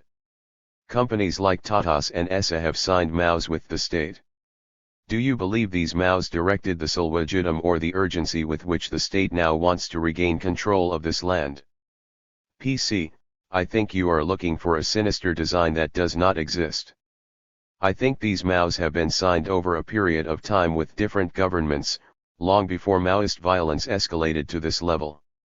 Be that as it may, I am prepared to request the Prime Minister to freeze all these MOUs and order a comprehensive review of all the MOUs that have been signed in Jharkhand, Chhattisgarh, Orissa, and South Bihar, and then decide which MOU should be implemented, with or without modification. I am prepared to request the PM to do that. SC, that is on record. PC, yes, it is. But I don't think that is the main issue. It may be the issue foreground, but the real issue is, and this is something that I am at pains to draw everyone's attention to, the real issue is that the Maoists are not merely champions of the people, defending their rights and challenging the Indian state to function better. Their real thesis is that the parliament system is a rotten system. They believe, and I quote, that parliament is a pigsty and therefore an armed liberation movement is the only way to destroy the parliament and establish the dictatorship of the people. Now, that's an intrinsic ideological position. Who can argue with them and tell them they are wrong? If someone holds that position, I can't do anything about it but SC, overlapping. I want to sideline the focus on the Maoists and focus on the Indian state PC, but even if they hold that position and don't indulge in violence and are willing to talk to the government on issues that concern them, I'm still okay with that. I will persuade the state governments and I'll facilitate talks on forest rights, industrialization, land acquisition, and development. But so far, The Maoists' response to my offer for talks has been to say that asking them to abjure violence is irrational, absurd, and tantamount to betraying the people they defend. Just 2 days ago, they killed 4 policemen in Bengal. They weren't even part of a search patrol. Who gave the Maoists the right to be judge, jurist, and executioner? I'm back to my question. Why leave it to the Maoists to describe an equitable and pro-people way of doing things? Mining practices is one of the biggest fault lines in our country today. What are your thoughts on the matter? You are someone who believes mining is intrinsic to development. PC, yes, I do. In my mind, I am completely convinced that no country can develop unless it uses its natural and human resources. Mineral wealth is wealth that must be harvested and used for the people. And why not? Do you want the tribals to remain hunters and gatherers? Are we trying to preserve them in some sort of anthropological museum? Yes, we can allow the minerals to remain in the ground for another 10,000 years, but will that bring development to these people? We can respect the fact that they worship the Nyamjuri hill, but will that put shoes on their feet or their children in school? Will that solve the fact that they are severely malnutritioned and have no access to health care? The debate about mining has gone on for centuries. It is nothing new. History has very few examples to show that local communities have benefited from mining. PC, I can point to a dozen examples where the harvesting of mineral wealth has brought about development for the people who lived there. Neyveli in Tamil Nadu is one example. Ask the Vaniyars, who by the way are the poorest of the poor, if Kamraj and the lignite mining there has improved their life or not.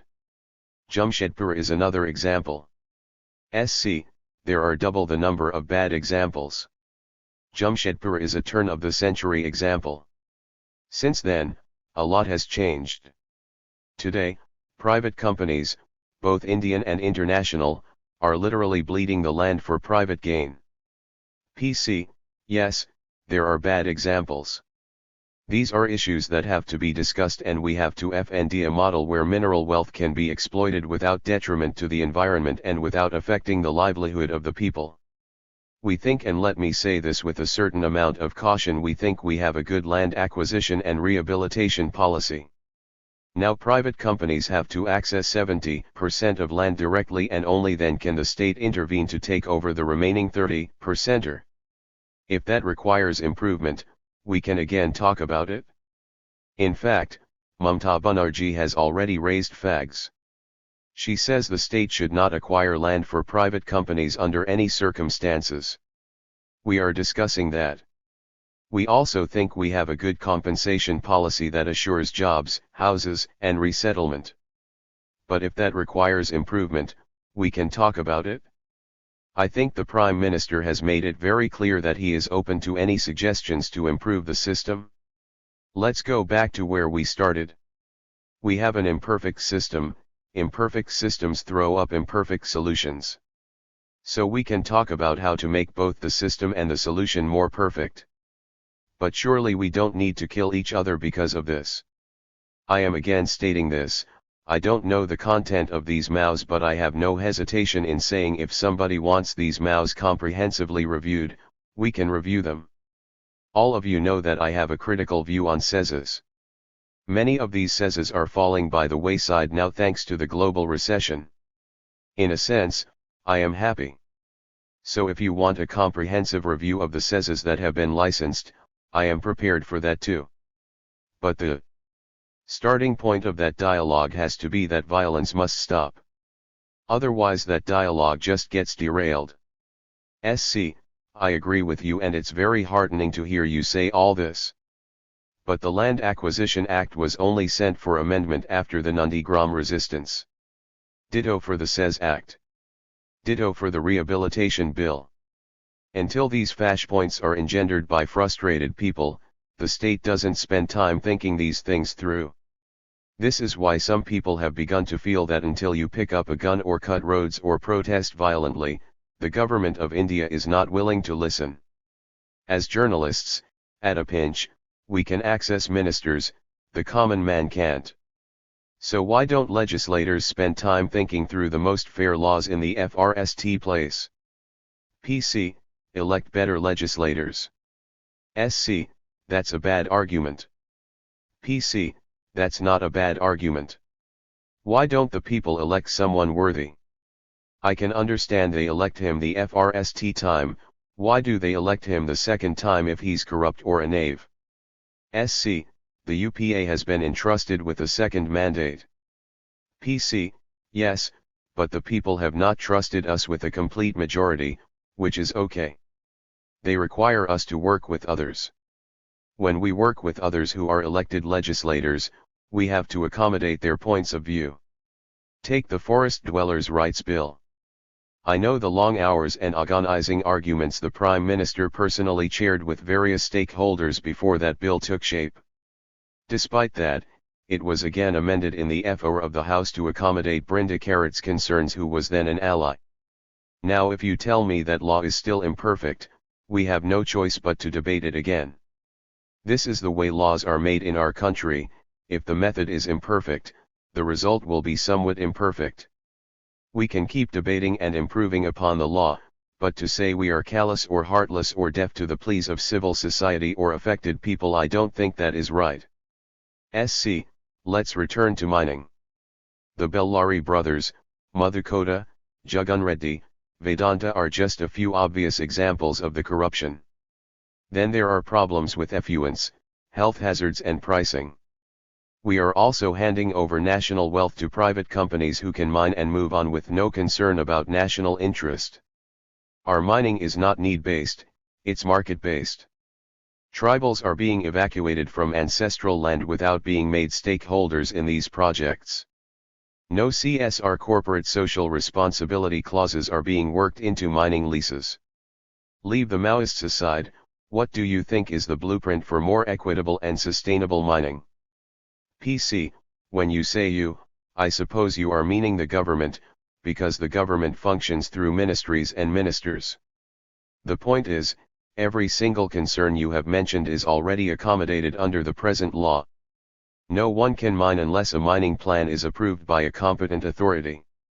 How much you can mine, how you'll restore the land, how much you'll be taxed, all these things are stipulated and worked out. There's nothing wrong with the mining plan itself. The point is, we don't enforce what we lay down. People get away with impunity by cheating or bribing or violating the plan because the executive is weak. I am back to my basic point. See, the law is not as imperfect as you think it is. It's the application and enforcement of the law which is. If someone points out that this company is violating a mining plan, there are other organs of government which must discharge their duties. Why are these organs silent? Why does everybody look up to a minister? These organs exist in the governance structure so that each one can exercise its authority independently and be a kind of check and balance.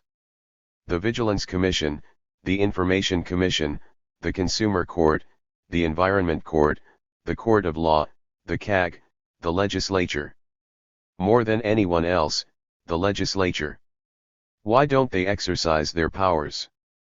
Why do they feel emasculated and enfeebled?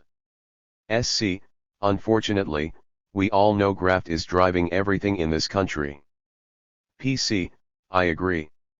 Graft is driving a lot, but to say everybody's hand is in the till is wrong.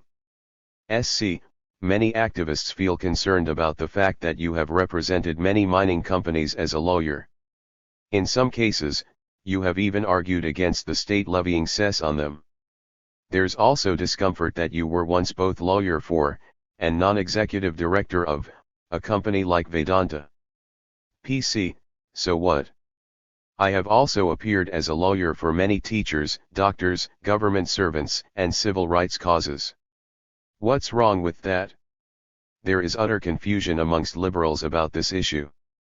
As a lawyer, I am merely executing a professional brief. I might argue the exact opposite point of view for another client. It has nothing to do with my decisions as a minister. I think it is very wrong to casually ascribe motives. I may disagree with your point of view, but I would not ascribe a motive to you unless I am absolutely sure of your malada intent. I do not claim to be perfect, but I am trying to do my best. If this attitude continues, you will push the good people out of the system. Besides, as a matter of fact, I appeared in an excise law case for a sister company of Vedanta, and I recuse myself whenever any Vedanta-related matter comes up before the cabinet. SC, recently in Lalgarh, when the OC was kidnapped and the Maoists asked for the release of 14 tribal women, unfortunately they won a major PR public relations battle. The media kept referring to this as a Kandahar swap and berating the West Bengal government for their velvet glove approach. The truth is, the velvet hand of the state should never have arrested these women in the FRST place. Far from being Naxal terrorists, these women were arrested from a panchayat office where they had gone to complain. There was a 70-year-old widow among them, and many of the others were so poor, their husbands had not been able to visit them in jail. The Lalgarh resistance began because the police randomly picked up dozens of people after the bomb attempt on Chief Minister Buddhadeb. How do you break this vicious cycle? PC, as far as police picking up wrong people goes, I ask, why did the judge remand them? The judge then failed in his duty. SC, but this is the climate of conflict one is cautioning about, with regard to future coordinated police efforts against Maoists or, in another context, Muslim extremists. In this climate, the state has to be extra careful, because it's easy to put away innocent people. PC, I don't agree. The judge could have released them. The point is, I can't sit here in faraway Delhi and say release someone who the police is producing before the magistrate in West Bengal. That is why when they released these 14 women I did not utter a word of criticism. I simply said that's a decision the state government is competent to make. But please remember that while there are these 14 women on the one hand, there was another woman who led the attack on the police station, and that group killed 2 police officers and abducted 1. That was also a woman. Therefore I don't think you can divide the world into men and women. SC, I agree it's a gray zone, but PC, the point is these women were obviously victims of circumstances, but I would fault the judge who remanded them to judicial custody. He should have released them on the same day when they were produced before him.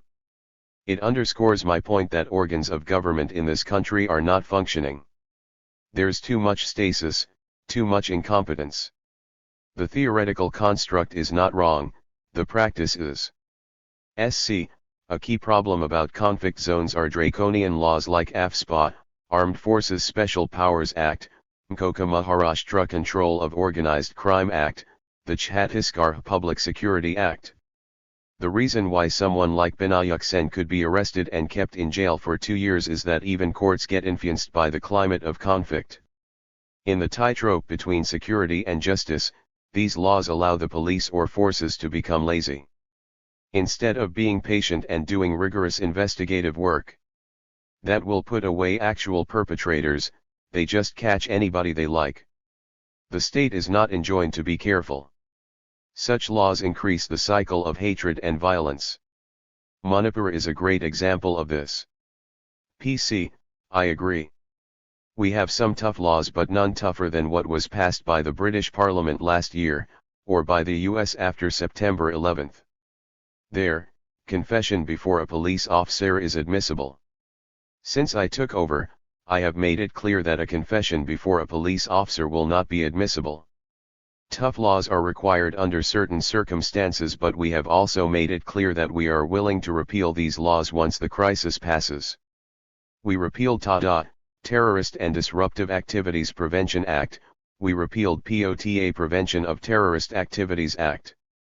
On AFSPA the Justice Jivan Reddy Committee recommended repealing it. If they had stopped there, I would have been happy. But they suggested making another law or amending the existing one to virtually incorporate the offending provisions. Anyway, having read that report carefully, I have proposed amendments to AFSPA which will make it a more humane law, and yet serve the purpose when the army is deployed. The army refuses to be deployed in a civil conflict situation unless it has certain protections. There are only 2 ways to go about the 1, we can say the army will not be deployed, the matter ends there. The other is to say, The army will be deployed if necessary, but we will give them adequate protection, not excessive protection. You have to strike a balance and make a judgment. Right or wrong, it will always be criticized. I have made a judgment and proposed amendments. But can I simply wield a magic wand and bring them into force? No. I have to clear it through cabinet and parliament. I may stumble on the way, I may succeed in my effort, but at least I am trying to amend the AFSPA. I have told everybody in Kashmir and Manipur the amendments are ready, it's before the cabinet. Now we have to wait and see what we can deliver. Part B. Counter-Maoism, Rule of Law and Constitutional Rights. 32. Plea to Manmohan Singh on behalf of Binayak Sen Vr Krishna Iyer**A. Instead of recognizing their social contributions, the Indian state, by wrongly branding Dr. Sen and many other human rights defenders like him as terrorists, is making a complete mockery of not just democratic norms and fair governance but its entire anti-terrorist strategy and operations. The text of a letter written by Justice Vr Krishna Iyer, former Supreme Court judge, to Prime Minister Manmohan Singh, dated April 17, 2009. A. I would like to bring to your attention a case of grave injustice which is a cause of much shame to Indian democracy, that of Dr. Binayak Sen, the well-known pediatrician and defender of human rights. This good doctor has been incarcerated in a Raipur jail for nearly 2 years now under the Chhattisgarh State Public Security Act, 2005. Among the charges against Dr. Sen, who is renowned worldwide for his public health work among the rural poor, are treason and waging war against the state. Chhattisgarh state prosecutors claim that Binayak, as part of an unproven conspiracy, passed on a set of letters from Narayan Sanyal, a senior Maoist leader who is in the Raipur jail, to Piyush Guha, a local businessman with allegedly close links to the left-wing extremists. He was supposed to have done this while visiting Sanyal in prison, both in his capacity as a human rights activist and as a doctor treating him for various medical ailments. The trial of Dr. Sen, which began in a Raipur Sessions Court late April 2008, has, however, not thrown up even a shred of evidence to justify any of these charges against him. By March 2009, of the 83 witnesses listed for deposition by the prosecution as part of the original charge sheet, 16 were dropped by the prosecutors themselves and 6 declared hostile, while 61 others have deposed without corroborating any of the accusations against Dr. Sen. Irrespective of the merits of the case against Dr. Sen, there are very disturbing aspects to the way the trial process has been carried out so far.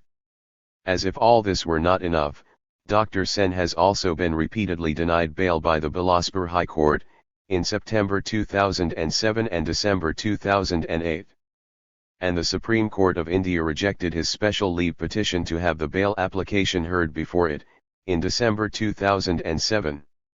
Given the paucity of evidence in the trial of Dr. Sen so far, in all fairness the Raipur court should have dismissed the case against him altogether by now. Certainly the weakness of the prosecution's position should entitle him to at least grant of bail. Dr. Sen is a person of international standing and reputation, with a record of impeccable behavior throughout his distinguished career. In May 2008, in an unprecedented move, 22 Nobel Prize winners even signed a public statement calling him a professional colleague and asking for his release.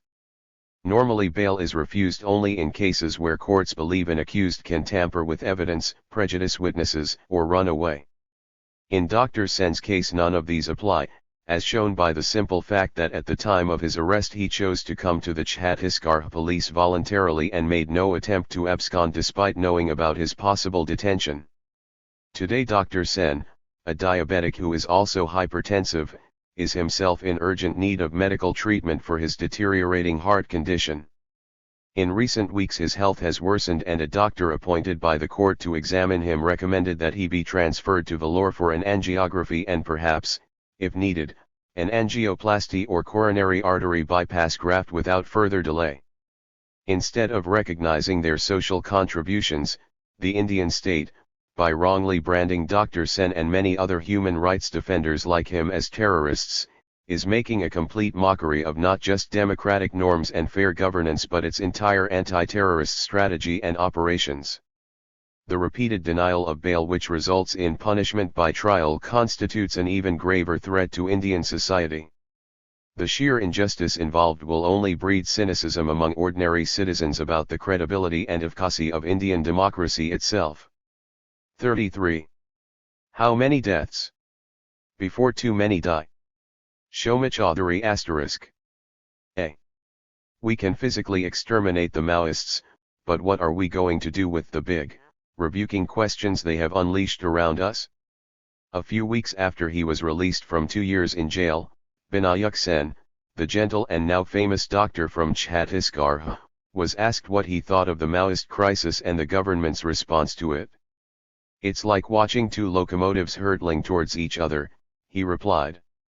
Bent upon colliding even when all the warning signals are clearly flashing. And you can do nothing to stop it? On April 6, not the FRST but the loudest of many tragic collisions came to pass. The Maoists ambushed a heavily armed CRPF battalion in the jungles of Dantewada, and blew up an armored vehicle. Within hours, 76 Jawans were dead. The sheer, staggering loss of life, the spiraling pain that would ripple through small anonymous homesteads in Uttar Pradesh and Haryana and Delhi took your breath away. Here again, were the poorest of the poor, being sent out to execute the most draconian face of the state. These 76 dead were just a punctuation, more Jawans would be sent out, more Jawans would be killed. The poor being set to kill the poor. If ever there was reason to rethink strategy, surely, here it was. But if you watched television studio debates that night or read many of the newspapers the next morning, something more terrifying and tragic than the physical image of hurtling locomotives would have become evident. You'd have seen the pistons driving these locomotives to self-destruct. Livid, one-sided conversations, ill-informed, deaf, uncurious. And, most damagingly, simple-minded. Exterminate the terrorists. Wipe them out. The entire nation is united, launch an all-out war. Bring on the Air Force. Didn't we pull it off in Punjab? Haven't the Sri Lankans pulled it off with the LTTE Liberation Tigers of Tamil Eelam? Why are you intellectual sympathizers talking of root causes and development and urging other approaches? Are you on the side of the savages? Are you condoning Maoist violence? Why are you raising questions about police atrocities and state neglect? How can you equate our violence with their violence? How can you lump the good guys with the bad guys? On the other side, less loud but equally intractable are voices hurling blanket abuse at the state. Ignoring the slow fruits of 60 years of democracy, ignoring the genuine moral challenges the Maoists present, ignoring the inevitable corruptions of armed rebellion, willing to overlook the dangerous imperfections of one political position to vanquish the other. Part of the reason why the Maoist debate rouses such anger is that its fundamental cliché is that it is a complex issue. Yet none of the public positions trotted out by its most valuable stakeholders really tell the whole truth. Anger then is inevitable, it arises out of each side finding itself willfully and inadequately described. This is why, drowned by the first volume of media debates, those who hold a third position feel an added helplessness, the helplessness of being strapped bang center in the path of rushing trains. Yet if there is anything that can make the collision screech to a halt, it is this position, this saving in-betweenness. Which makes it imperative to outline what the third position is. And turn up its volume. The sight of the 76 dead Jawans might have some Indians baying for blood, more war, more Jawans. For other Indians though. On April 6, as coffins were loaded onto trucks in the eerie silence of night, and wrapped in the national flag for their moment of pomp the next morning, the image crystallized some of the deepest and most troubling questions that underpin the Maoist crisis. What sort of a society are we creating? What sort of a society have we become? How will this cycle of violence end? The Maoists might have a lot to answer for, but where will we find the answers to the imperfections in ourselves? We can exterminate them physically, but what are we going to do with the big, rebuking questions they have unleashed around us? This is not the self-flagellation of bleeding heart liberals that the war hawks make it out to be. In fact, ironically, it is underscored by the same concern as the death mongers. How can one neutralize a Maoist influence in India? Only it seeks deeper answers than merely killing them, it seeks more sustainable strategies. Strategies more introspective and self-transformative. It is true the state could exterminate the Maoists. As Home Minister P. Chidambaram said a few hours after the bloodbath in Dantewada, we might lose more people, many more may die, but the state will ultimately prevail. It might take 2 or 3 years, but we have to give them a FRM response. If they have declared war on the state, we will launch an all-out offensive against them. Set aside the disturbing assumptions in that statement. Ask merely the common question at hand, but will this wipe them out? The curious thing is, according to insiders, the Maoist Politburo itself feels that Operation Green Hunt might eliminate 1/3 of their cadres. But will this really wipe them out? The state has crushed the Naxal movement thrice before in Bengal, in Bihar, in Andhra Pradesh. Each time thousands of Indian citizens have been killed, each time the Maoists have resurrected themselves. This is the 4th big wave. Are we finally going to accept their challenge and address root causes, or are we going to content ourselves with killing tens of thousands of our poor every decade? Part of the mounting ironies around Operation Green Hunt is that, contrary to the broad brush with which the Home Ministry and others in the establishment have taken to tarring civil society, many activists and concerned citizens stretching deep into the far left are extremely disturbed by the growing militarization of the Maoist movement. I am completely unequivocal about this, says Binayak, a man the state had jailed as being a big Naxal leader. Violence cannot be the answer. This growing militarization cannot be the way forward. Others too, both underground and overground, who might otherwise share Maoist views on social transformation, are murmuring disapprovingly about left adventurism. As a former member of the People's War Group and close aide of their towering leader Kondapolli Sithramaiah says, I have lived in the jungles. I have been in jail. I have been tortured by the police. And I have seen the idealism and zeal with which the Maoists work in the jungles. But I no longer believe violence can be the path. Yet the big, thorny conundrums persist. Home Minister P. Chidambaram might repeatedly be calling for talks with the Maoists, saying he is not asking them to lay down arms but merely asking them to abjure violence, almost flamboyantly urging them to give him just 72 hours to turn the discourse around. But at a measure of the deep scorn and distrust on both sides that even a hint of talks arouses too viscerally cynical reactions, the state says it's merely a ploy on the part of the Maoists to gain time and regroup. The Maoist says it's merely a ploy on the part of the state to bring them overground and smash their hideouts.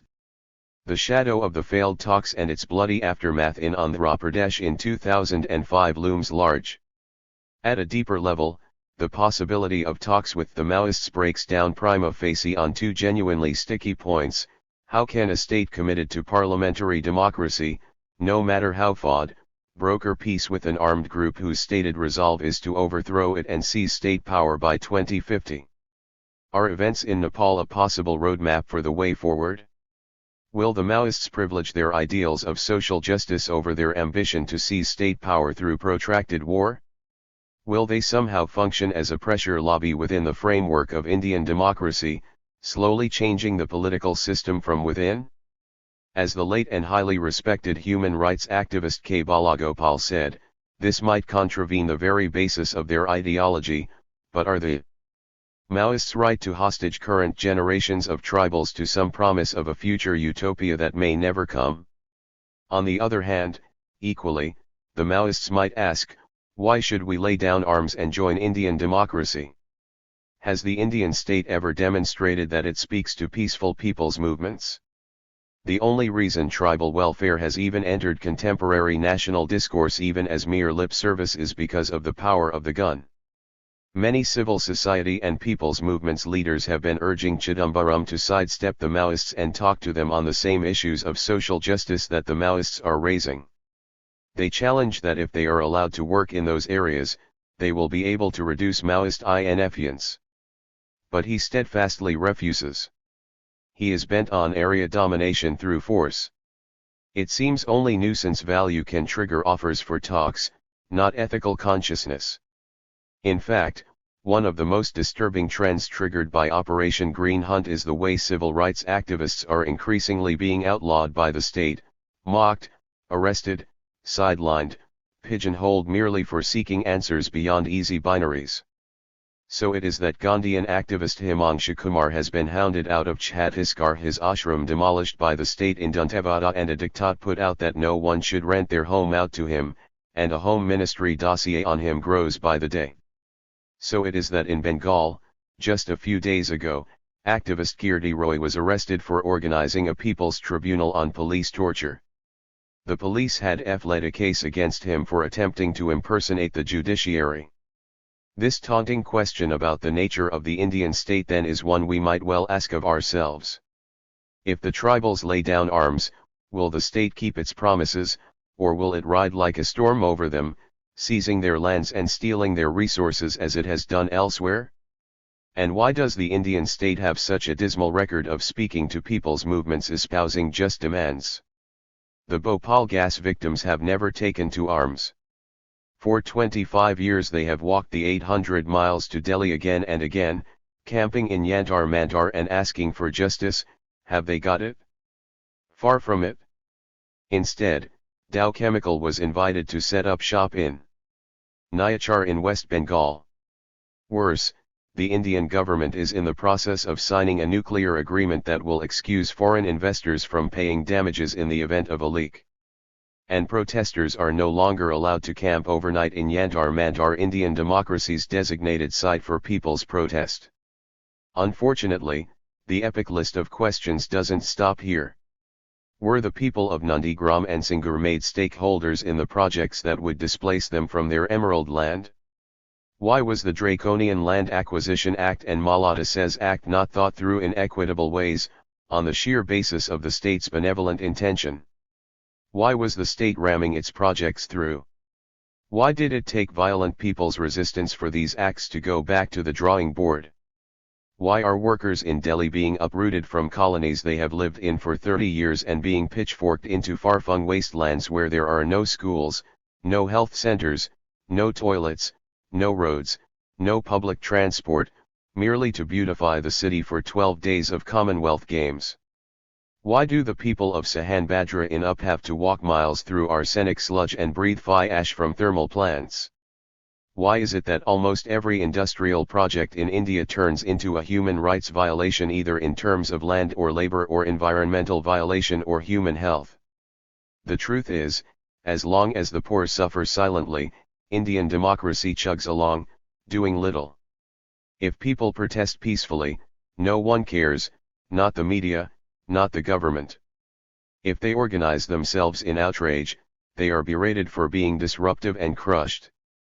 If they have grown too powerful to be crushed, the state offers talks. As eminent lawyer K.G. Kanabiran, who was part of the committee of citizens that brokered the failed peace talks between Maoists and the Y.S.R. Reddy government in Andhra Pradesh and is today a faintly dejected man, says, "We are experiencing the beginning of a long and terrible earthquake. Why doesn't the Indian state follow the constitution? Why doesn't it act on its own Planning Commission report on Naxal-affected areas, which advocates a development-centric approach? Forget the Maoists. Even Locke and Lasky said the right to insurrection arises when constitutional guarantees fail. The massacre of April 6 then places us at a potent crossroad. We could choose the path of escalated violence that will lead to a bloody civil war in the heart of the country. Or we could step back and choose the long march to social transformations that will leech away the attraction the oppressed have for the Maoists. On the FRST path, pain and futility stretches vast on either side. Increasing Maoist violence on one side, more police stations attacked, more Jawans dead, more informers executed. Amplifying mistakes of the state on the other. Set aside 60 years of neglect, just 3 years of the Salwajudum had notched up a terrifying roster of violence: 640 villages forcibly evacuated, lakhs of tribals forced to flee or live in camps, tribal set against tribal, homes burned, chickens and grain stolen, women raped, young boys dead. The Juddam might now officially be declared a misadventure, but it increased tribal disenchantment with the Indian state and pushed thousands more into Maoist arms. Now Operation Green Hunt is doing exactly the same. For every genuine Maoist ideologue arrested or killed, hundreds of ordinary people, minors, old folk, just adults scratching out a survival, are being arrested or killed. It enrages many in political and media circles when this is said, but the truth is, quite apart from root causes, the structural violence in Indian society that stretches back through time, every cluster of deaths, every crisis in the contemporary Maoist saga has an irretrievably muddled chain of cause and effect. As G. N. Sababa, a Delhi University professor and an activist blackmarked by the intelligence apparatus, says, ultimately nobody wins a war. You can only win in an ideological and social domain. So which route will India choose now? The knee-jerk, short-term logic of violence and counter-violence? Or the statesman's game? At one level, the fags of our fathers draped around the dead Jawans remind us of the soaring ideals on which India was founded, the articles of faith that keep us together as a nation. Few positioned anywhere on the political spectrum can deny that the Indian constitution is a shining document and a real existential and political counter-challenge to the Maoists. Every deformity in the Indian polity today is a corruption of the constitution. But as organizing principles for society go, there can be very few documents in the world that are more sophisticated and far-seeing, and more capable of reconciling India's inherently mammoth contradictions. Yet, at another level, the fags of our fathers recalls the Clint Eastwood film that exposed the empty gestures and faux patriotism of war-torn America in the 1940s. Like the fag hoisted merely for a photo op in the film, beneath the saber-rattling talk of our Jawans and calls for retaliation, there lurks a terrible cynicism. Like those they have been sent out to battle with, these Jawans are the weakest links in the Indian chain. They are merely another face of the poverty they have been sent out to vanquish. In the same breath that they speak of the terror of the Maoist attack on them, they speak of the inhuman conditions they live in, the lack of training, the lack of basic living facilities. Besides, what is the SOP the Jawans are being berated for not following? SOP's standard operating procedures dictate that Jawans should walk single file or ride on motorbikes in Maoist territory. That way, if a mine goes off, only a couple of Jawans will die, not enough to embarrass the state, not enough to make the evening news. After all, 76 Jawans dying over 76 days is not as insupportable as 76 Jawans dying in one day. It's not human life and sorrow and the deaths of innocent men that's got us in a twist then, it's an imagined slap on the imagined face of the nation. And to avenge that slap, we are willing to trot out more cannon fodder, more ill-equipped Jawans, more turkey-fed boys. Caught between poverty and duty. Also, the uncomfortable truth is, the Maoists may have a lot to answer for, but tragic as it is, the massacre of April 6 is not the most damaging of them. Sections of the media might call them terrorists and savages for the attack in Dantewada, but if terrorism is defined as anonymous hits on civilians, the Maoists' nighttime massacre of sleeping villagers in Jamui in Bihar last year counts as a much worse blot. The April 6 attack was an episode between combatants, an inevitable byproduct of a poorly addressed conflagration. And the worst part is it could well happen again. For this reason alone, contrary to the almost colonial outrage about savages burning the airwaves, for many patriotic Indians, the death of these 76 Jawans could be read as a catalyst for turning up the volume on the third position on the Maoist debate. It might soothe those baying for escalated state action to remember that top cop KPS Gill, the hero of Punjab, and Ajit Doval, former intelligence bureau chief, both feel that, in its current form, Operation Green Hunt is something of a strategic misadventure. Of the many half-truths on the back of which the Maoist crisis is currently escalating, the biggest lie is that there is political unanimity on Operation Green Hunt. For the moment, Home Minister P. Chidambaram may be the loudest voice from the UPA United Progressive Alliance government, and he may, ironically, enjoy the fervid support of the BJP Bharatiya Janata Party and CPM, Communist Party of India Marxist, in treating the Maoists as merely a law and order problem and declaring an all-out offensive on them, but Chief Ministers Shivu Soren and Nitish Kumar, and Union Railway Minister Mamata Banerjee are not the only politicians uncomfortable with this stance. The Congress party itself is richly and positively divided on this. And though their silence so far is baffling, the heartening fact is that many of its most powerful leaders hold the third position, or variants of it. As one particularly powerful Congress insider says, there has to be a middle way between the zero strategy of the Home Ministry in UPA-1 and the George Bush-like utterances of the Home Ministry in UPA-2. It's getting more ludicrous by the day. What is this third position then? The FRST and primary relief of the third position is that it is not a monolithic one, it is no soundproof room blocking out all argument that challenges its notions. It recognizes that India is a complex country to run. It recognizes that Home Minister Chidambaram is partially right in saying a state cannot let 234 districts slip out of its hands, and some targeted use of force is called for to redominate those areas. But in the same breath it recognizes that military action alone is suicidal. Compassionate governance cannot be a verbal frill attached to a machine gun. It has to be the primary soldier, the captain of the guard. In the third position, courage lies in rethinking fundamental directions of our society. It lies in acknowledging that Maoists are not merely demonic outsiders but a complex grid of Indians driven in equal parts by ideology, desperation, and new political awakening.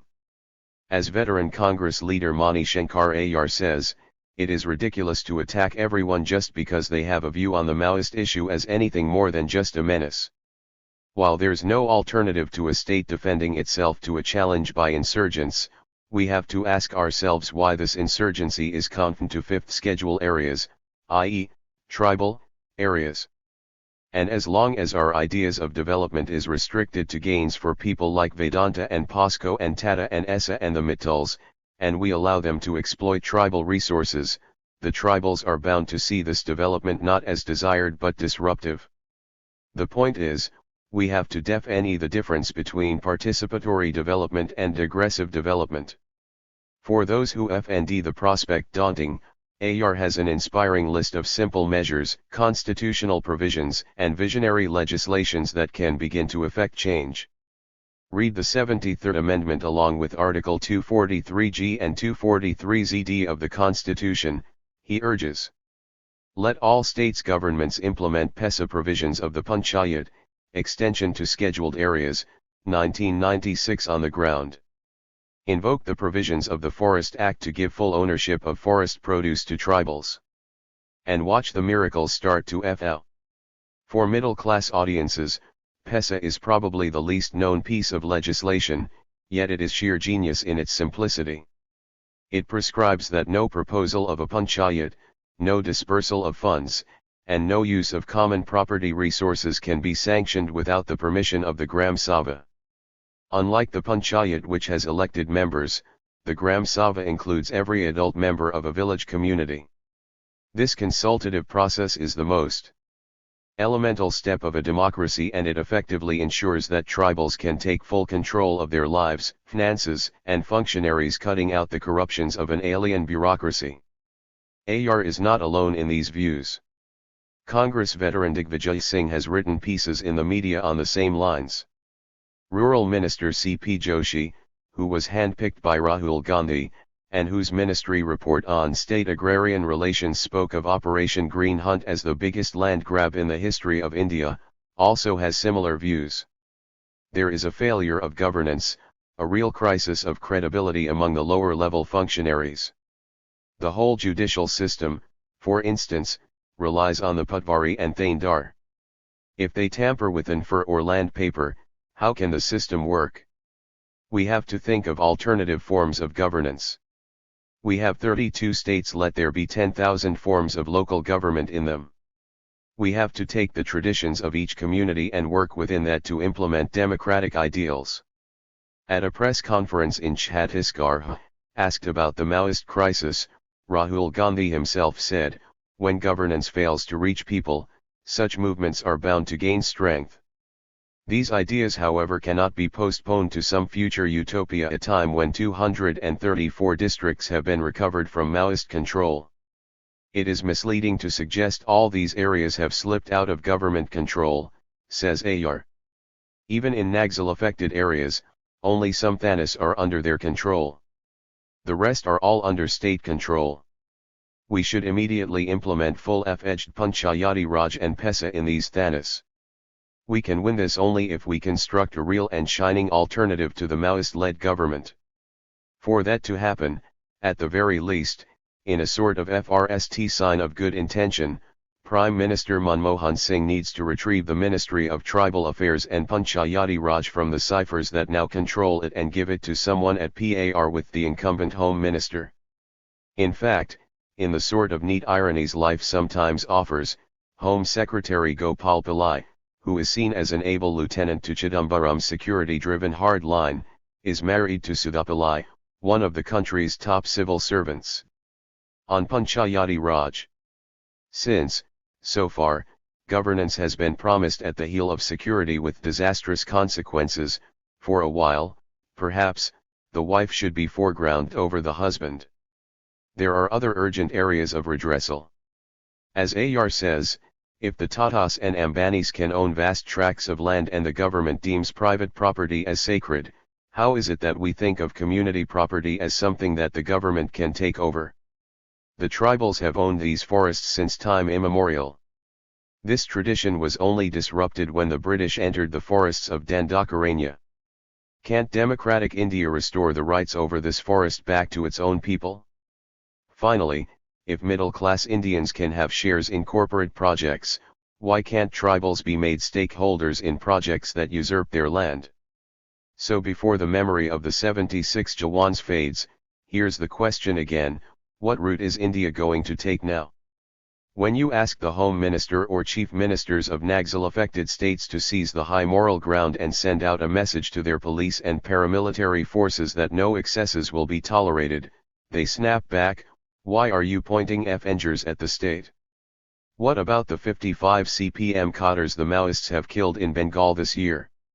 What about the 11 Jawans they have killed in Koraput?" The trap of binary conversations. It is futile to remind them that they are our elected representatives and democracy demands we hold them more accountable than the Maoists, futile to remind them that we expect the state to have a greater morality than the outlaws they are combating. Futile to assert that our constitutional concern about the nature of the Indian state does not equate to support for the Maoists. Violence can only legitimize itself by painting broad pictures of good and evil, by painting itself the avenger. This is why, for defenders of Operation Green Hunt, condemnation of Maoist violence must ride on silence about the states. In a telling detail, however, the widow of beheaded policeman, Francis Indewar, understood that death does not come in different colors. Barely weeks after her husband's gory murder at the hands of Maoists, she was pleading with the government not for revenge but a non-military approach to resolve the Maoist crisis. A cardinal rule of leadership that leaders often forget is the powerful symbolism of taking the unilaterally ethical stand, not contingent on the good behavior of others. As Abraham Lincoln famously said, "I am not bound to win, but I am bound to be true." Maybe the death of these Jawans will bring that message home to those men and women who wield most power in this country. 34. Bastar, Maoism, and Salwajudam. Nandini Sundar ***. A. Visitors to the official Bastar website will discover that Gonds have pro-fertility mentality, that marriages between brothers and sisters are common, and that the Murias prefer mahua drinks rather than medicines for their ailments. The tribals of this area, says the website, is famous for their godals where the prospective couples do the dating and have free sex also. As for the Abhaj Marias, his people are not cleanly in their habits, and even when a Maria does bathe he does not wash his solitary garments but leaves it on the bank. When drinking from a stream they do not take up water in their hands but put their mouth down to it like cattle. Some of the tribals are leading a savage life, we are told. They do not like to come to the outer world and mingle with the modern civilization. Into this charming picture of savages who shoot down strangers with arrows, one must unfortunately bring in a few uncomfortable facts. What used to be the former undivided district of Bastar, since 2001 carved into the districts of Dantevada, Bastar, and Kankar, is currently a war zone. The main roads, in Dantevada in particular, but also in parts of Bastar and Kankar, are full of CRPF Central Reserve Police Force and other security personnel, out on combing operations. The Maoists control the jungles. In the front lines of this battle are ordinary villagers who are being pitted against each other on a scale unparalleled in the history of Indian counterinsurgency.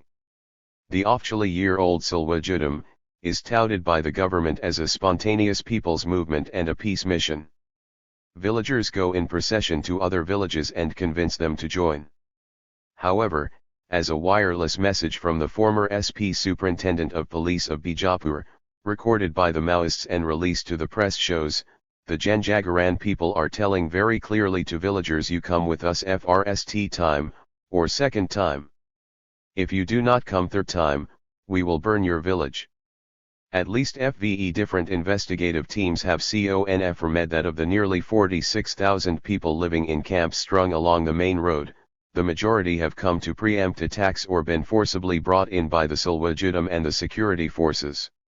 Some of them are now being permanently settled by the road, with plans to establish 581 new villages. But no provision has been made for suitable employment or access to land. Rendered desperate by the lack of food, they resort to looting when set loose on other villages. The government has appointed some 3,500 special police officers SPOs, many of them minors, equipped them with lathis, bows and arrows and .303 rifles, supposedly to counter the Naxalites.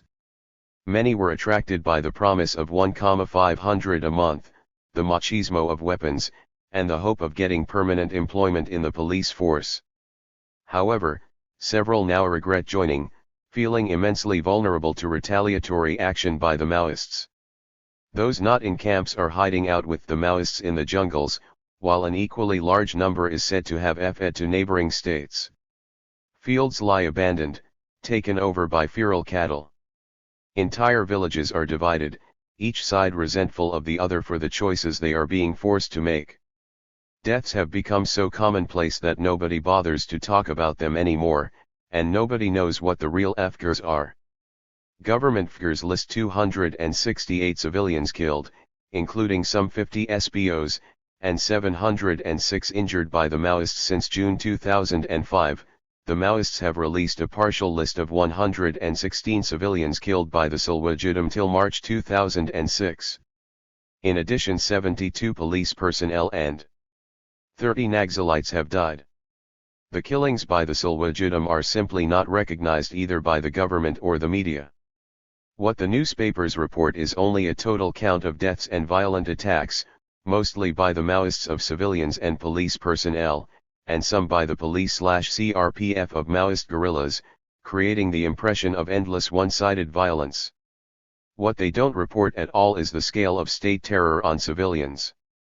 Initially, the THIRD-WORLDISm seems to have targeted the mass front members or Sangam, compelling co-villagers to inform on them, but given the atmosphere of suspicion, anyone can be described as a Naxalite and killed. There is complete impunity. For their part, the Maoists initially picked out individuals active in the THIRD-WORLDISm, but since February 2006, they have resorted to large-scale counter-terror. Rumors that women are being used as sexual slaves in THIRD-WORLDISm camps are rife. Citizens Initiative got testimony from one woman in jail, charged under the Arms Act. She said she had been pulled off the back seat of her brother's cycle, and gang-raped by the CRPF on the road. Her brother had been shot. She was taken to the local thana and raped repeatedly over the next 10 days. The other women in jail said she was so bruised when she came, she could hardly walk. Other prisoners said that they had been picked up on their way to market or simply while working on their fields. A number of Sangam members have been forced to surrender and are being kept in chains. The THIRD-WORLDISM has burned houses nearly 2,000 according to a Maoist list, but this doesn't include villages like Arlampally in Khanta Tahsil, where the entire village is said to have smoldered for weeks. One THIRD-WORLDISM activist confessed to the Citizens Initiative that he had participated in the burning. When we tried to go there, the THIRD-WORLDISM chased us, turned us back and beat up our young guide. We saw a house in a Sirguda village where even the pig pen had been burned to ashes. Villagers on the Maoist side of the Indrayati River are completely cut off, unable even to visit the weekly markets for fear of the THIRD-WORLDISM. Whatever authority the government exercised over the villages and small towns on the main road, has now been ceded to the THIRD-WORLDISM. Camp leaders, mostly non-tribals, give orders to the Thandars and to SDM subdivisional magistrates. Passing vehicles are repeatedly searched and local people fear that even if the government were now to suspend its support to the THIRD-WORLDISM, it would be too late. Senior officials told Citizens Initiative they had received no complaint about the THIRD-WORLDISM, but conceded that there may be some antisocial elements. To men who think that Gans are primitive and promiscuous or that Abuyamar is populated by Bhils and Bustars, no doubt what is happening is merely antisocial.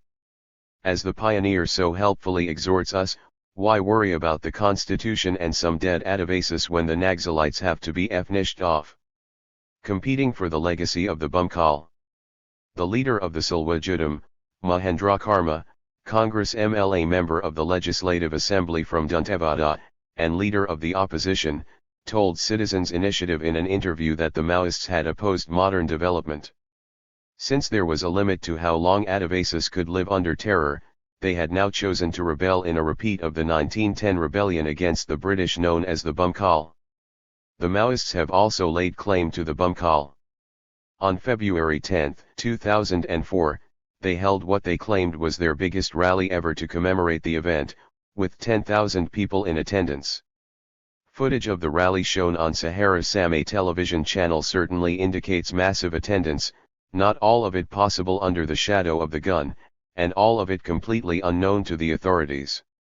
To decide which of these two contenders, if any, Karma or the Maoists, is a more appropriate heir of the Bumkal, one must look at both the history of Bastar and the stated positions of the two parties regarding their vision of development. Forest reservation in Bastar, then a feudatory state in the central provinces, began in the early 1900s. People's shifting cultivation, hunting, and collection of forest produce was restricted, land taxes were raised, a number of villages were displaced from the reserves, and the influx of officials, policemen, foresters, and malgozers led to a rise in the demand for corvée. In February 1910, the entire area rebelled, led by their Majis and village headmen. Bazaars were looted, the houses of officials, traders, and police stations, all those associated with the state, were burnt and robbed and grain redistributed. Then too, villages which did not join in the rebellion were threatened by the others. In the months it took the British to suppress the uprising, many villagers escaped into the jungles. For several decades after this, the administration of the area was kept deliberately light, yet the advance of capitalism showed in the commercial exploitation of forests.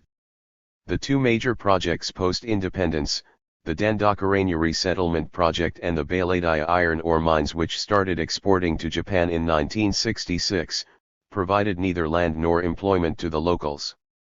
Instead, the rivers Sankanai and Dankanai ran red with effluent. In the 1960s, under the leadership of the ex-Raja, Pravir Chandra Bonjdeo, people protested asking for land, access to forests and cheaper rice. Pravir was killed in 1966 and the protests eventually faded out. Even as people's access to forests was restricted, senior officials and politicians were allowed to decimate tree cover under the Malik Makbuja scam. Influential people would buy land cheap in order to profit from the sale of trees on it. Trees on forest land were fudged as being on private land. In response to a case led by two NGOs in 1997, the Supreme Court ordered a Lokaonite inquiry. The final report of the Lokaonite states, On scrutiny of the case records, it is found that the purchasers of land have purchased it for a paltry sum not commensurate with the value of land with trees standing thereon. The committee came across a number of such cases in which even the full amount agreed upon between the parties was not paid and payment of part amount was deferred on some pretext or the other. Revenue Case NOS 196, all of one applicant, namely Rajkumar Mandavi, and 132A63/1993-94, in which applicant is Mahendra Karma, may be cited as examples of such cases. 2. These officers, forest and revenue officials responsible for supervising sales, granted permission freely in favor of other influential persons also, like Mahendra Karma, the then Member of Parliament, Rajaram Totem, presently DY Leader of Opposition in MP Legislative Assembly, and other influential merchant families like Saranas, Avasthis, Brahmohan Gupta, and many others who have entered in this trade of purchasing land with standing trees and selling the timber. 3. On the basis of the Lokaonites calculations, Karma made a profit of almost Rs16 lakh on the sale of the trees in just 6 months. A CBI for Central Bureau of Investigation First Information Report was fled against him and others in 1998, but no further action appears to have been taken. In the 1990s, especially following the formation of Chhattisgarh, there has been a concerted emphasis on industrialization, taking advantage of the region's rich mineral deposits. Despite a token gesture to tribal entrepreneurs, what is quickly emerging is that the process depends on how easily Adivasis can be forced into parting with their land. In 1992, when the Bharat Jan Andolan demanded proper rehabilitation and shares for Adivasis who were to be displaced by a steel plant at Malabheda village, its leader and former collector of Bastar, the 65-year-old Dr. B.D. Sharma, was pulled off the pillion of a scooter by BJP activists, stripped and paraded through the streets of Jagdalpur with a garland of shoes around his neck. A decade later, the residents of Nagarnar village were beaten up and arrested for protesting against land acquisition for another steel plant. When the Gram Sabha rejected the proposal, under the Panchayat Extension to Scheduled Areas Act, 1996, the Gram Sabha has to be consulted before land is acquired. The authorities rewrote the minutes of the Gram Sabha meeting. Justice Bhargava, who investigated the incident, also noted several serious violations of environmental and other procedures. Similar fake Gram Sabhas, consisting of shopkeepers and mining employees rather than villagers, and threats by gangs of goons are being reported from the areas around Durli and Bansi villages, near Dantewada, where ESA is currently trying to acquire 900 ha for its steel plant. The 267 km ESA slurry pipeline connecting Baladaya and Visakhapatnam has apparently cut down forests in a 20 m width as against the 8.4 m width that was sanctioned. The Tata Steel plant at Lohandaguda, for which the company wants 4,500 acres, has run into opposition by 10 villages whose lands will be acquired. The recently revived Bodhgat hydroelectric project, the Jagdalpur, Dhuli Rudra railway line and the Pallavaram Dam, will also involve large-scale forest diversion and displacement. The issue is not so much whether such steel plants should be built, although one may legitimately debate how many are needed and whether they should trump all other land uses, but how the benefits and losses will be distributed, and why a colonial law like the Land Acquisition Act should be used to compel villagers to sell their lands, at throwaway prices, to private companies. The people who are rooting for these projects most strongly are the non-tribals settled in urban centers like Jagdalpur and Kankar, traders who came with little but grew rich on the profits of minor forest produce, illegal tin smelting, illicit felling, etc. The non-tribal population in the area has expanded so dramatically in less than a decade, 1991 to 2001, that moves are on to reserve Jagdalpur and Kankar constituencies. While many unemployed tribal youth want jobs, the government has not invested anything in their education that would enable them to get anything more than menial jobs in these projects. Proper information, compensation, or shares in the project are not SOPs, but constitutional rights. However, to those used to thinking of Adivasis as expendable primitives, even this begins to seem an affront. When Citizens Initiative asked Mahendra Karma what he thought about shares for Adivasis in projects using their land, he laughed contemptuously and said, "All this sounds good on paper. As for employment for the locals, since tribals will consume any compensation they are given, they should be given work in ancillary industries. Instead of tractors, use them for land leveling." The Naxalites, on the other hand, argue for a new democratic economy based on increasing agricultural production through cooperatives, education, health, etc., rather than large projects which displace people. Where does the THIRD-WORLDISm come into this? The following orientation program for THIRD-WORLDISm activists and SPOs observed by the ACHR Asian Center for Human Rights in Kanta camp is revealing. Mr. Uchla, Kanta SDPO subdivisional police officer, telling the villagers, you leave your forests and shift to the roadsides. You will be adequately compensated by the industrialists and commercial concerns, who are ready to take your land and develop it. You will get employment and other provisions. But if you stay back in the forest, Naxalites will kill you. At a minimum, no one would dispute that sanitizing the area of Maoists and ensuring peace is necessary to lure investors. So far, if one reads the 1910 Bumkal as a movement by the people of Bastar to defend their rights, the balance of the legacy is in the Maoist favor. Yet the Maoist vision, for all its talk of people's democratic authority organized in the form of Gram Rajya committees, appears peculiarly self-serving in its conception of base areas. A base area, besides certain military aspects, would, and must, necessarily have a self-sufficient economy. Without that, it can neither sustain itself, nor can it provide the ever-growing needs of the party and people's armed forces. It is debatable how practical or realistic such autarky is in today's context of advanced capitalism, and how useful to its inhabitants. The Maoists in Bastar.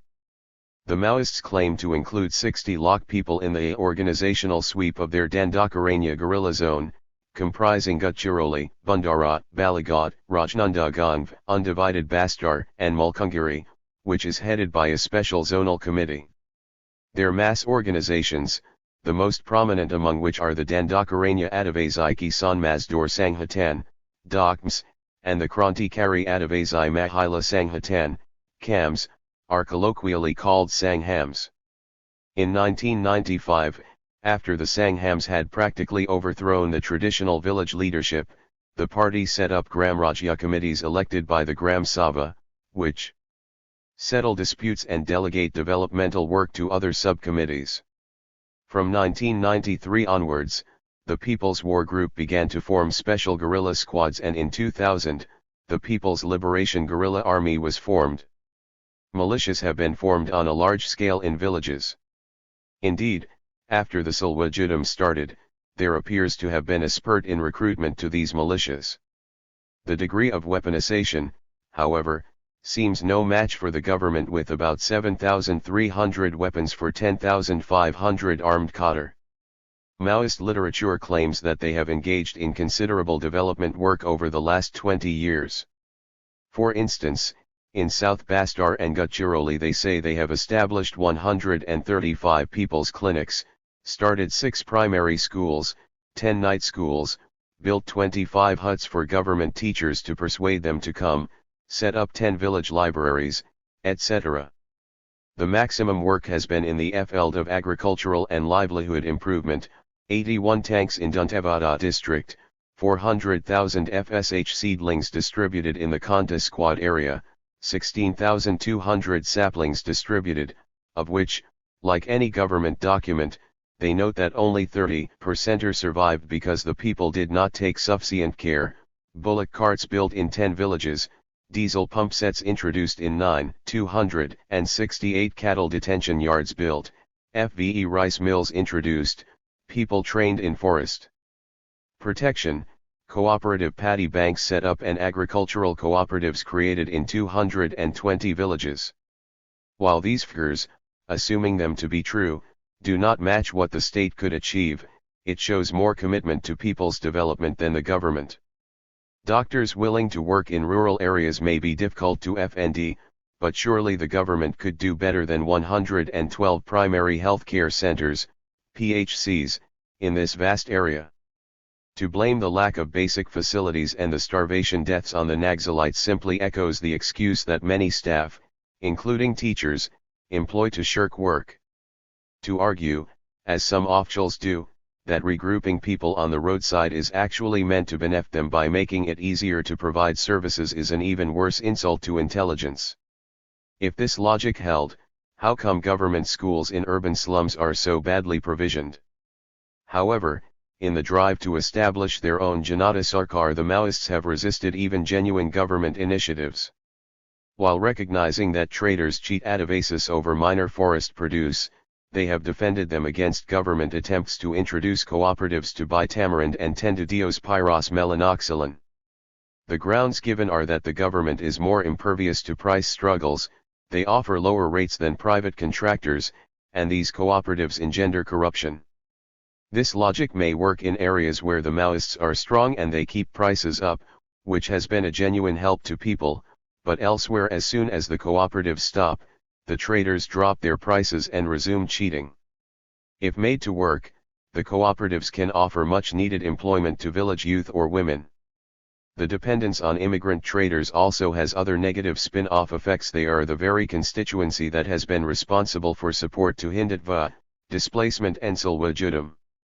Even in the unlikely event that the government introduced cooperatives only to ensure that the revolutionaries will stop being able to levy taxes on the Thekadars, it would be well within its rights, since it is scarcely obliged to help fund its enemy.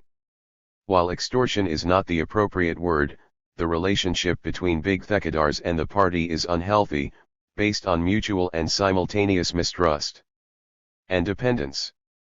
The Maoists are dependent on the Thekadars for funds, and the Thekadars are dependent on the Maoists to work in their areas or get contracts, yet scared of their dictates on proper labor payments or higher rates for forest produce and eager to seize the first opportunity to turn them in. The Maoists claim to have transformed social relations, though their depiction of the ocean of darkness which Dandakaranya represented, betrays revolutionary reductionism. For instance, take the claim that before the party came women were no more than chattels slaving away from morning to night, or that children led wasted lives, making armed struggle a better alternative for them. Certainly, in my experience, while people lead miserably poor lives, their lives have meaning even without armed struggle. The festivals that punctuate every agricultural task and which the party sees as needless superstition break the monotony of the year. The fines that are imposed for violating these festival rules, such as eating new mangoes before the rest of the village, are important to maintain the social solidarity that is one of the strengths of Adivasi society. Sometimes the expenses are onerous for the same reason people in other areas convert to Hindu sects or Christianity, which do not demand so much, but this is no reason to treat the entire practice merely as evidence of the feudal hold of priests and headmen. Of course children deserve a better life, but to think that playing games of cops and Naxalites, mimicking the use of the gun in their games and dances, acting as informers for the guerrillas, thus exposing themselves to danger, or learning how to use arms from the age of 16 onwards is a great alternative, displays an unacceptable fetishization of militarism. Indeed, much of the Maoist literature unnecessarily glorifies killing the enemy and dying a martyr's death. However, unlike the urban elite who rail against keeping tribals as museum pieces, the Maoists actually live among the people whose lives they seek to transform.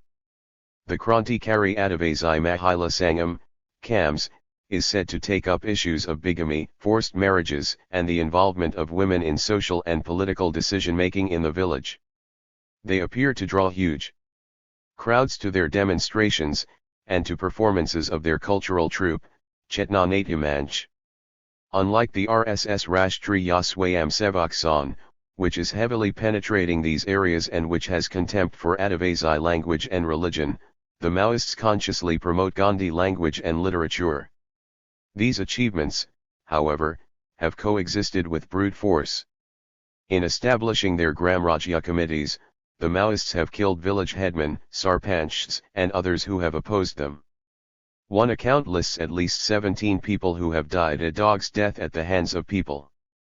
Anyone producing above 50 quintals is considered a landlord, while those producing 30 to 50 quintals are seen as rich peasants.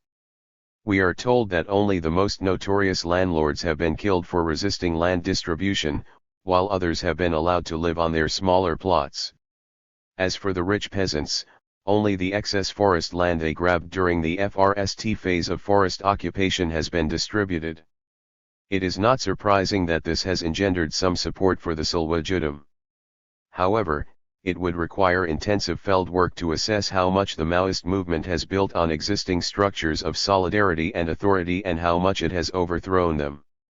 Indeed, a Maoist representative whom Citizens' Initiative met conceded that in the Marh there was little rupture with the traditional headman, whereas there was greater differentiation in the south. The histories of individual villages would reveal an even more complicated picture of Maoist influence and advocacy agency. For instance, in 2004, I met a rich family from Burji who had to leave their village because other villagers complained against them to the Dalam, local guerrilla squad. When that Dalam tried to sort it out through a face-to-face meeting, the villagers complained to another Dalam. The Burji family told me that the People's War told them to leave the village for 2 years and promised to look after their fields for them in the meantime. In another story I was told about Sachawa village, the Sarpanch, who like others had been forced to resign by the Maoists after being elected in January 2005, drew money for himself from the block off CE in collusion with the Gram Sachiv. When the village Sangam leader complained, he was shot. In return, the Dalam killed the Sarpanch and told his family to leave. 11 other families left with them and were settled by the government elsewhere. Later, after THIRD-WORLDISm started, the Naga battalion forced the rest of the village into camp. In Arlampally village, Citizens' Initiative was told, the village went over entirely to the People's War after they broke the hand of the local CPI Communist Party of India leader. Having suffered once, the village refused to join the THIRD-WORLDISm, and was destroyed as a consequence.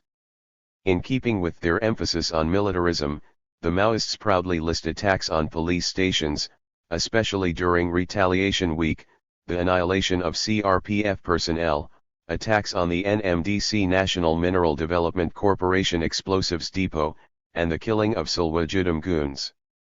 Landmines have been indiscriminately laid.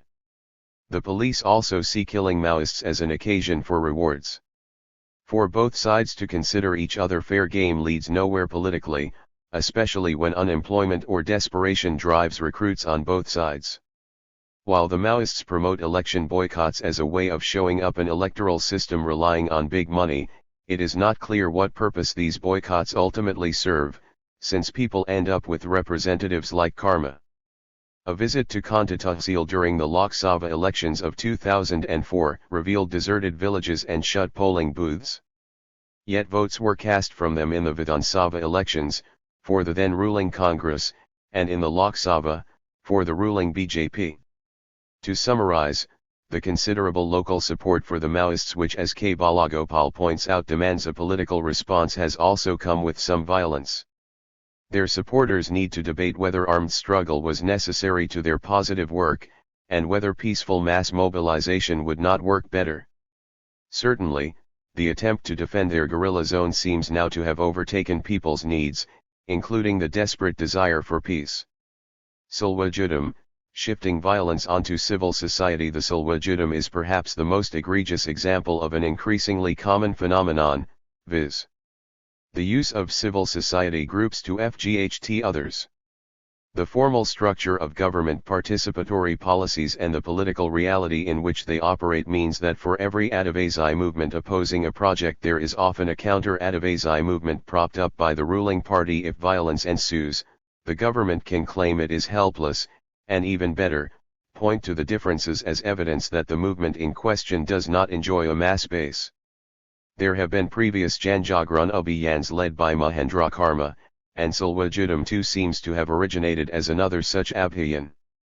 Local factors at Kutrua, in northwest Dantewada district, may have provided the immediate spark in June 2005, but several pieces of evidence suggest that there was prior government planning, including a police video which talks of Operation THIRD-WORLDISM initiated from January 2005 onwards, the DGP Director General of Police of Chhattisgarh saying that THIRD-WORLDISM had been introduced as a pilot project in 2 blocks of Dantewara district, the Ministry of Home Affairs policy on supporting local resistance groups against militants, and the mysterious phenomenon of letters inviting people to attend THIRD-WORLDISM meetings issued in the name of a non-existent Soti Deva. The government does not make it easy for people who wish to engage in peaceful struggle. The politics of bans also betray an inherent bias, apart from being pointless. As EAS Sarma points out, parties like the Congress and the BJP, which have both engaged in large-scale pogroms, Delhi, 1984, Gujarat, 2002, are never outlawed. Even when there is evidence that the Bajrang Dal is engaged in bomb-making, there is no further inquiry or media coverage. If the ruling parties were willing to shun violence, they would have a greater moral right to demand that others do too. 35. THIRD-WORLDISM judgment of the Supreme Court, decided by B. Sudarshan Reddy and Surinder Singh Nijjar, J.J., *A. Extracts from Nandini Sundar and Ors vs. Respondent, State of Chhattisgarh 1. We, the people as a nation, constituted ourselves as a sovereign democratic republic to conduct our affairs within the 4 corners of the Constitution, its goals and values. We expect the benefits of democratic participation to flow to us, all of us, so that we can take our rightful place in the League of Nations, befitting our heritage and collective genius. This case represents a yawning gap between the promise of principled exercise of power in a constitutional democracy, and the reality of the situation in Chhattisgarh, where the respondent, the state of Chhattisgarh, claims that it has a constitutional sanction to perpetrate, indefinitely, a regime of gross violation of human rights in a manner, and by adopting the same modes, as done by Maoist/Naxalite extremists. The state of Chhattisgarh also claims that it has the powers to arm, with guns, thousands of mostly illiterate or barely literate young men of the tribal tracts, who are appointed as temporary police officers, with little or no training, and even lesser clarity about the chain of command to control the activities of such a force, to FGHT the battles against alleged Maoist extremists. As we heard more and more about the situation in Chhattisgarh, and the justifications being sought to be pressed upon us by the respondents, it began to become clear to us that the respondents were envisioning modes of state action that would seriously undermine constitutional values. That large tracts of the state of Chhattisgarh have been affected by Maoist activities is widely known. It has also been widely reported that the people living in those regions of Chhattisgarh have suffered grievously, on account of both the Maoist insurgency activities, and the counter-insurgency unleashed by the state. The situation in Chhattisgarh is undoubtedly deeply distressing to any reasonable person. That violent agitator politics, and armed rebellion in many pockets of India have intimate linkages to socio-economic circumstances, endemic inequalities, and a corrupt social and state order that preys on such inequalities has been well recognized. In fact, the Union of India has been repeatedly warned of the linkages. In a recent report titled Development Challenges in Extremist-Affected Areas, an expert group constituted by the Planning Commission of India makes the following concluding observations. The development paradigm pursued since independence has aggravated the prevailing discontent among the marginalized sections of the society. The development paradigm as conceived by policymakers has always imposed on these communities, causing irreparable damage to these sections. The benefits of this paradigm have been disproportionately cornered by the dominant sections at the expense of the poor, who have borne most of the costs. Development which is insensitive to the needs of these communities has inevitably caused displacement and reduced them to a subhuman existence. In the case of tribes in particular, it has ended up in destroying their social organization, cultural identity, and resource base, which cumulatively makes them increasingly vulnerable to exploitation. The pattern of development and its implementation has increased corrupt practices of a rent-seeking bureaucracy and rapacious exploitation by the contractors, middlemen, traders, and the greedy sections of the larger society intent on grabbing their resources and violating their dignity. 3. It is necessary to contextualize the tensions in terms of social, economic, and political background and bring back on the agenda the issues of the people: the right to livelihood, the right to life and a dignified and honorable existence. The state itself should feel committed to the democratic and human rights and humane objectives that are inscribed in the preamble, the fundamental rights and directive principles of the Constitution. The state has to adhere strictly to the rule of law. Indeed, the state has no other authority to rule. What is surprising is not the fact of unrest, but the failure of the state to draw right conclusions from it. While the off-chain policy documents recognize that there is a direct correlation between what is termed as extremism and poverty, or point to the deep relationship between tribals and forests, or that the tribals suffer unduly from displacement, the governments have in practice treated unrest merely as a law and order problem. It is necessary to change this mindset and bring about congruence between policy and implementation. There will be peace, harmony, and social progress only if there is equity, justice and dignity for everyone. 4. The justification often advanced, by advocates of the neoliberal development paradigm, as historically followed, or newly emerging, in a more rapacious form, in India, is that unless development occurs, via rapid and vast exploitation of natural resources, the country would not be able to either compete on the global scale, nor accumulate the wealth necessary to tackle endemic and seemingly intractable problems of poverty, illiteracy, hunger, and squalor. Whether such exploitation is occurring in a manner that is sustainable, by the environment and the existing social structures, is an oft-debated topic, and yet hurriedly buried. Neither the policymakers nor the elite in India, who turn a blind eye to the gross and inhuman suffering of the displaced and the dispossessed, provide any credible answers. Worse still, they ignore historical evidence which indicates that a development paradigm depending largely on the plunder and loot of the natural resources more often than not leads to failure of the state, and that on its way to such a fate, countless millions would have been condemned to lives of great misery and hopelessness. It is now clear to us, as alleged by the petitioners, that thousands of tribal youth are being appointed by the state of Chhattisgarh, with the consent of the Union of India, to engage in armed conflict with the Maoists/Naxalites.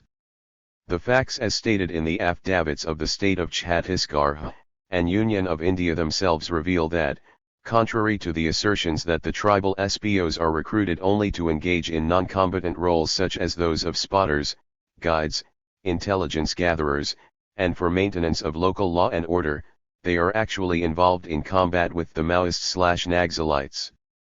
The fact that both the state of Chhattisgarh and the Union of India themselves acknowledge that the relief camps, and the remote villages, in which these SPOs are recruited and directed to work in, have been subject to thousands of attacks clearly indicates that in every such attack the SPOs may necessarily have to engage in pitched battles with the Maoists. This is also borne out by the fact that both the Union of India and state of Chhattisgarh have acknowledged that many hundreds of civilians have been killed by Maoists/Naxalites by branding them as police informants. This would obviously mean that SPOs would be amongst the FRST targets of the Maoists/Naxalites, and not be merely occasional incidental victims of violence or subject to Maoist/Naxalite attacks upon accidental or chance discovery or infrequent discovery of their true role. The state of Chhattisgarh has itself stated that in recruiting these tribal youths as SPOs, preference for those who have passed the FFTH standard has been given. This clearly implies that some, or many, who have been recruited as SPOs may not have even passed the FFTH standard. Under the new rules, it is clear that the state of Chhattisgarh would continue to recruit youngsters with such limited schooling. It is shocking that the state of Chhattisgarh then turns around and states that it had expected such youngsters to learn, adequately, subjects such as IPC, Indian Penal Code, Code of Criminal Procedure, Evidence Act, Minors Act, etc. Even more shockingly, the state of Chhattisgarh claims that the same was achieved in a matter of 24 periods of instruction of 1 hour each. Further, the state of Chhattisgarh also claims that in an additional 12 periods, both the concepts of human rights and other provisions of Indian Constitution had been taught. Even more astoundingly, it claims that it also taught them scientific and forensic aids in policing in 6 periods. It is abundantly clear, from the affidavits submitted by the state of Chhattisgarh, and by the Union of India, that one of the primary motives in employing tribal youth as SPOs is to make up for the lack of adequate formal security forces on the ground. The situation, as we have said before, has been created, in large part by the socio-economic policies followed by the state. The policy of privatization has also meant that the state has incapacitated itself, actually and ideologically, from devoting adequate financial resources in building the capacity to control the social unrest that has been unleashed. We specifically, and repeatedly, asked the state of Chhattisgarh, and the Union of India as to how, and in what manner they would take back the freedoms given to thousands of youngsters. No answer has been given so far. If force is used to collect such free arms back, without those youngsters being given a credible answer with respect to their questions regarding their safety, in terms of their lives, after their appointment ends, it is entirely conceivable that those youngsters refuse to return them. Consequently, we would then have a large number of armed youngsters, running scared for their lives, and in violation of the law. It is entirely conceivable that they would then turn against the state, or at least defend themselves using those firearms, against the security forces themselves, and for their livelihood, and subsistence, they could become roving groups of armed men endangering the society, and the people in those areas, as a third front. Given the number of civil society groups, and human rights activists, who have repeatedly been claiming that the appointment of tribal youths as SPOs, sometimes called Koya Commandos, or the Silwajudum, has led to increasing human rights violations, and further given that NHRC National Human Rights Commission itself has found that many instances of looting, arson, and violence can be attributed to the SPOs and the security forces, we cannot but apprehend that such incidents are on account of the lack of control, and in fact the lack of ability and moral authority to control the activities of the SPOs. In light of the above, we hold that both Article 21 and Article 14 of the Constitution of India have been violated, and will continue to be violated, by the appointment of tribal youth, with very little education, as SPOs engaged in counterinsurgency activities.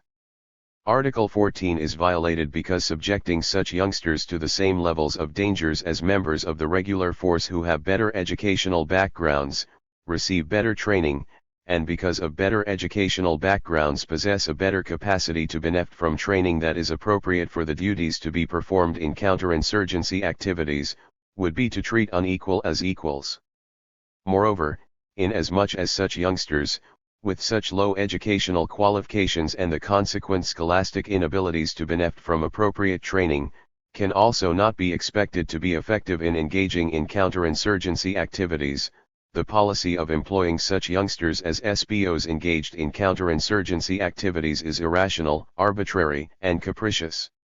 Article 21 is violated because, notwithstanding the claimed volition on the part of these youngsters to appointment as SPOs engaged in counterinsurgency activities, youngsters with such low educational qualifications cannot be expected to understand the dangers that they are likely to face, the skills needed to face such dangers, and the requirements of the necessary judgment while discharging such responsibilities. Further, because of their low levels of educational achievements, they will also not be in a position to benefit from an appropriately designed training program that is commensurate with the kinds of duties, liabilities, disciplinary code, and dangers that they face, to their lives and health. Consequently, appointing such youngsters as SPOs with duties, that would involve any counterinsurgency activities against the Maoists, even if it were claimed that they have been put through rigorous training, would be to endanger their lives. To employ such ill-equipped youngsters as SPOs engaged in counterinsurgency activities, including the tasks of identifying Maoists and non-Maoists, and equipping them with free arms, would endanger the lives of others in the society. That would be a violation of Article 21 rights of a vast number of people in the society. We order that a. the state of Chhattisgarh immediately cease and desist from using SBOs in any manner or form in any activities, directly or indirectly, aimed at controlling, countering, mitigating, or otherwise eliminating Maoist/Naxalite activities in the state of Chhattisgarh. B. The Union of India to cease and desist, forthwith, from using any of its funds in supporting, directly or indirectly, the recruitment of SBOs for the purposes of engaging in any form of counterinsurgency activities against Maoist/Naxalite groups. C. The state of Chhattisgarh shall forthwith make every effort to recall all firearms issued to any of the SBOs, whether current or former, along with any and all accoutrements and accessories issued to use such firearms. The word firearm as used shall include any and all forms of guns, rifles, launchers etc., of whatever caliber.